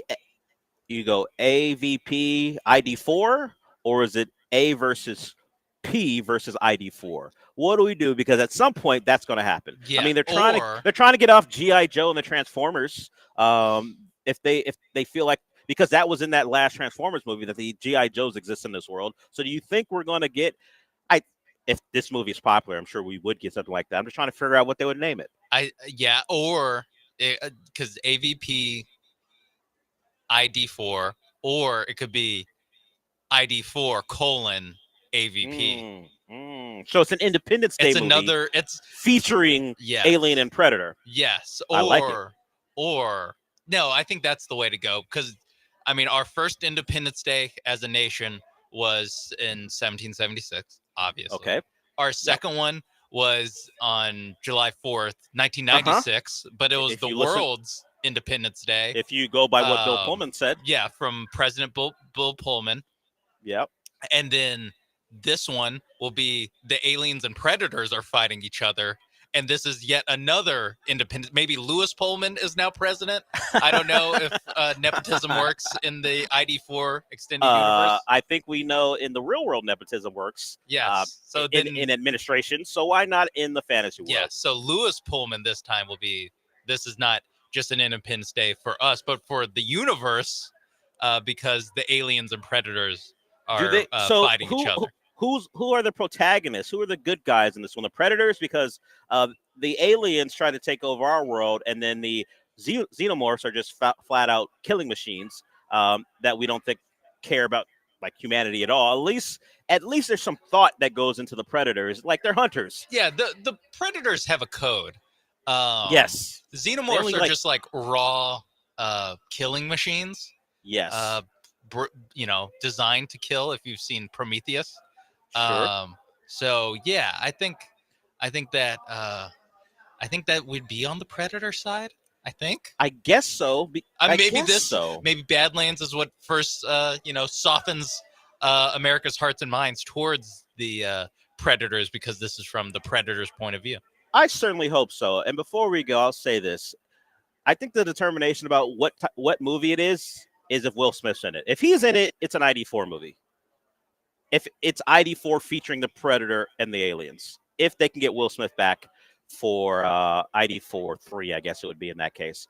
All right, we're done for the day here at the Chevron Championship. Had a good time out here, met some good people, and they set us up pretty well. So I want to thank them for that, particularly Zach Emmons, who at one point was working with the Texans, now is a PR person here in town. I want to thank him for setting us up. Okay. We're done for the day, Sean. Paul Gallant's up next, and he's followed by the Killer Bees. Since we're done, what does that mean? Duval. What will the Jags do tonight? We'll find out and talk about it tomorrow. I'll talk to you tomorrow about the draft and the Astros. Talk to you then.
Green.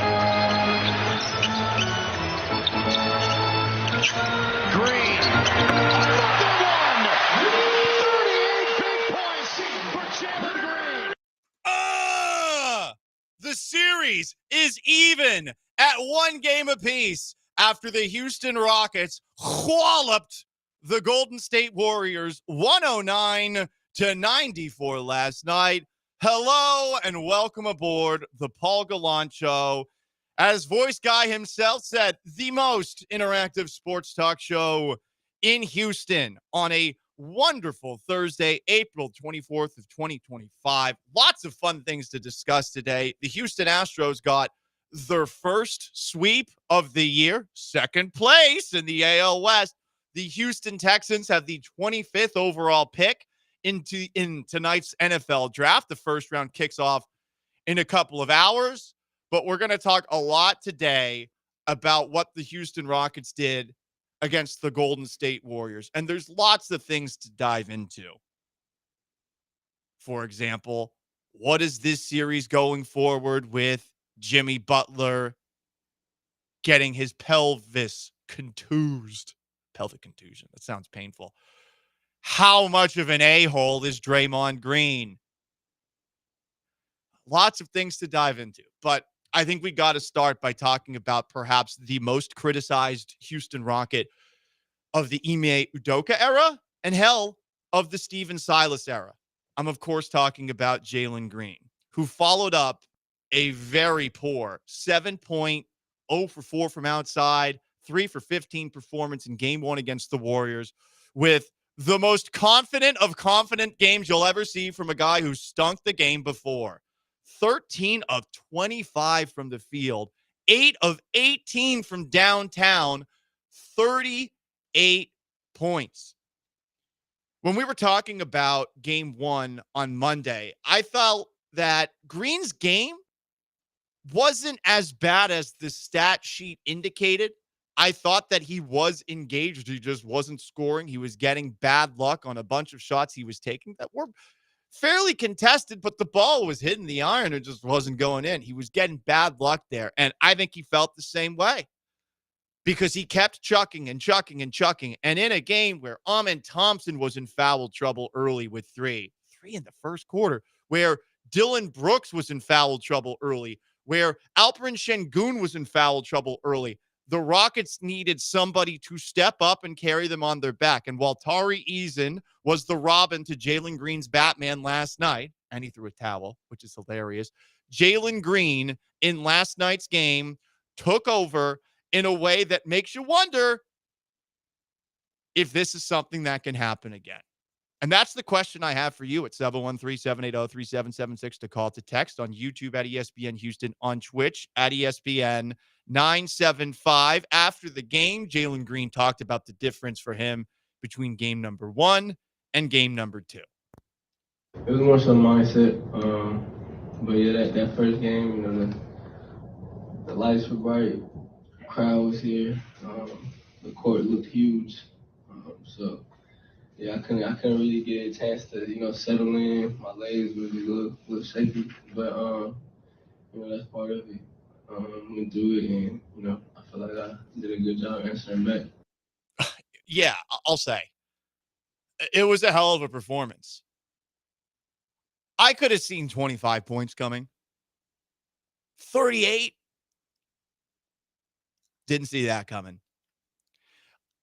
It's really interesting looking at Jalen Green going forward and wondering whether or not this is something he can do again. He's probably going to have to do it again to win this series. I know that Jimmy Butler is injured. His status is up in the air. I imagine he will be back in this series, especially since there's a couple of days between last night's game and game three on Saturday night. I imagine Butler, who is a tough SOB, who's going to want to get out there to play in the playoffs, especially now that he's playing with Steph Curry, who he constantly calls Batman, he's going to want to get back out there. So I still think that this series has some serious legs. And even if Butler's not out there, I think the Warriors are going to be competitive. I have a great deal of respect for them, for Steph Curry, and for what Draymond Green does, if not actual respect for Draymond.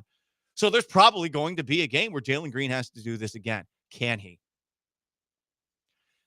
there's been an interesting development online as among Rockets fans because a lot of people believe that Green's performance last night, 38 points scored, is a referendum on all those who have ever doubted Jalen Green. And I think we got to look at this honestly, right? We can't say that one game from Jalen Green means that he's going to be going forward a consistent player night to night.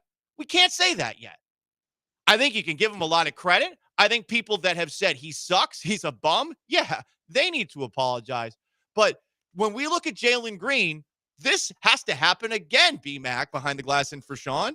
Yeah, because the referendum on Jalen hasn't been that he just sucks, like he's a bum and he can never have these big games. It's that he's not consistent. Exactly. In the 4 games leading up to this game, obviously 3 of those were games that didn't matter for the standings, but he was shooting in the 20s for his field goal percentage. The thing on Jalen has never been, well, he can't have a big blow-up game. It's, okay, he has an 8-game stretch where he's Superman, and the next 9 games he's just a guy. Right. That's so one game isn't a selling point for Jalen's arrive. Now he's got to repeat it.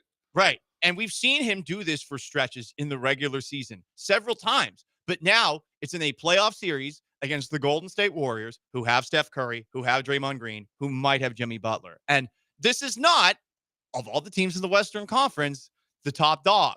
They are the ones with the most pelts on the wall. They're the old gray-fanged, grizzled veteran, you know? They're some Viking who's just sitting out in the wilderness at age 55 looking for a good death. He's just waiting for someone to challenge him and take him out so he can go to Valhalla on the high of bloody battle. This is Thor in Endgame when they all show up at his little like hut on that some mystery planet. I don't even remember the name of the planet was, but he's sitting there with one arm just farming, waiting for people to show up. Right. It's something like that. That's where the Warriors are at this point in time. There are other better teams in the Western Conference, but that Jalen Green did this, he deserves a ton of credit for it, and I'm really happy for him because I really think the Steven Silas era was bad for him, and Ime Udoka has been great for him. And this is a guy who is no longer somebody who, as a young player, you can understand why you do this. When he's playing for a loser team that doesn't really have any, there's no accountability anywhere under Silas. You can understand how he might get checked out during a game where he plays poorly. But the guy plays good defense as best he can. The guy's engaged on the boards. And early on in this game, when the shots weren't falling right away, he was setting up other players. He had 4 assists, I think, in the first 6 minutes, 7 minutes or something like that. I think one of the big differences we saw from game one, like in game one, he was matchup hunting, trying to get Curry on him, and he couldn't beat Curry off the dribble, which was obviously a bad look. But the other thing, he kept driving into traffic and having nowhere to go with the ball. And they'll always do that. That's just who Jalen Green is. I know, but in last night's game, he was finding a men who was trailing, diving into the paint as well. He was finding other teammates who had wide open dunks because Jalen was drawing them in. So. Yeah, like you said, he was when the shot wasn't falling, he got got inside the paint and found his teammates for easy dunks. I'm really happy with what we saw from him. Now, there are some other things in this game that I do have questions about. Specifically, yeah, I know that they won by 15. That did not feel like a 15-point win.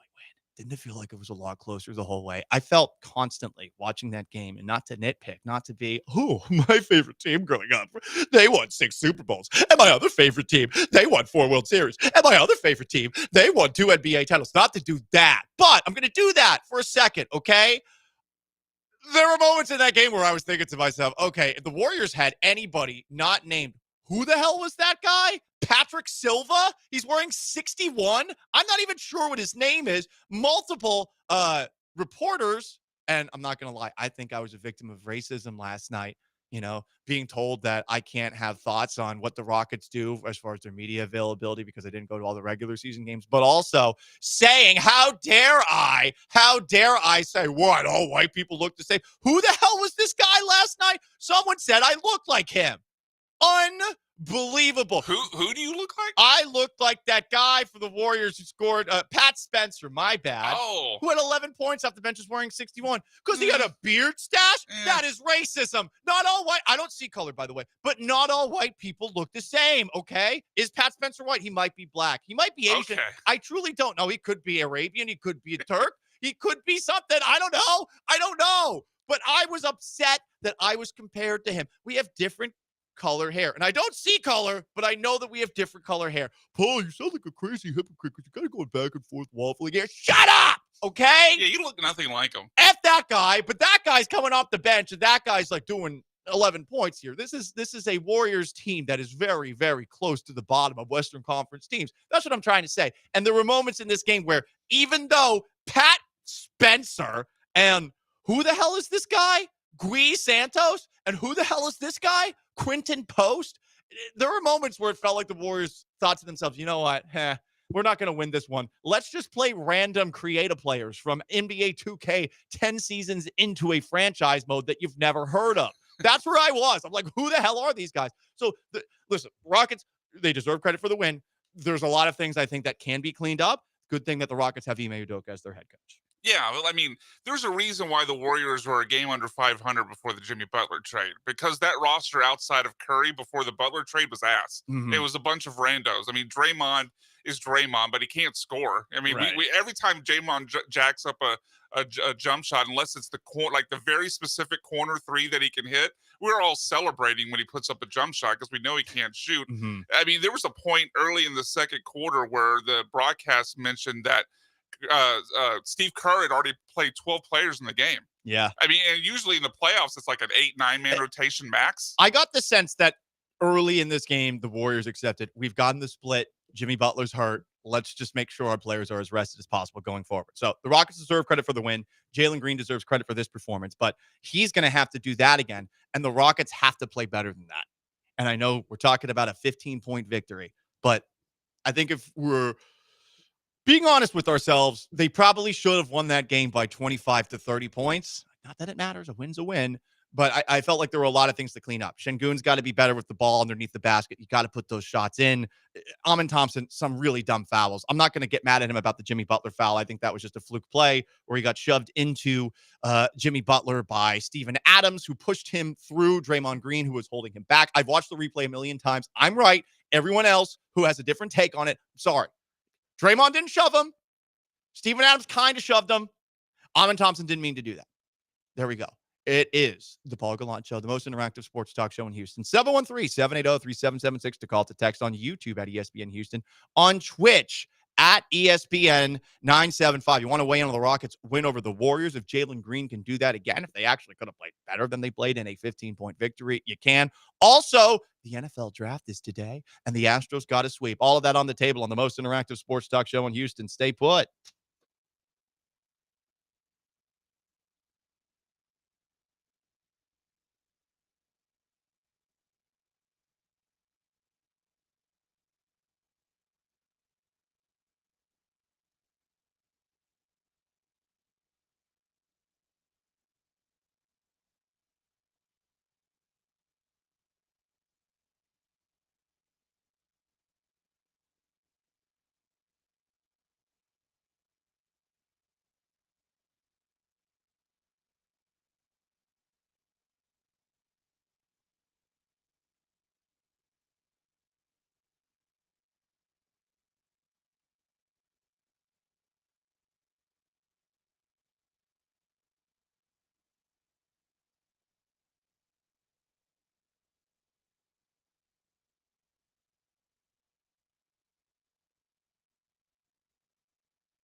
You're listening to the Paul Gallant Show, on ESPN 97.5 and 92.5. live from the Veritex Community Bank Studios. Here's Paul Gallant.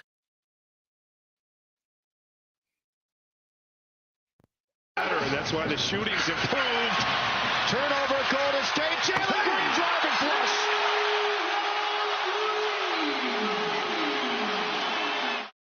Love me some Craig Ackerman. And he is no longer on the radio broadcast of Rockets games. That was from the Space City Home Network.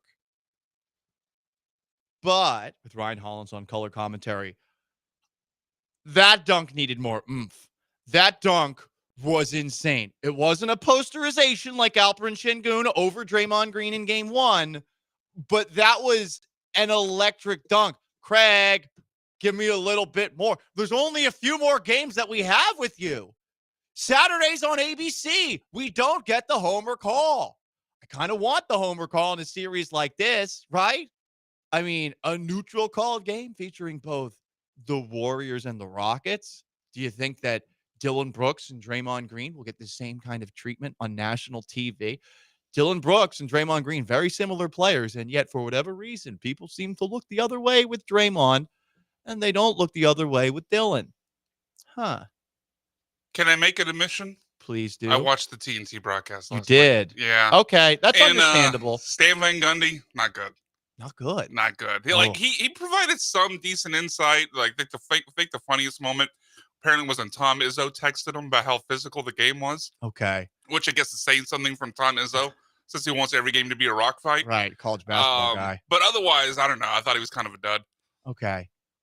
So it was an interesting experience for me because I was at Toyota Center, but we had a little confusion with the old media seat. So I watched this in the basement of Toyota Center, and basically in the basement, you got it on the TV, but you do not get the audio of the play-by-play call. So instead, you get the PA sound effects in the basement, and you just hear the sound effects, but no crowd noise. So imagine you're just hearing like the organ that you would normally hear at a while in a stadium, but there's no ambience around it at all. It's just haunting and weird. So this was the first 4 minutes or so of the game. So ultimately, I started listening to the game on Space City Home Network on my computer, which was 3 minutes behind the game while watching the game.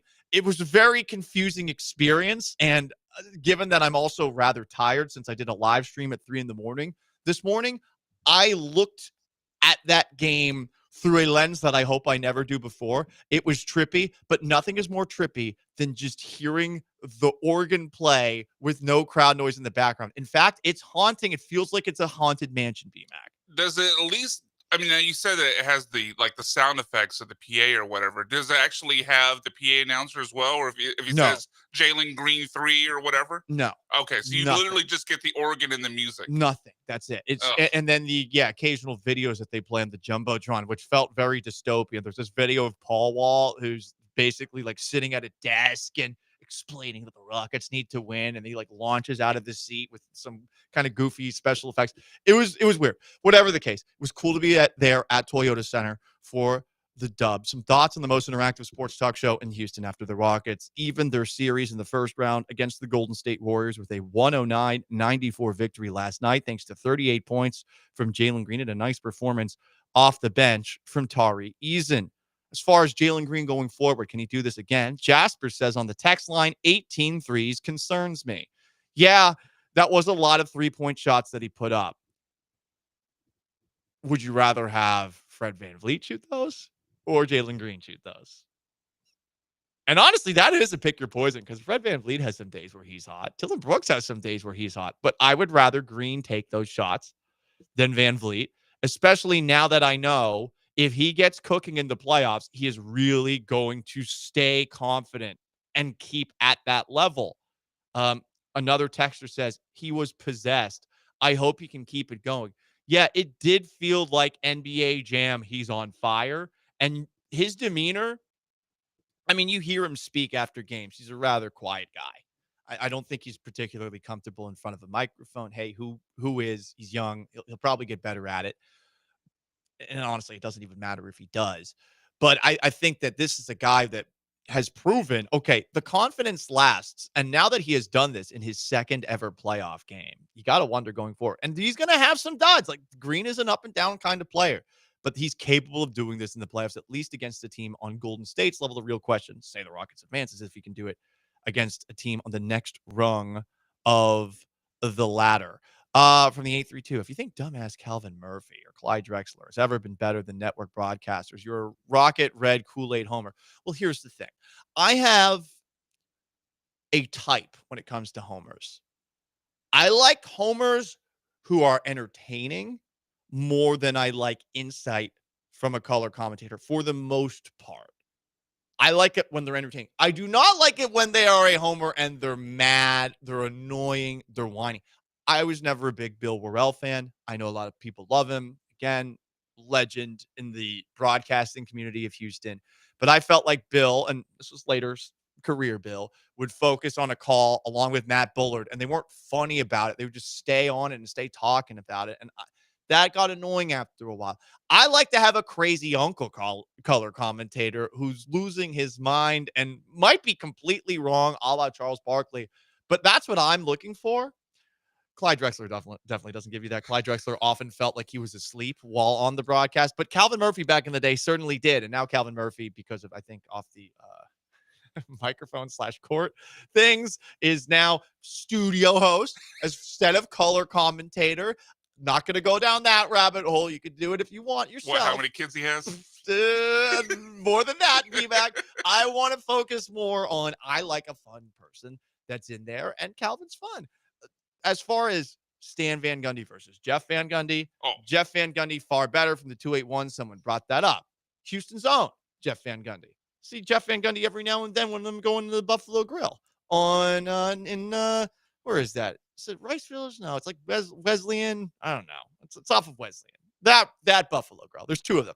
There's one on Voss as well. Cinnamon coffee. Their cinnamon coffee is awesome. Paul, you're going down quite the rabbit hole. Fine. From the 832, I would rather Jalen Green throw up those threes instead of low probability long twos. Yes, and also low probability driving into a corner, because Green gets out of control and drives into the lane and gets trapped. I don't like it when that happens at all. Yeah, like I get the maybe concern that, hey, 18 threes is a lot for Jalen, but he made 8 of them. Yeah. Like, he shot well. Like, and I think that we need to talk about not only that, but the recognition from Fred, where he came from a game where he shot, 17 times, and now he shot, I think it was 8 or 9 shots. Fred VanVleet in this game had 8 shots. You're right. He was 1 of 7 from outside still. I know, no, he was still bad shooting. But he at took least, less. Yeah, at least in these moments, like, hey, man, I don't have it tonight. He's taking less. That's a step forward. And I think he sensed that Green had the confidence, and he was like, I'm just going to keep feeding him in a game like this. And he needed to, because, look, the Rockets were in super foul trouble early on in this game. Thompson, Brooks, and Şengün all had 3 fouls early in the first half. Thompson had 3 in the first quarter. I love Thompson. And I haven't seen that. I've never seen that. You're right, B-Mac. I can't remember ever seeing that. And I mean, the first couple of minutes of that game, Thompson looked like, oh, okay, he's here, because he seemed to be non-existent in game 1. So this game, he might have overcorrected, might have been a little bit too active, because the fouls that he had, the first foul and the second foul that he had, I thought they were dumb fouls. The third foul that he had, I don't think it was his fault, where he fell into Jimmy Butler. Everyone's mad at him about that one. My God, I am in a war with Golden State Warriors fans online over this. And it's weird. There was a moment where I defended Draymond Green to an extent. You know, that moment where Jalen Green clearly forearmed him to the face, which a lot of Rockets fans probably enjoyed seeing. But that was a flagrant. The forearm went to the face. Draymond, of course, embellished. That's what he does. Jalen Green's having an incredible night. I would want to get him ejected too. That's what you do. I don't like that that's the way that he goes about it. But if anyone's going to do it on the court, it's Draymond Green. So I'm actually defending Draymond Green there. And I don't know why, but Warriors fans got mad about that. And I have a bunch of people coming after me and saying, like, I'm Chris Broussarded, that I need to die, blah, blah, blah, kill yourself, et cetera, et cetera. And I'm like, wait a second. I was defending Draymond here. What are you guys doing? And so now, again, this is a first for me. I've never hated the Warriors. I never have. I've always respected them. But I hate their fans now. Their fans are on the list. Their fans are on the list with Titans fans. Their fans are on the list with Yankees fans. Their fans are on the list with all of the people that I hate. And now people, I will be William Tecumseh Sherman when it comes to trolling. I will burn your city down. I will be vicious to you. I will insult every single thing about your godforsaken, poop overrun city where homeless people are dancing around in the streets and just pooping all over the windows and smearing it and drawing things with it. They're drawing schmenzers with their poo on the walls of San Francisco. That's what you live in. Oh, the grid doesn't work in Houston. Yes, but we don't have poop on the walls and homeless people chucking poop, tossing it around like it's a baseball and a football. We don't have that. And I will continue to come after you people because you made it personal. I had no dog. I really didn't. I was like, all right, I hope the Rockets do well. I do like this team. I respect the Warriors. I like Steph Curry. No, war. And it has nothing to do with the Warriors. Nothing to do with the Warriors. Although Draymond's annoying and Steve Kerr. Stop effing preaching to me. Jesus, shut up. Shut up, Steve Kerr. You're not a chaplain. You're not a deacon. He always talks down to us. Can you stop, Steve? You're an effing basketball coach who has Steph Curry as his best player. Shut up. No one wants to hear it. You and Greg Popovich, why do you guys all of a sudden feel the need to preach to everybody? Greg Popovich, you had Tim Duncan and David Robinson. No one cares what you have to say. You're probably stepping down at the end of the year. Steve Kerr, same thing. Both of you shut up and rant. I mean, really, I'll say just Tim Duncan because it's not like he won anything with David Robinson. He didn't even make a finals when it was just David Robinson. Yeah, so the Spurs are tanking, and all of a sudden they get two towers, okay? And then they look so good. They're just stealing the Rockets gimmicks from the 80s. Mm-hmm. Yeah. Ooh, look at us. We drafted an Argentinian. We're so cool. We're so progressive. F you. F Popovich. F the Spurs. F San Antonio. F the Warriors. F Steve Kerr. F Draymond Green. Bam! That's a lot of people on the list. Yeah, that's a list. That's a list.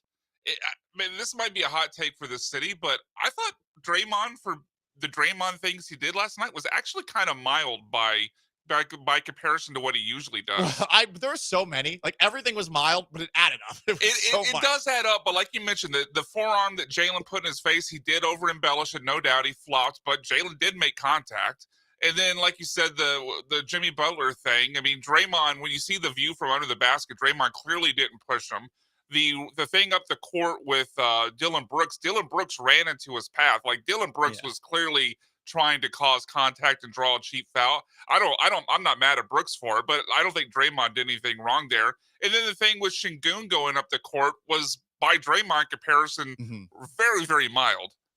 All of it adds up, though. It does, but I thought there was a lot of overreaction to Draymond last night. For sure, but I'm okay with it. I'm okay with it. Sure, I get it. And you know why I'm okay with it? It's literally because of a couple of AI bot Warriors fans online. It's literally that. I am that petty. And again, I will William Tecumseh Sherman your house down. Everyone talks about how Draymond Green, when you get into a bleep talking battle with Draymond Green's going to bring up the fact that someone in your family had cancer and use it against you. I'm not above that right now. I'm not.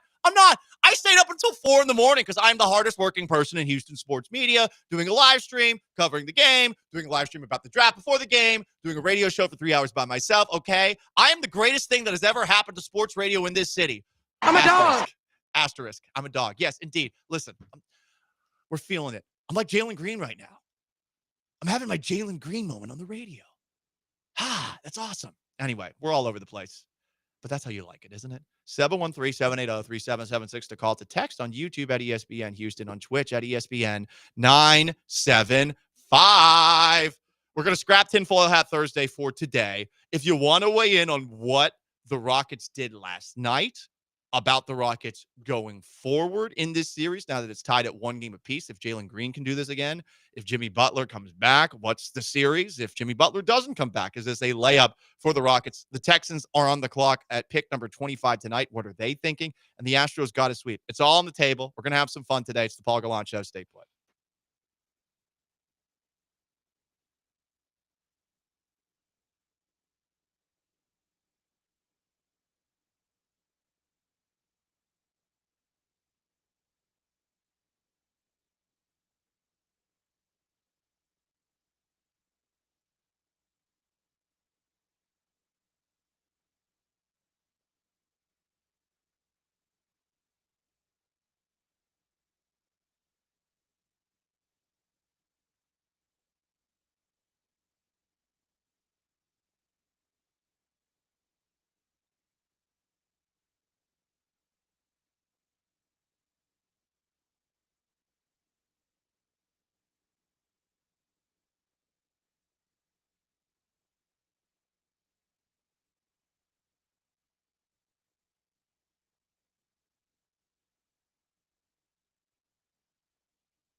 This is the Paul Gallant Show on ESPN 97.5 and 92.5. from the Veritex Community Bank Studios. Here's Paul Gallant.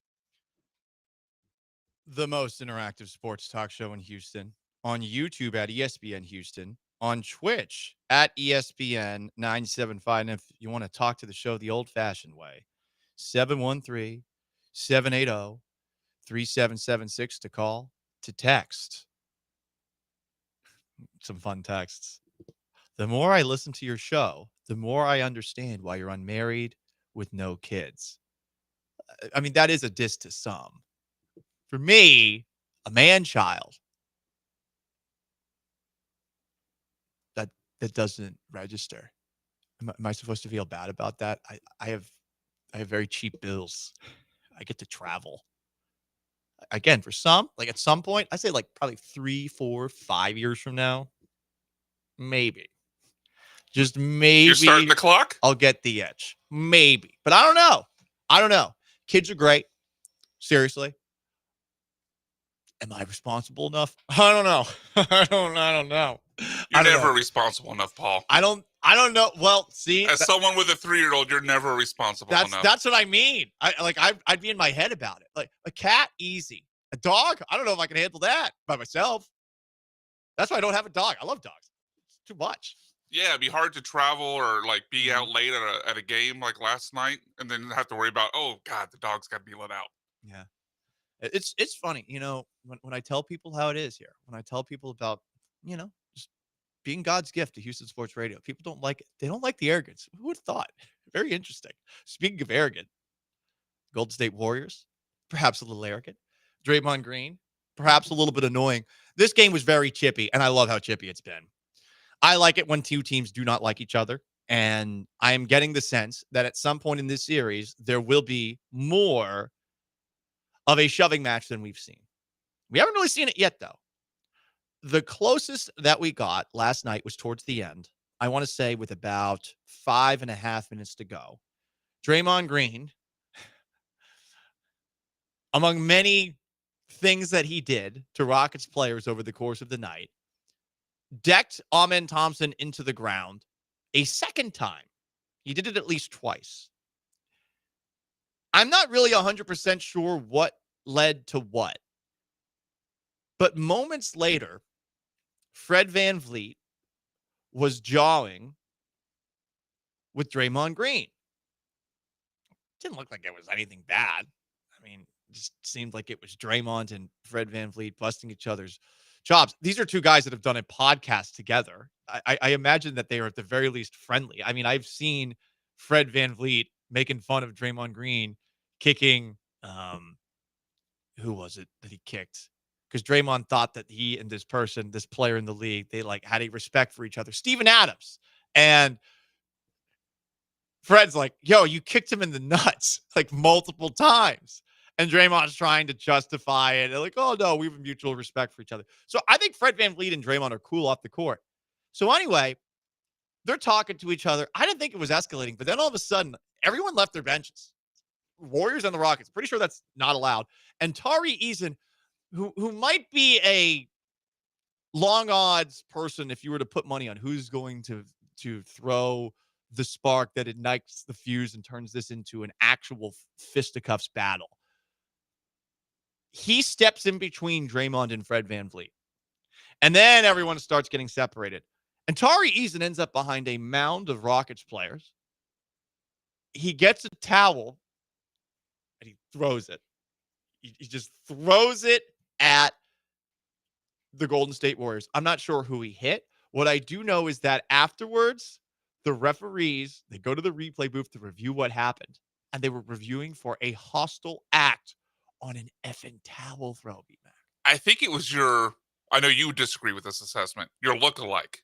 I think it hit Spence. I think it hit Spencer. I mean, honestly, I'd throw it at that guy. He's wearing 61. What are you doing out there? What's his name again? Pat Spencer. Yeah, Pat Spencer, the plumber out there. Did score 11 points. Again, it's more because he's wearing 61 and he just looks like, as many people have told me. So that guy's out there doing that. He gets hit in the face with a towel. Tari Eason ends up getting a technical. It's just a funny moment at the end of the game. And after the game, I asked Tari Eason this question. Tari, today I learned that tossing a towel is a hostile act. What led up to that moment, and how would you explain just how chippy this game got? I didn't even see it, though. I didn't see you throw the towel. You know, I'd say my emotions just got the best of me. That's really all it was. In between the lines, you got to know you got to keep it basketball, and that's really all it is. And I'm going to just be better for my team moving forward and controlling my emotions. I know that, with them, some of the guys they have over there, their thing is to kind of try to, beat you mentally. And, if you know basketball is 90% mental. So I just got to, stay even keel and, move on. My favorite part of that was when I asked that question, Jalen Green started laughing, and you heard Jalen Green saying, I didn't even see you do that, man. And then Tari Eason gives this canned almost apology. I got to be better than that. I got to be smarter than that. Okay, sure. He threw a towel. Can we not admit that was funny? A lot of Warriors fans last night were saying, Tari Eason has to answer for that. How about focus on, if you're mad about the Jimmy Butler thing, which was not a dirty play by Amin Thompson, how about focus on that instead of a guy throwing a towel at a former lacrosse player who apparently, Pat Spencer, one of the greatest lacrosse players of all time, learned that last night. How about that? Good for him. Good for him, right? One of those things where you see this happen, you're going to remember this for a while. I thought it was just a funny moment. I don't think anything was wrong with it. After the game, Ime Udoka was asked about the chippiness between the Rockets and the Warriors. Here's what he had to say. He did scold Tari along the way. Yeah, I don't mind it. It's good for us. It's who we kind of are. Minus the towel throw, you'd like to keep your composure at that point. And, told Tari that. Obviously, he's not even in the game, so he shouldn't be over there doing none of that. But,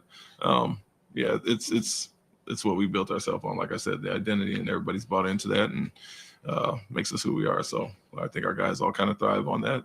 Just got to keep composure, especially when you have the lead. Udoka said there essentially that this physicality in this series does, in his mind, give the Rockets a little bit of an edge. Maybe it's because of their size. I'm not sure I 100% buy that, because I think, which was brought up often by Rockets players after last night's game, Alperen Sengun brought it up, Jalen Green brought it up, Tari Eason brought it up. The Warriors do little things to get in your head. They want you to lose focus, to lose control. What was really funny was hearing the Warriors press conference afterwards, where they were saying the same thing about the Rockets. Ooh, real respect's real. I would like them to, at the very least, take a deep breath from time to time before things escalate to the point that it did there. But again, we're just talking about a towel throw here. It's really not that bad. And with some of the things that Draymond Green was doing last night, and I know Dylan Brooks and Amin Thompson and everyone on the court's doing some stuff, I'm surprised that things did not escalate further. I felt like the Rockets actually maintained their composure. So how about that? Yeah, I thought in that conversation Draymond and Fred had, that Draymond was almost itching for something to happen to get kicked out of the game at that point. Like, he's like, look, this game is over. Let me get my shot in. Let me go to the locker room and, have a cold drink and move on. But if he did that, B-Mac, I mean, that would be a dumb move by Draymond. And Draymond, every now and then, he gets out of control. But, I mean, like, what if he gets suspended or something like that? You have to keep it light. You already are without... Some light, aggressive moves there. I don't know. Exactly. Like, if you're going to get tossed, it's like double technical or something like that. But, you can maybe like shove him, but you can't obviously throw a punch, because that's going to get you suspension. They're in a situation right now where, and we don't know what Jimmy Butler's status is going forward, and we will talk about that moment a little bit later on. But if we don't know what's up with Jimmy Butler, if you're Draymond, you got to be smart. You got to stay out there, and you can't put yourself in any jeopardy of potentially being taken out. Ultimately, I keep on thinking about Tari Eason throwing that towel, and that the referee literally went over to a microphone and said, we're taking a look at this hostile act. All I can think about is the time that Randy Moss scored a touchdown and Joe Buck didn't like what he saw afterwards. Moss! Randy Moss is in for a touchdown. Oh, Al Harris playing off. Bit up on the route, and Randy Moss without even really being able to run as he shoots the moon to the fans here in Green Bay. That is a disgusting act by Randy Moss. And it's unfortunate that we had that on our air live. That is disgusting by Randy Moss. He settled down. I forgot that he said it twice. Joe Buck did. Faking mooning a crowd. Didn't actually moon them. That is a disgusting act. Tari Eason throwing a towel. That, at least per the referees, is a disgusting act. Do you think Joe Buck regrets that Yes. call? He's talked about it multiple Has times. he? Okay. This is why I like Joe Buck. I do too, but that's a weird moment, man, to get that outraged by it. For sure, especially when you hear about the backstory where Randy Moss apparently had been mooned going into Lambeau Field before that game. So this was him giving it back to them. Moss has told that story. I don't think we quite understood Randy Moss at that moment in time. I'm a big fan of Randy Moss. Obviously played for the Patriots, had that awesome season. It wasn't exactly the best team at the entire time he was there, but the guy was an incredible player at the top of his talents. That is a disgusting act, throwing a towel.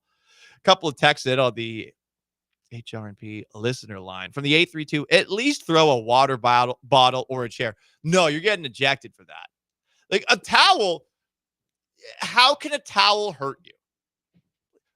It would have to be really, really wet when thrown to actually hurt somebody. What's the thing that people do when you tie it into a knot, B-Mac? Is that called a rat tail when you whip it at somebody? Yeah, I was like, people will do that to each other in the locker room where Right. they roll it up real tight and then like whip it at you and boys snap being it. boys. Like that can hurt. That could theoretically put someone's eye out, etc. That a little more aggressive. But I mean, I'm trying to think of ways that you could hurt someone with a towel. They all involve water, freezing it.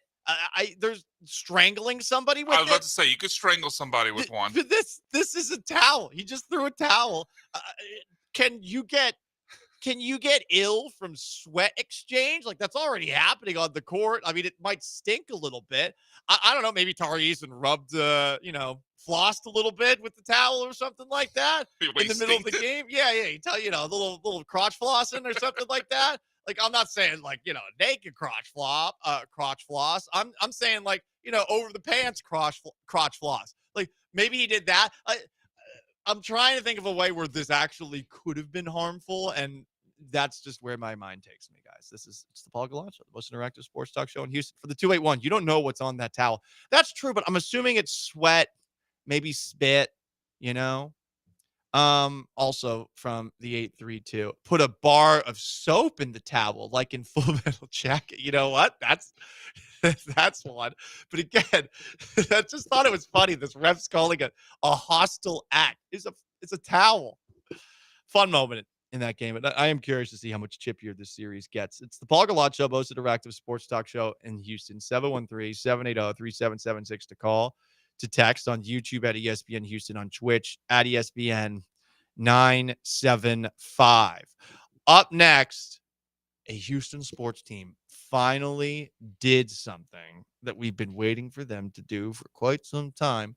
If you want to weigh in on the Rockets, you can. You want to weigh in on what the Texans should do in the draft tonight, you also can. Stay put. It's the most interactive sports talk show in Houston.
18 hours, and then I'll go to the lake. Don't forget to bring...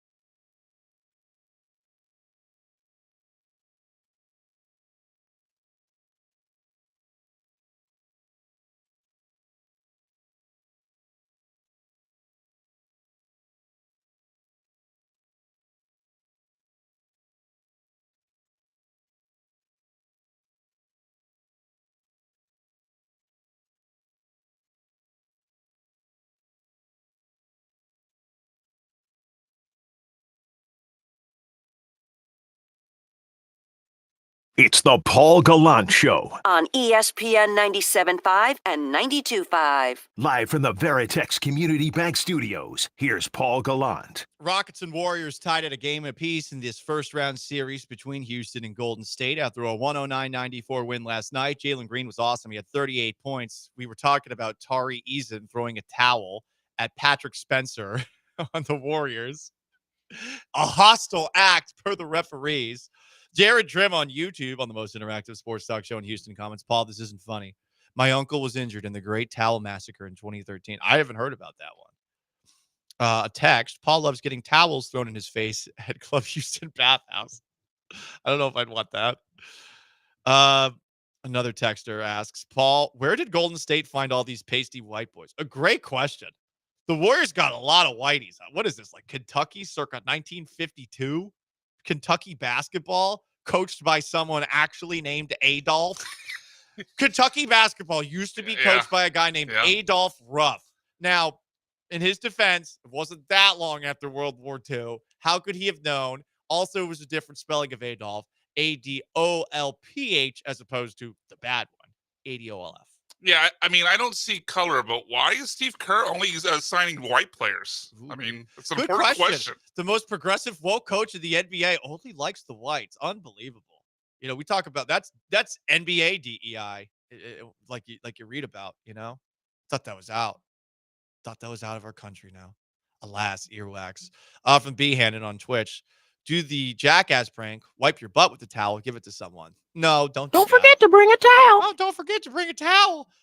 If Draymond Green's being an a-hole on the court, then make sure that you wrap the towel around his neck and you strangle him so that you take out his breath. Bring a towel. Don't forget to bring a towel. If you see Steph Curry, who's out on the court and he's having a great game, don't wipe up the sweat on the court. Let him slip there and break his leg.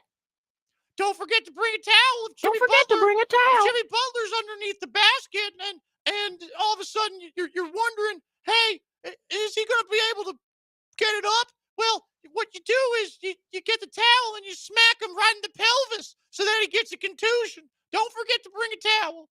Don't forget to bring a towel. Thank you, Tally. I appreciate you. Anyway, it is the Local Show, the most interactive sports talk show in Houston. 713-780-3776 to call in, to text it. The Astros won. They got a sweep. Their first sweep of the year. Huzzah! Hey, Christian Walker, do more of this, please. Hey, he just hit one deep to left field and all the way back to the wall. 1-0 Astros. Christian Walker hits number 3 on the season. He's now 4 for 4 since the off day, hitting the home run to get things going for the Astros. Hanging breaking ball, and he smashed it. Bang! There we go. So, their first sweep of the year. I'm about to do something rather insufferable to talk about, our beloved Houston Astros. Don't look now. Ryan Gusto might be the 2025 edition of Ronel Blanco. Looked pretty good last night, huh? 6 strikeouts? Huh? Don't look now. But the Houston Astros, they're in second place in the AL West. Don't look now. But the Astros, if the regular season ended today, they'd be in the playoffs. Don't look now. But when you take a look at what the Houston Astros have done over the last 10 games, it's tied for the best record in the American League. Don't look now. But Hunter Brown, his numbers this year have him as one of the best pitchers in all of baseball. 24 straight scoreless innings. Don't look now, but Josh Hader in Trump's America might be the best reliever in Major League Baseball. So don't look now, but things are looking up for the Houston Astros. And on that note, it is the Paul Gallant Show, ESPN 97.5, 92.5, on YouTube at ESPN Houston, on Twitch at ESPN 975. Don't look now. Fill in the blank for the Houston Astros. Rockets got to win. Texans have a draft pick number 25 tonight. All of that's on the table. We're continuing to have some fun today. I know a way you can have some fun. You can rise up. You can rise up. You can rise up. Thanks to our friends at risehealth.com. RIIZE. Yeah, baby. We're talking about rapid, enhanced, dissolving strips combining sildenafil, tadalafil, and oxytocin for superior sexual performance. Boop! That's right. And guess what? You don't have to take a pill. You don't have to have a full stomach. All you got to do, you put the strip underneath your tongue, and you're going to have some fun. This is a little awkward doing this live while everyone's watching me in a fishbowl. I'm hoping that I'm making it just as fun sounding as Rise Up actually is. RIIZE health.com. You go there, you enter promo code 975, 25% off your first order, and you'll rise up. It's going to be a good old time for you. Don't be embarrassed. Just take care of it. This website's been helping me out with my hair loss. And now on top of that, if there's ever going to come a moment where that little fella downstairs needs a little help, Rise Health is going to help me out with their rapid enhanced dissolving strips. Again, promo code 975 at Rise Health, RIIZE health.com. Tell them Paul Gallant sent you.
Do you hear the people singing the songs of angry Rockets fans?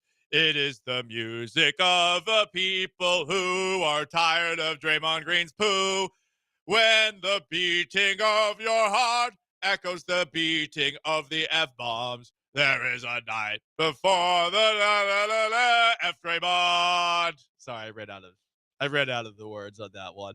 Les Miserables, everybody. A fantastic play. Rockets took down the Warriors last night, 109-94. And I was at Toyota Center. There were not one, not two, not even three. There were 4 FU Draymond chants over the course of last night's Rockets game. 4. This crowd hates the Warriors. And I get it because of all the past playoff failures. If I'm a Rockets fan and I've seen the Warriors kick my team's ass over and over and over again, and specifically Draymond Green, who's doing all sorts of dirty crap along the way, and he was on one last night, yeah. I think I might have joined in on that. Sadly, the FCC won't let us be, so we're not allowed to be me. It feels so empty without me. Feels so empty without actually hearing the majesty of the F-bomb. You know, it's a beautiful word, in my opinion. I think it releases a lot of stress, a lot of anger, a lot of emotion, a lot of energy, and the FCC won't let us play that. But it was electric last night, the multiple FU Draymond Green chants, BMAC. Yeah, I don't think I picked it up on the broadcast, but you could tell the fans were amped from the opening tip-off to, really through the entire game. And it didn't seem to ever really ramp down, because even though the Rockets went through some lulls where they kind of let the Warriors back in it momentarily, it always seemed to be followed by something where the Rockets put the lead back up to 15 and the crowd was right back into it. I think that's the big part of it, right? Like it's funny what Draymond does. Draymond definitely gets under the skin of other players, but Draymond also serves as I'm going to wake the entire crowd back up. True. He's basically like a Rise Rapid Enhanced Dissolving strip for the crowd. 100%. RIIZE, risehealth.com, promo code 975. Not putting him under my tongue. I'm sorry, I can't do it. That's a good one. For the 936, Eric the driver. I know it's bad to wish injuries on player, but I sincerely hope Draymond gets Kevin Ware. Sir, that's too much. That's too much. I do enjoy Draymond still. Like, last night it was definitely easy to actually dislike him because I like this Rockets team, but Draymond Green is a real life version of a wrestling heel. Like, he leans into it.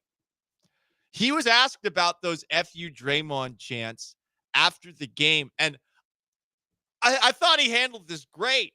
Here's what he said. Steve mentioned how it bothered him that the crowd yelled what it yelled. FU, of course. I'm just wondering, did you notice it? Did you let it? How did you feel about that? It's not original. Been there before, won a championship while it's happening. So, yeah, it's not really an original. You can't steal other people. That belongs to Boston. So I kind of just kept pushing. When I saw that post get transcribed, I thought that Draymond wasn't just taking a shot at Rockets fans. I thought he was also taking a shot at Celtics fans. Like, that belongs to Boston, as if it's rather unoriginal. Because it is. It's unoriginal, right? But if anybody's unoriginal, because it's easy. It's a layup. I like that Draymond handled it that way, though. Draymond acting like, it's not even original. Like, very nonchalantly. He was polishing his rings while he was answering. He really looked like he was. You're right, B-Mac. Go watch it again. Honestly, he's looking away. He's looking, it happens. That's what makes sports great. Guys that you can just irrationally hate like that. I like that Draymond Green's a part of this league. I liked Ramsay Bolton. I liked Cersei in Game of Thrones. What do you want me to say? A good villain's a good villain. Draymond Green's a good villain. He makes things more entertaining. I'm sure he made everybody's life more fun last night at the Rockets game. There's nothing quite like being in unison with an entire crowd, going after somebody. Obviously, number one, you want to be celebrating something, but going after somebody, it's a pretty fun feeling. And that's what Rockets fans were doing with Draymond Green last night. And Draymond, I think, handled it well. I think that's a good answer. That's a good answer. You know what's not a good answer? Did you hear this sniveling from Steve Kerr? Oh, my God, dude. Get over yourself. It's not ideal when a crowd is, chanting F you, Draymond. It's just, I don't know. I mean, they did it in Boston a few years ago in the finals. It is what it is. He's been around forever. He's an instigator. He's always going to be in the mix. And because of his career, his championships, his fire, he's going to be a lightning rod. And that's all part of it. I would prefer, if fans could use a little more discretion and, remember that, the guy has kids and, it's like there's kids. I don't know. Maybe I'm old school, but I'm all for the fans cheering for their team. And if they want to yell at the opponents, great. But I don't know. I just think FU it's a little much. Think about the children. Draymond has children. There's children all over the world. The children. I mean, my God, Steve. Yes. Was it much? If there were kids around, for sure. Draymond's kids? That's what's always funny. Like, we're bringing up the players' kids. Draymond's the guy doing the stuff on the court. I don't know. Maybe your kids should learn that there are consequences for your actions in terms of likability, if not actual punishments of sorts. And again, think about the children. The children today know far more than they should. The children today, they're cussing earlier than the boys of South Park. It is early in the game that they are learning things that they should think about the children. Oh, spare me, Steve Kerr. It's always a lecture. It's always a teaching point. Sir, you're a basketball coach. The cheers are happening at a game that took like 6 hours, largely due to many stoppages in play that have to do with Draymond Green. How many kids could even stay up to watch that game with the FU Draymond Green chance? Because of your West Coast playing ass having to start these games for whatever reason at 8:30. That game lasted way too long last night. What time did it end? 11:30? Good God, it was a 19-point victory. 15-point victory. Oh, think about the children. Oh, get over yourself, dude. Oh, he's the worst. Yeah, I mean, any children. I can't imagine there's a ton of children there, like you said, because of school the next day. But even so, did Draymond think about the children, his own children, when he kicked Steven Adams in the nuts? Yes. Did he think about the children when he punched Jordan Poole, his own teammate? No, he didn't. Yeah. What about the children then? Who was it that he stomped on the head that one time? See, there's so many times. There's so many together. times, I know. Mac. I don't know off the top of my head. I hate this shield. I hate it. I understand, hey, when you have kids, you can use that as an excuse to get out of plans you don't want to go to. Like, I get it is that, pretty amazing. right? Congratulations having that in the back pocket, B-Mac. Oh, we're kids. I don't know if I can go to that thing. But people use it as like a shield of morality as well. Like, you can't do something like that. Think about the children. They're not my kids. They're not my kids. They're not. Now, if I'm at a game and there are kids around me, I'm watching it, I am going to behave. But I'm not going to talk down to a bunch of people who probably had a few drinks, given that this game took place late at night and that the game took a really long time, in unison, chanting that. I suppose they could be more original. I don't think Draymond's entirely wrong on that front, but I don't think they're stealing it from Boston. When I originally saw the transcribed version of that, I was like, what? Boston's not original? Who the bleep do you think you are, Draymond? Who do you think you are? That was my initial thought. And then I was like, oh, he's actually complimenting Boston. Honestly, it's unoriginal as Boston chants go too. Like, they can think of better than that. But, come on. There's so much high horsing by Steve Kerr when Draymond Green plays for him. And it's just complete hypocrisy. It's akin to, let's make a Game of Thrones comparison here. It's like Tywin Lannister preaching morals while the Mountain's out raping and killing the countryside, like his right-hand man. Like, This guy's on your watch. Have you talked, Stevie? Have you ever talked to Draymond about anything? Anything at all? Doesn't really feel that way.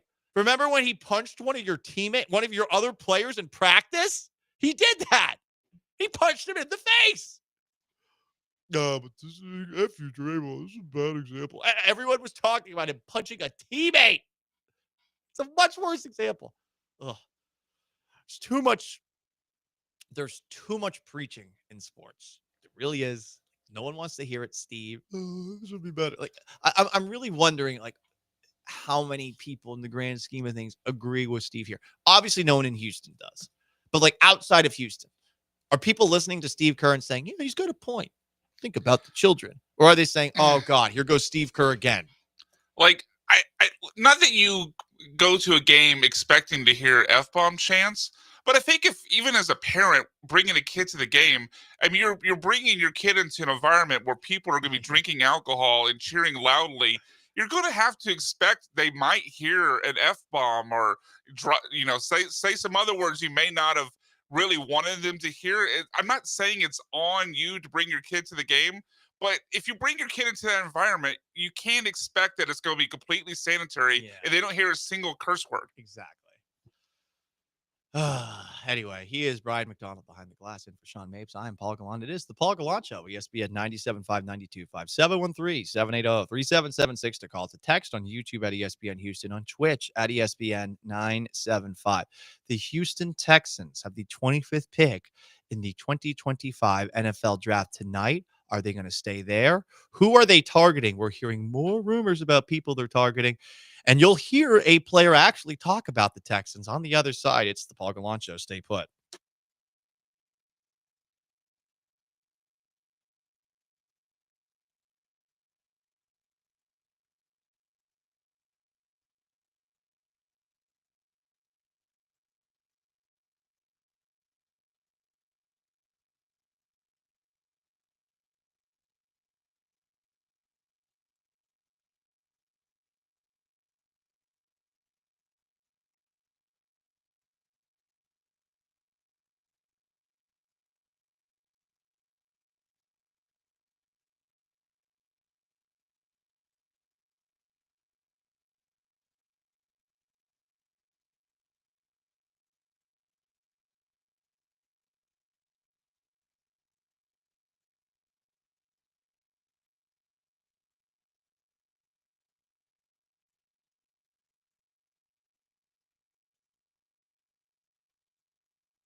Broadcasting live from the Veritex Community Bank Studios, it's the Paul Gallant Show on ESPN 97.5 and 92.5.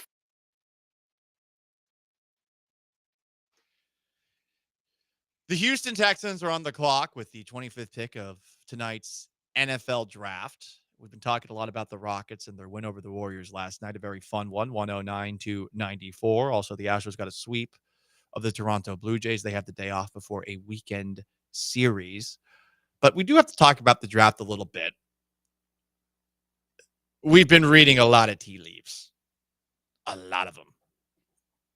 And who knows what the Texans will do with that first pick that they have.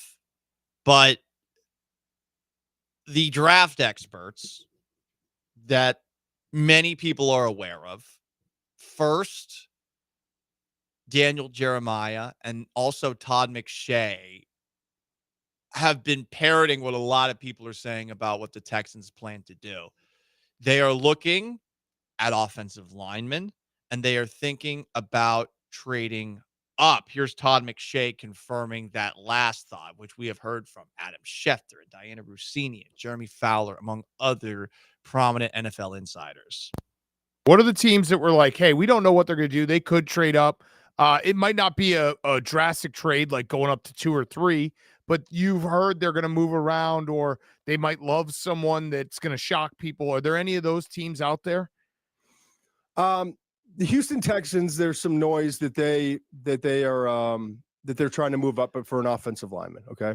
Todd McShay on Pardon My Take. Meanwhile, Daniel Jeremiah is bringing up a player that the Houston Texans could end up drafting. So we've heard a lot about Kelvin Banks, and Jeremiah has brought that name up the most, but he's also brought up Alabama guard Tyler Booker. And in this interview that he did with Pardon My Take, which is from Monday, he seems to think that Tyler Booker is going to end up being the guy for the Texans.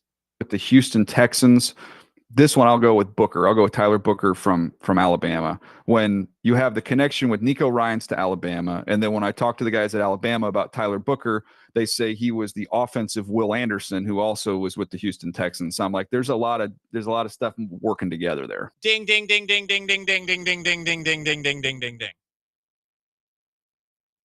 They're picking him.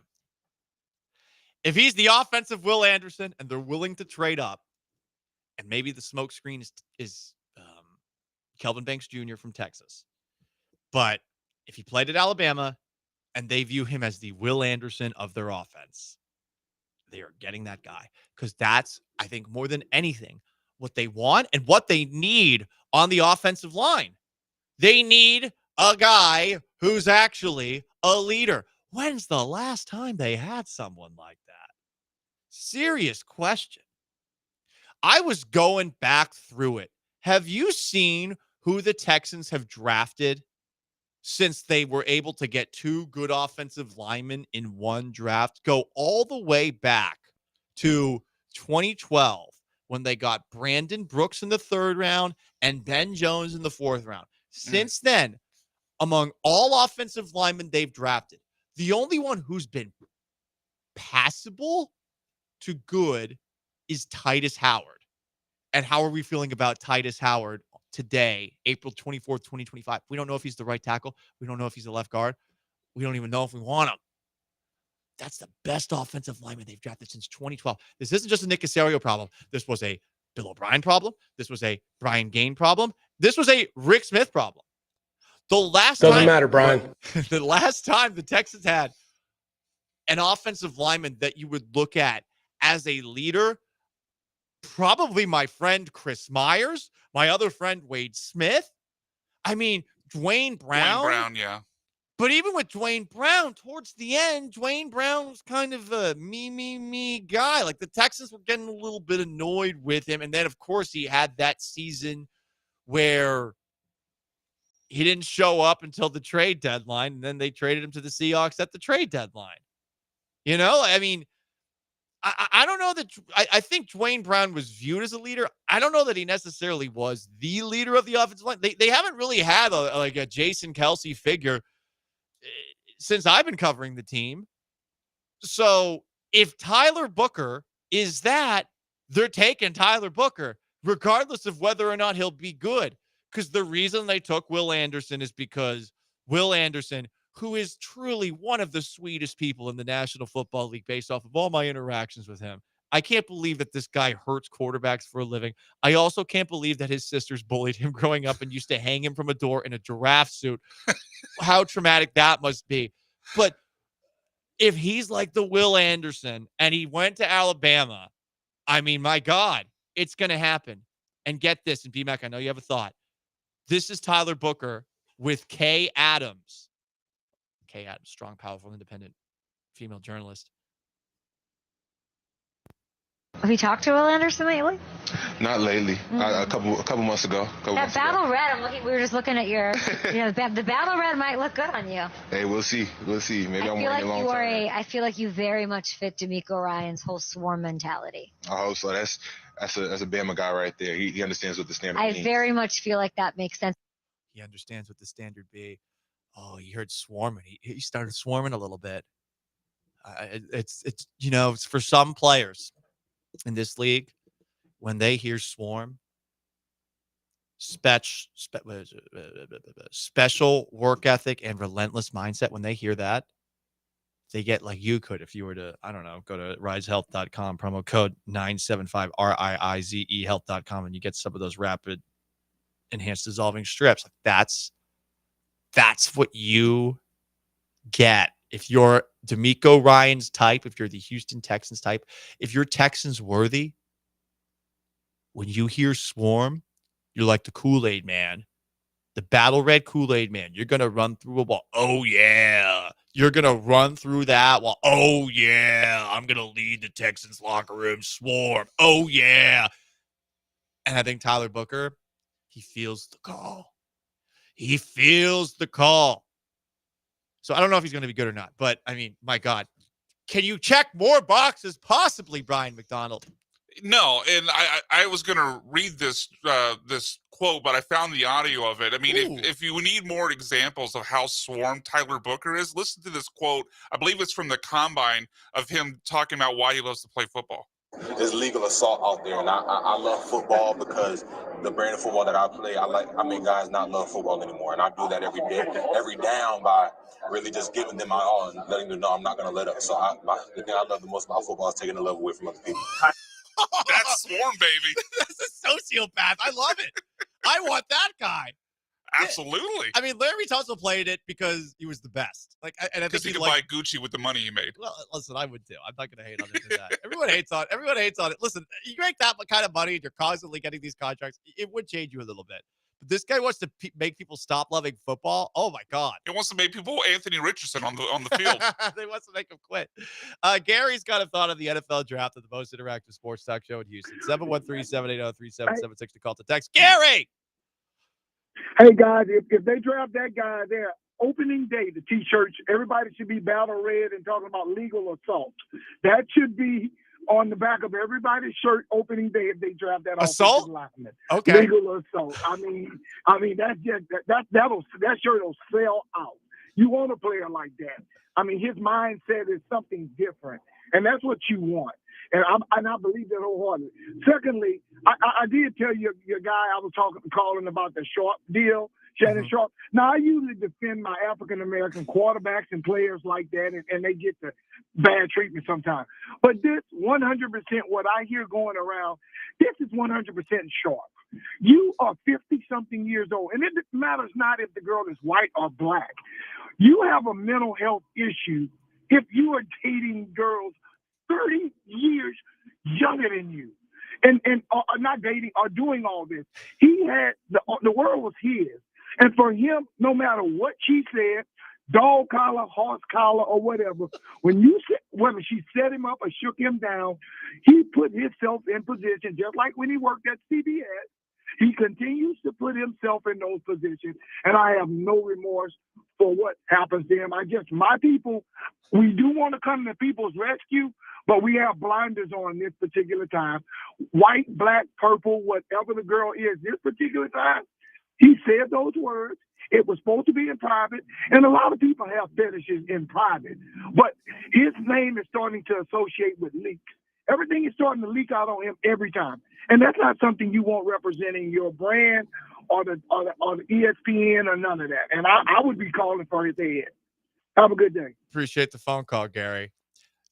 I've read a lot about the Shannon Sharp situation, and I'll admit, I feel like I don't know enough to comfortably weigh in on it. There's a lot of he said, she said. There's also a lot of damning audio out there. I think Gary made some good points along the way there. Dog collar, horse collar, don't matter. That part made me laugh. It shouldn't have. It shouldn't have. I mean, look, if there's record of this, you're screwed. If you're Shannon Sharp, and I think to Gary's point, yeah, the guy. I don't know if it's a mental issue, but the guy likes to bleep. You know, I wonder what Gary thinks about Bill Belichick with Gordon Hudson, where it's an even bigger discrepancy in terms of age. All I really have to say on it is Shannon Sharp definitely should watch what he says when people are recording things. I know that sounds like I'm like enabling him here. No, I'm not that's not my intent at all. I feel like I need more information on what's going on because it is a lot of he said, she said, we're suing you, you're suing us. But like, yeah, there's a lot of damning audio on Shannon Sharp out there right now. And it is pretty crazy because I think it was Friday. We were like, this guy's going to make $100 million from the Club Shay Shay thing. And now I don't think we're ever going to see him on TV again. We'll see. I don't know. Anyway, Gary, appreciate the phone call. That's the topic I'm generally not touching with the 10-foot pole. 713-780-3776 to call to text. On YouTube at ESPN Houston. On Twitch at ESPN 975. Stick around. It's the most interactive sports talk show in town.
The NFL draft is tonight.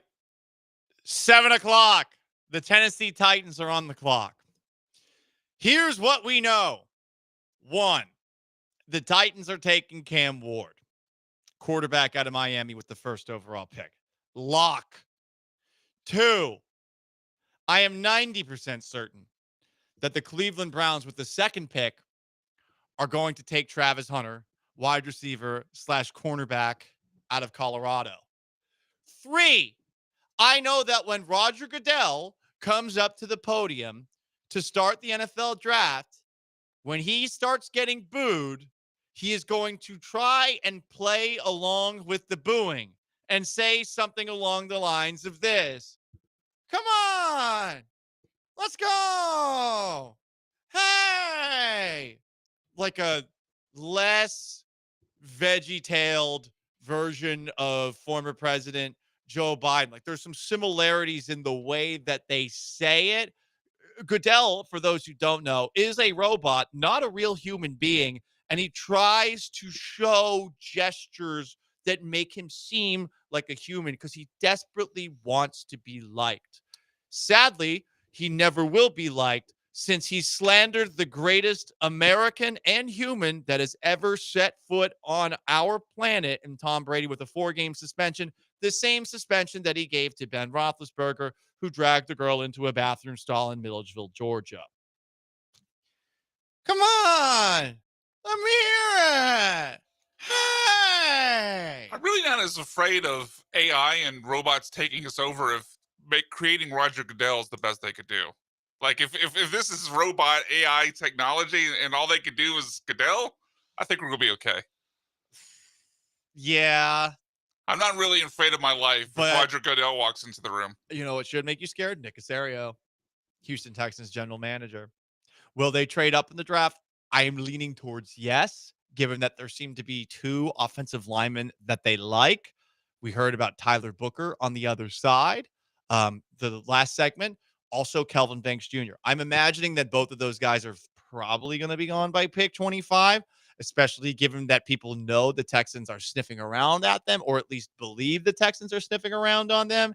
So as far as things that I think will happen, I do think that the Texans are going to trade up in the draft. Nick Caserio has traded up in the draft 13 times. That is more than any active general manager, which is pretty crazy because he's only been running the show for 4 years. This is just his 5th draft with the Houston Texans. He's going to trade up.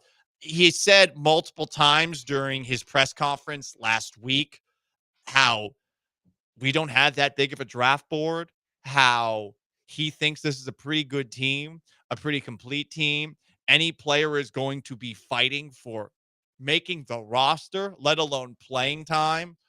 I think this is going to be a small draft class for the Texans.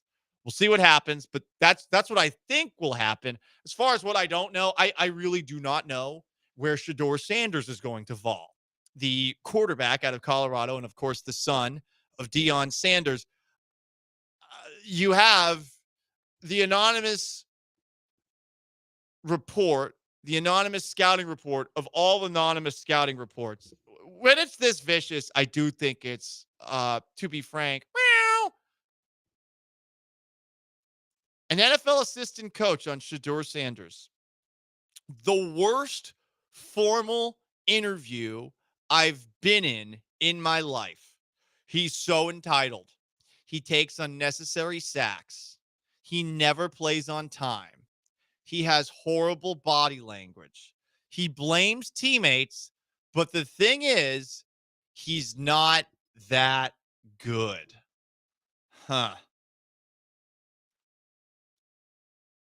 Another coach talking about Shedeur Sanders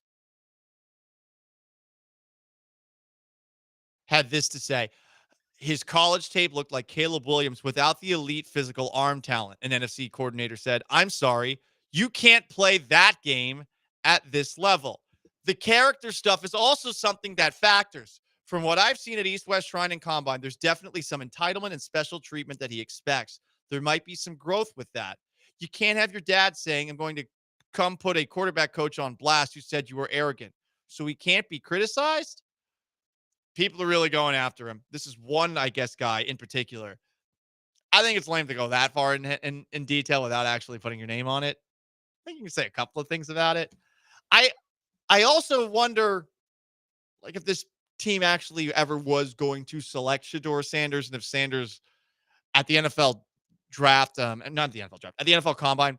The NFL Combine, these guys are up for like 48 hours straight. For those who don't know, it is kind of a grueling thing where even if you're not doing the workouts, you do interviews after interviews after interviews. They last a while. And there's some teams that you're going to interview with that you know are not going to pick you, but you do the interview anyway. And if you turn the interview down, you're going to get looked at in with a side eye. I don't know if Sanders is going to be good or bad. I truly don't. I don't think anyone does. I don't like saying stuff like this before the draft, though. This either comes off as really cowardly by not putting your name on it, or I'm more leaning to the side of this is intentional to the point of driving his stock to a place that a team wants it to be. Right. Which is, you always have to ask that question during draft season when you hear things come out from anonymous sources like, is this real or is this meant to drive his draft stock one way or another to benefit somebody? Yeah. Yeah. And it could, theoretically, it could make Sanders fall, but I think everyone already knows how they feel about Shedeur Sanders. I think they knew how they felt about Shedeur Sanders, honestly, not too long at the end of the regular season. He's a polarizing prospect. He played at Colorado, didn't have that much success, but extenuating circumstances, did not have the best offensive line in front of him, does have talent. There's no denying that. What would he have looked like if he was at a major college program? Truly, don't know. I think he would have been better if he had a better offensive line in front of him. I really do think that. Did have Travis Hunter to throw to. I mean, it's not like he was working with bums or anything like that in Colorado. Was going up against Big 12 talent. You know, Big 12, it's even worse than it was in years past. The defense in the Big 12 doesn't really exist. So our beloved Cougs. Yeah, I mean, listen, no, they're not playing basketball out there. Honestly, the Big 12 could use a little Cougs basketball in it, like, because Cougs basketball plays better defense than anyone in the Big 12. So we'll see where Sanders ends up. I am looking forward to the NFL draft tonight. I've said this a bunch of times. This is where I actually get sentimental. I think it is very cool that guys who have been playing football their entire lives get to realize a dream for at least one night. They might end up not being good NFL players. They might end up being busts. They get this night. I think it's really cool. I hope that every single one of them gets to enjoy it. I think they should all put on the blinders, not care about where a mock draft said they were supposed to go, not care about the anonymous scouting reports, not care about the draft grades to come. Enjoy it. I'm happy for all these kids who are going to get drafted tonight. Really am. And then after that, it's up to them to determine whether or not they will be a good pro. But it's one of the reasons I sort of avoid all the pre-draft conversation and even the post-draft conversation until we see these guys play on a football field. I do think that the draft should be less of a discussion. It's something, honestly, I remember talking about this right when I got into sports talk radio with Barry Warner back in the day. Barry basically laid out all this stuff to me. It's like, yeah, people put too much stock into where people are drafted, et cetera, et cetera. And I remember in the moment, I'm like, what are you talking about? Look at it. Blah, blah, blah. Like, you know, when you're a kid, you're like me. Well, and I still kind of am. But when I was younger, I thought I knew everything. And at a certain point, I feel like more people, especially with the NFL draft, have to admit you don't know that much. You really don't. Please stop acting like an expert. Please stop. You trying to do film study like you're Jeremy Branham? Yeah, no, Bear. Think that you know ball? Yeah, Jer Bear. Jer Bear, I see you posting clips online. I do not believe you know ball. I don't. And I know he's doing the mock drafts too. I'm the GM of the year. Shut up. Shut up. You can tell him I said that, BMAC. You can tell him I said that. I don't care enough to tell him. Okay, good. Well, you should. You want me to tell him?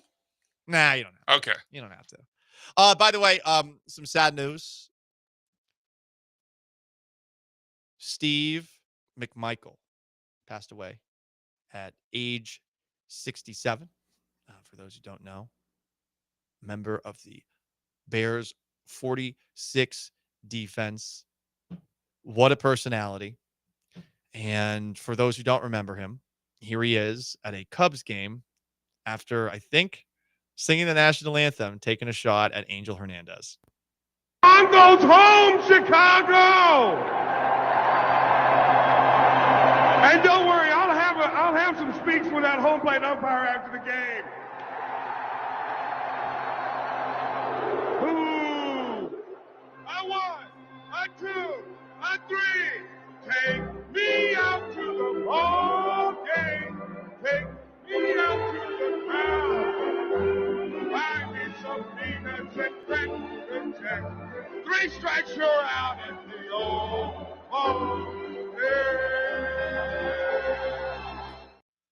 And then I think he got tossed because Angel Hernandez threw him out. 67 years old, Steve Mongo McMichael. What a nickname. Mongo only pawn in game of life. That's Alex Karras from the movie Blazing Saddles, everybody. Another NFL player who transitioned into being an actor. Very cool. Anyway, guys, it is the Paul Gallant Show, the most interactive sports talk show in Houston. 713-780-3776 to call in, to text in, on YouTube at ESPN Houston, on Twitch at ESPN 975. A special guest is going to join us at 2:15. The Rockets even their series with the Golden State Warriors at 1 game.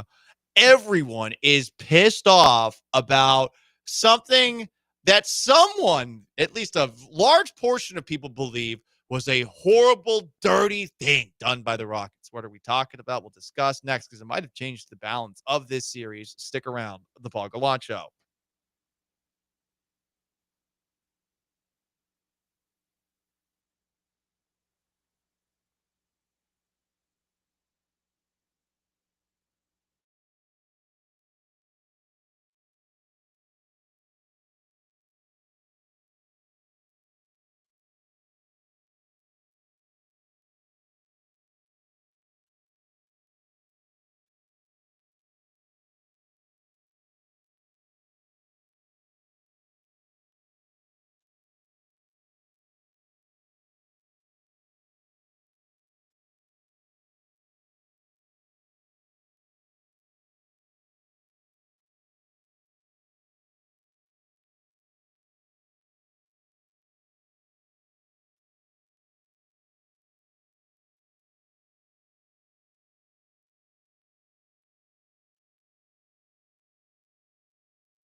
You're locked in with the Paul Gallant Show on ESPN 97.5 and 92.5. from the Veritex Community Bank Studios. Here's Paul Gallant.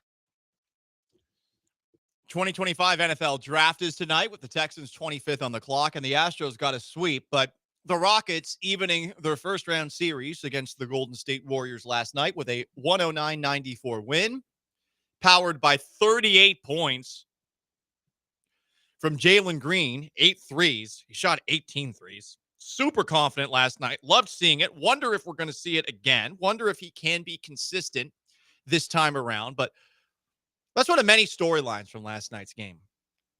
We talked about Draymond Green doing Draymond Green things, the FU Draymond chants.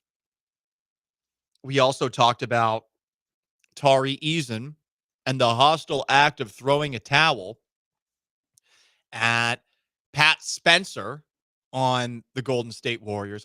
I don't remember if that's his name. I honestly don't really care either. But we haven't spent a lot of time talking about a moment that honestly decided the game very early on.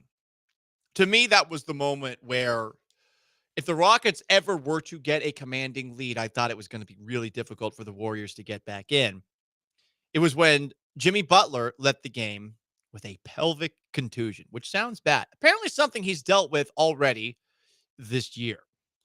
I think he missed 4 games from that. Jimmy Butler was going up, I think, to collect a rebound. He had 3 men standing behind him. There's Steven Adams, there's Amen Thompson, and there's Draymond Green, if you're looking at them standing left to right.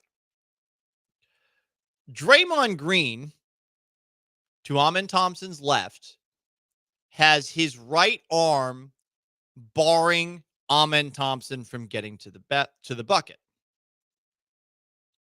Was he holding him? Some would say yes. I think that's about as far as it could have theoretically gone.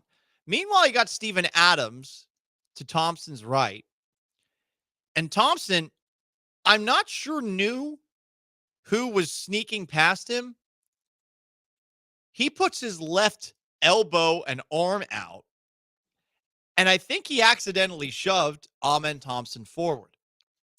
Thompson is shoved forward through Draymond Green's right arm, and he's not holding on very hard, and falls through Green, falls to the court, directly into the back of Jimmy Butler. He goes underneath his legs. Butler is upended, and he lands very hard on the court. It looked bad. It sucks. I really like Jimmy Butler as a player. I like his intensity. He's from the greater area. I get it. He's a Golden State Warrior, blah, blah, blah. We hate the Warriors, yada, yada, yada. But you hate to see a guy like that get injured. Definitely helps the Rockets out a little bit in the playoffs. But a lot of people believe it was a dirty play. I'm having a tough time dealing with the people that just by default assume it's a dirty play, that bring up the fact that Amen Thompson threw Tyler Hero to the ground in the middle of the game. They were bringing up other moments where Amen Thompson's been physical this year. Because I think we all have a pretty good idea of who Amen Thompson is as a person, especially those who are actually in the locker room every day. And I will admit, I don't go to the Rockets locker room every single day. There's a lot of people who do a great job covering the team on a daily basis. Not me. I've only showed up for the playoffs. I was reminded of this in a rather catty way last night. Whatever, it's fine. I don't care. The Rockets, though, with Amen Thompson, have a guy that I do not think is going out of his way to hurt people. There's only one player on the Rockets who I think you could ever make a case would think about doing something like that, and it's Dillon Brooks. Maybe someday it's Tari Eason. Eason does seem to have a little bit of a temper, be a bit of a hothead out on the court. Maybe it's him. But I don't think that any Rockets player is going out there trying to intentionally hurt anybody. I don't. I've seen it happen with Draymond Green, with Dillon Brooks accidentally sacking somebody. Some would argue it was intentional. And with Draymond Green, you see it from time to time too. And Draymond, I don't think Draymond tries to hurt people. I think Draymond does things that try to get under other players' skin. I don't think he's ever trying to hurt people. Sometimes he does hurt people He flails his legs around violently like he is some sort of kickboxer, Kicked Steven Adams in the nads, I think, multiple times. But I don't think Draymond's trying to hurt people intentionally either. And this is what's been really frustrating is reading the discourse that's taken place after this. I think this was just a fluke play. The Warriors even admitted it was a fluke play. There was no intent from Amen Thompson to hurt Butler. And now all I see online are angry Warriors fans who are lashing out, acting like Amen Thompson's this piece of vile filth. And how dare anyone defend Amen Thompson here? When you go watch the replay again, very clearly an accidental moment. Please watch it. But we don't do that anymore. We're just willing to say right away that it's dirty. And the people who are doing this are people who have never played sports in their life or who don't understand physics, perhaps a little bit of both. I have watched this replay over and over again. And I think it sucks that Thompson is being painted as a cheap shot artist here. This was a fluke play. Nobody wins. It sucks for Jimmy Butler. We're going to call it dirty? Again, have we played sports before? It's very clearly not. You could make a stronger case that things that Draymond Green did in this past game were more dirty. Hell, Jalen Green putting the forearm to Draymond's face. More dirty than this. This wasn't dirty. I'm surprised that that there are as many people out there who are acting like the Rockets went out of their way to injure Jimmy Butler there. I don't get it. And it's been weird dealing with Warriors fans online. This is the first time I've ever done that. And since they came at me and called me Chris Broussarded and said I should kill myself, that I'm a disgrace, blah, blah, blah, blah, I decided to bring politics into the equation and make fun of the only time that San Francisco's cleaned up its city before the Trump administration came in, which was for a Asian conference that Xi Jinping, the president of China, was going to be in attendance for. Like, it's the only time that they've ever cleaned up San Francisco. I brought that up. People didn't like that. Oh, no, I made it about politics. No, I just made fun of something that your city did. I don't think that's a political thing. I think the left and right, we both hate the Communist Party of China. We should, at the very least, but whatever. I'm trying to bring it back away from politics. I just think when we're looking at that play right there, please be honest. Can we stop being disingenuous? Can we stop looking for a reason to hate another team? Stuff like this happens in basketball. Basketball needs more physicality. That wasn't dirty. Some comments here. Nathan Tope says, Dre obviously pushed Amit. He didn't obviously push him. I'm going to defend Draymond on that. There's no push. There is grappling that's taking place. Push? No. Steven Adams did more pushing than Draymond Green did, B-Mac. Yeah, if you do me a favor, anyone who thinks that Draymond pushed, because I initially, watching it live, I thought the same thing. But when I saw the camera angle from under the basket, because the TNT broadcast kept showing kind of like the wide broadcast view, but when you see the angle from under the basket, it's clear as day Draymond never shoved him in. Right. He was definitely grappling with him. He was definitely holding him before. And you could argue that was a foul if you really want to. Honestly, I don't want that to be a foul in this series. I do think it was kind of strange that the fouls were a little bit more liberal last night, given how game one went. And maybe they're trying to make sure things don't get to the point that they got where Tari Eason is throwing a towel. Texter says Tari throwing a towel was more hostile than Amen Thompson. I agree with that. I don't think Draymond shoved Amen Thompson. I think that Steven Adams shoved Amen Thompson accidentally through Draymond's grasp, and he fell into Jimmy Butler. But we got to hate Draymond, or we got to hate Amen Thompson. I don't know. How about we just watch basketball and allow physical moments to happen, and fluke stuff like this is going to happen. They're playing on a wooden court, and guys are jumping 5 feet in the air. This is going to happen. This is how basketball works. Injuries do take place from time to time. And it sucks. I would like to see the Rockets take down the Warriors at full strength, because that's going to make us really know what this team is. If they take down the Warriors without Jimmy Butler, there's definitely a little bit of an asterisk, and you're second guessing them going into the second round. They beat the Warriors with Jimmy Butler. Yeah, I wonder. I wonder how far they can go. Without Jimmy Butler, I'm going to assume that the next level on the ladder is going to be a little bit more difficult, whether it's the Los Angeles Lakers or it's the Minnesota Timberwolves, who would be next up on the docket. And we hope that that series continues to be a bit of a dogfight.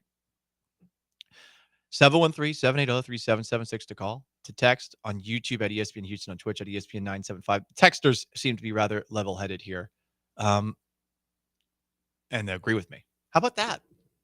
Peace in our time. BMAX behind the glass in for Sean. I'm Paul Gallant. 713-780-3776 to call, to text on YouTube at ESPN Houston, on Twitch at ESPN 975. What does Jalen Green's Game 2 performance mean for him and for the Rockets going forward? Can he actually do that again? We'll discuss. Stay put.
The most interactive sports talk show in Houston. 713-780-3776 to call in, to text in, on YouTube at ESPN Houston, on Twitch at ESPN 975. Rockets took down the Golden State Warriors last night to even up that series at a game apiece. The final score, thanks to 38 points by Jalen Green, 109-94. Jalen Green and what he did in last night's game was really something to behold. And I don't know that it happens again. And I don't think that all of a sudden one good game by Jalen Green means that Jalen Green is him, you know? A lot of touchdown dances last night. For all of those who have stayed loyal to Jalen Green, because that's what you're expected to do these days. You're not allowed to question things. You're not allowed to criticize things. You're either on the wagon or you're off the wagon, which is weird. No nuance, huh? But a lot of people who have been claiming Jalen Green is the guy that will determine the Rockets' future are basically demanding apologies of people who have criticized Green in the past. To me, that is a step too far. I will give Green all the credit in the world for last night's performance. It really was a good one. He showed chutzpah, balls, confidence. He didn't let game one stick with him. He shook it off. He did the little things early on. He did the scoring as the game wore on. And I think early on, you saw a couple of moments where you're like, okay, he feels his shot. But he really, down the stretch of this game, second quarter, third quarter, fourth quarter, I think he really showed that when he gets hot, he can stay hot at the playoff level. We know he has elite speed, elite dribbling ability. He can create his own shot, unlike a lot of players in the league. He can shoot. Not the best shooter. He can dunk. He can drive. The guy is a very capable scorer, and I've said at times I think that maybe his final form is going to be the best sixth man in the league by far. I know Peyton Pritchard just won it. No, I feel like Jalen Green could be a 30-minute sixth man coming into games and just taking over offensively when the subs come in. But in a game like last night where he's doing it against that Golden State Warriors team, which, was out Jimmy Butler for the majority of the game, it was really awesome to see. I just think that we got to pump the brakes when it comes to thinking, okay, Green's figured it out. It's a 7-game series. We've seen James Harden have good games in the playoffs, you know? And I think we'd all agree that James Harden, better player, at least to this point, because Jalen Green's young, than Jalen Green. We might like Jalen Green a little bit more because Green does more of the little things that Harden didn't do. Harden always a scorer and nothing more. Green actually does try on the defensive side of things, actually does put in some effort on the boards, actually does from time to time set up his teammates like he did very well early on. But don't be demanding an apology to the many people of the many people who have doubted him. He's got to do it again. He's probably going to need to do it at least one time more before the end of this series, which I still think is going to go 6 or 7. The latest update when it comes to Jimmy Butler and his status for this series is this. This is reported by Brett Siegel, who is a NBA insider for Clutch Points. Quote, early word on Jimmy Butler this morning is that the Warriors don't feel like this is anything worse than what Steph Curry dealt with a few weeks back. Okay, so Steph had a pelvic contusion too? What's up with all these pelvic contusions? Is this code for balls? Is this code for dong? You ever had that happen? I will admit, when I played high school football down in St. Petersburg, Florida, from 2003 through 2006, damn, it was 20 years ago.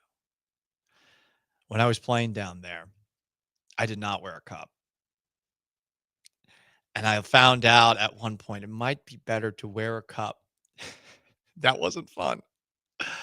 There was a moment where I was trying to tackle one of my teammates named Josh. And Josh